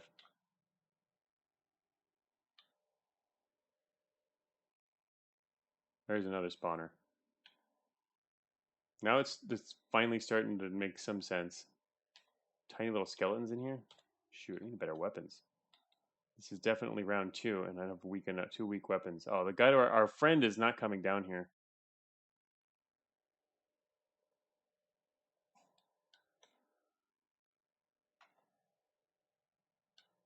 Alright, he's coming back now.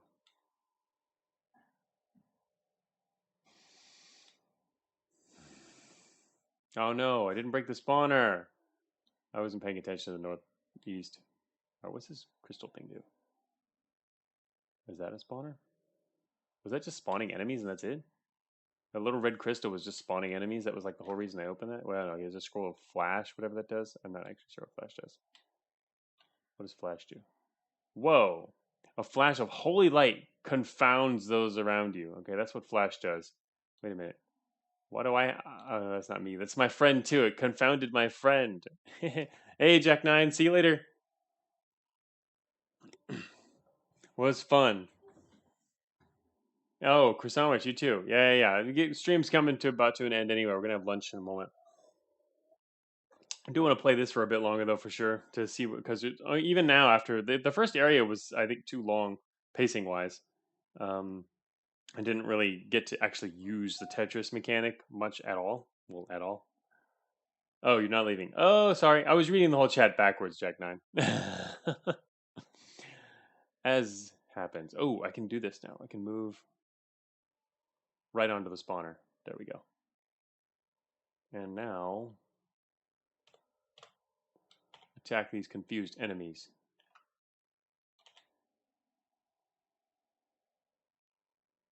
The shadow vibrates. The horrors of the pit call out to you. Wow. Are we under the effect of some kind of spell or whatever? That's pretty cool. Huh. Well, I guess I'm gonna keep moving. I could probably... Is it... A skull bat emerges from the pit. Alright. There's also... Is that another summoning scroll over there? Ooh, that is. There's a weapon to the west, another summoning scroll to the east. There's an enemy over there, though. I used a flash to try to confuse people, but I don't know if that's going to actually help. It did not help. Summon aid. I summoned aid again. Not sure. Our friends are going to do pretty good, hopefully. Alright, let's see here.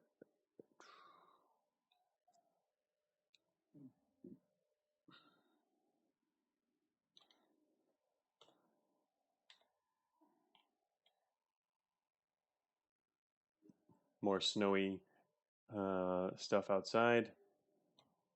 That next piece is not going to help us, so I guess I'm going to walk myself over here. Oh, I need the weapon anyway. Short sword, finally. Alright, now we have a pretty powerful close range attack. That took too long.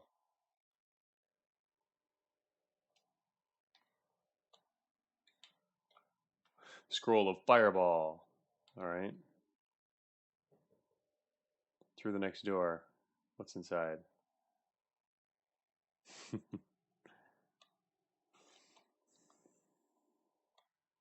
These allies sure last a while.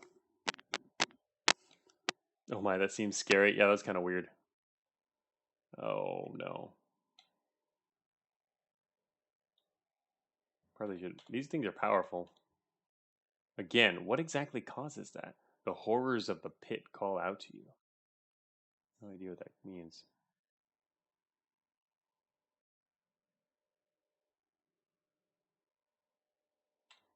Oh, now we're really in danger too.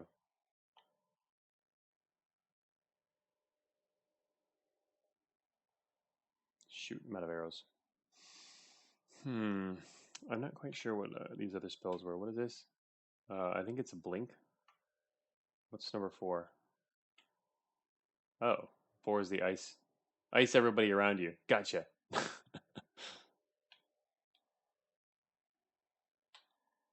Yay! And regain some health and not die. Also, we found a scroll of lightning. And next. Oh, I see a spawner.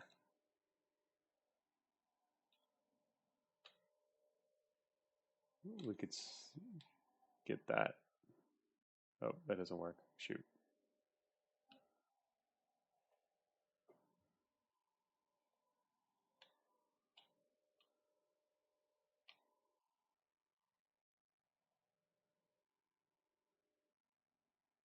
A new bow. Yay.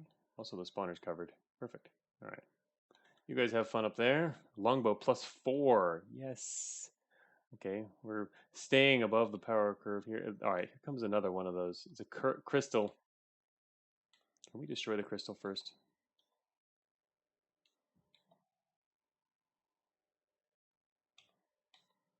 Yeah, it seems like you can. Technically, it's a kind of spawner.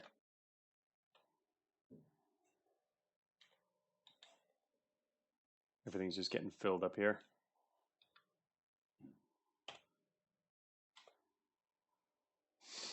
The shadow vibrates. I still have no idea what that means. This must be some particular enemy or something. Did I just lose a friend, or did my friends kill them? I have a better weapon than the bow. Maybe you stepped on a pit tile by accident and that caused it? Maybe. Is there, I don't... Did we lose a friend? Wait, did I just kill my friend? Wait, who's this guy? I think I just killed my friend. That armor over here? No arrows left. Yes, yes. Oh, here we go. More armor. That'll be helpful.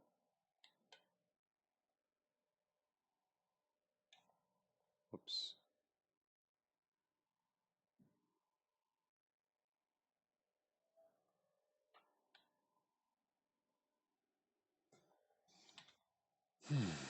Everything's pretty much just filling up again.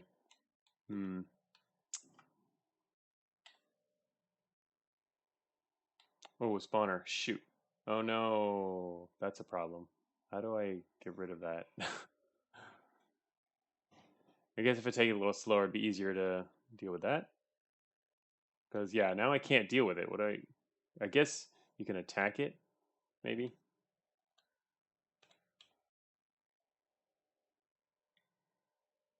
Oh, whoops. Did I press the wrong button? Yes.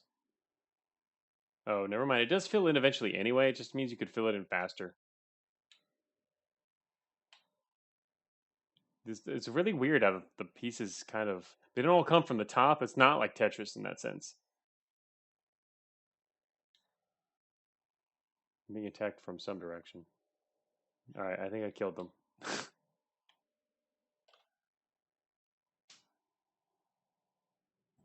But...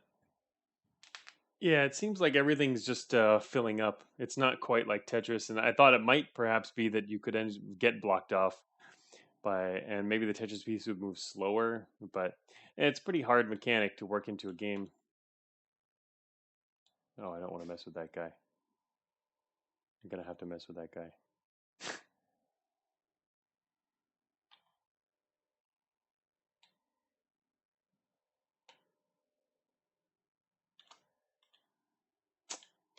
I was wondering if lightning might manage to take him out, but it did not work very well. All right. No. Well, interesting mechanics. I mean, it's a completely different take from what we saw in the other one, though. I think this one's a little less integrated. Like the main purpose of Tetris here, you can do two things with it. If you're taking your time a little more than I was there, you could do two things strategically. One is gain quicker access to items. The other one is to stop enemy spawners, which didn't even come into play until the whole second area. I mean, the first area I think was a little long, considering the main mechanic doesn't even come into play there, or at least not much. It was just for getting items. But tragic, no Tetrum, no tomb treasure.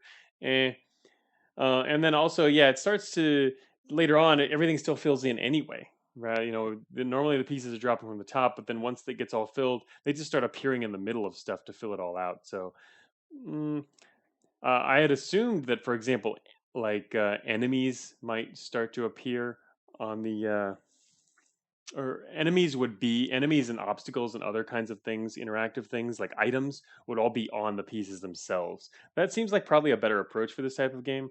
Um, and part of what gave me that thought was that there is actually, I don't remember what it's called, but I saw it mentioned on Twitter real quick not too long ago, some weeks ago.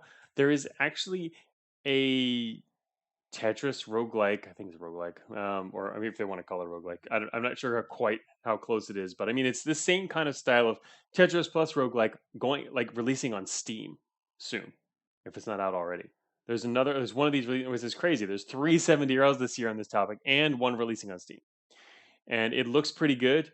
And the idea behind it, if I recall correctly, was that yeah, there's pieces coming towards you, and you can orient them, and they on those pieces you have things like enemies and items and doors, and you can only move on the pieces that have come down and been placed. But the orientation, that seems like probably one of the best ways to approach a game like this, where you can really merge them, and the Tetris pieces and their orientation and positioning becomes like really important, right? That's very central then to the gameplay. And do I want to place this piece over there while I have this other enemy coming from that direction, that kind of thing. Um, Vectors is how is this genre taken off so much?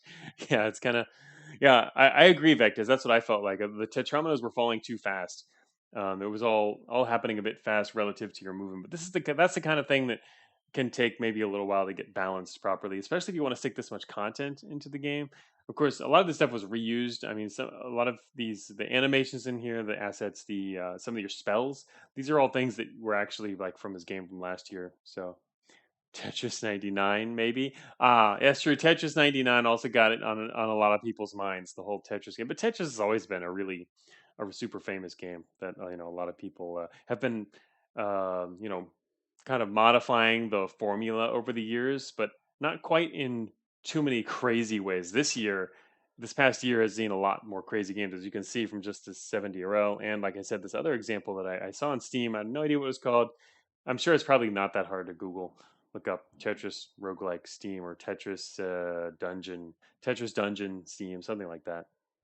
You're basically building the dungeon itself out of Tetris pieces that are falling, and that creates the dungeon that you're going through, and you're doing it as you're going through it. So it's kind of similar to this concept here, but this one, I mean, it's not integrated very well. But it's interesting, and it's a second take we've seen so far. We'll try the third one next time. I didn't realize how close this came. Oh, held back by previous design artifacts? No, I wouldn't think so necessarily. Because I mean, like I said, the one last year was the Demons vs Zombies, and that was completely different. I mean, mechanics wise, they're not similar in that regard. What I'm saying is they saved time by reusing things like the assets and some like spells, for example, stuff like that. Save time by doing all that, and so you can focus on the main mechanics. So there's could have been time to do maybe more different things with it. But Demons vs Zombies is pretty cool. Yeah, that's what I meant. All right, so let's see. Display capture. All right, so that was Dungeon Tetris, and man, we spent 3/4 of today's stream on Vectus's game, which isn't even done yet. That run is still in progress here, but and tried a couple of others more quickly because yeah, I think these are they're okay. They're definitely worth trying out to see like a lot of 70 are good. Many 70 most 70 you could say are worth as long as they're more roguelike-ish, not platformers. But we won't go into that again. But they're all worth trying out and seeing what kind of interesting mechanics people come up with, right? So that was our third day, and we've gotten through 9, 3 per day so far. So the next time we're going to be starting from Idle Night. And we'll just continue going down the list. And apparently, I think it was this one. This is another take on Tetris roguelike. So we'll see how that one fares by comparison. Yeah, so that'll time for lunch. Harvest Dungeon is really good. Cool. I'll get into that one for sure. We're gonna just keep playing these. I'll hopefully get to do some more than this 3 per week, but it's hard to say because now I have to also play Cogmind, which I'll be doing soonish. Um, so I won't be able to focus quite as much on the 7D. Won't be able to focus extra time on the 7D like I might otherwise want to. Um, we'll see. But yeah, we're gonna be doing a Cogmind run with the new heavies this week.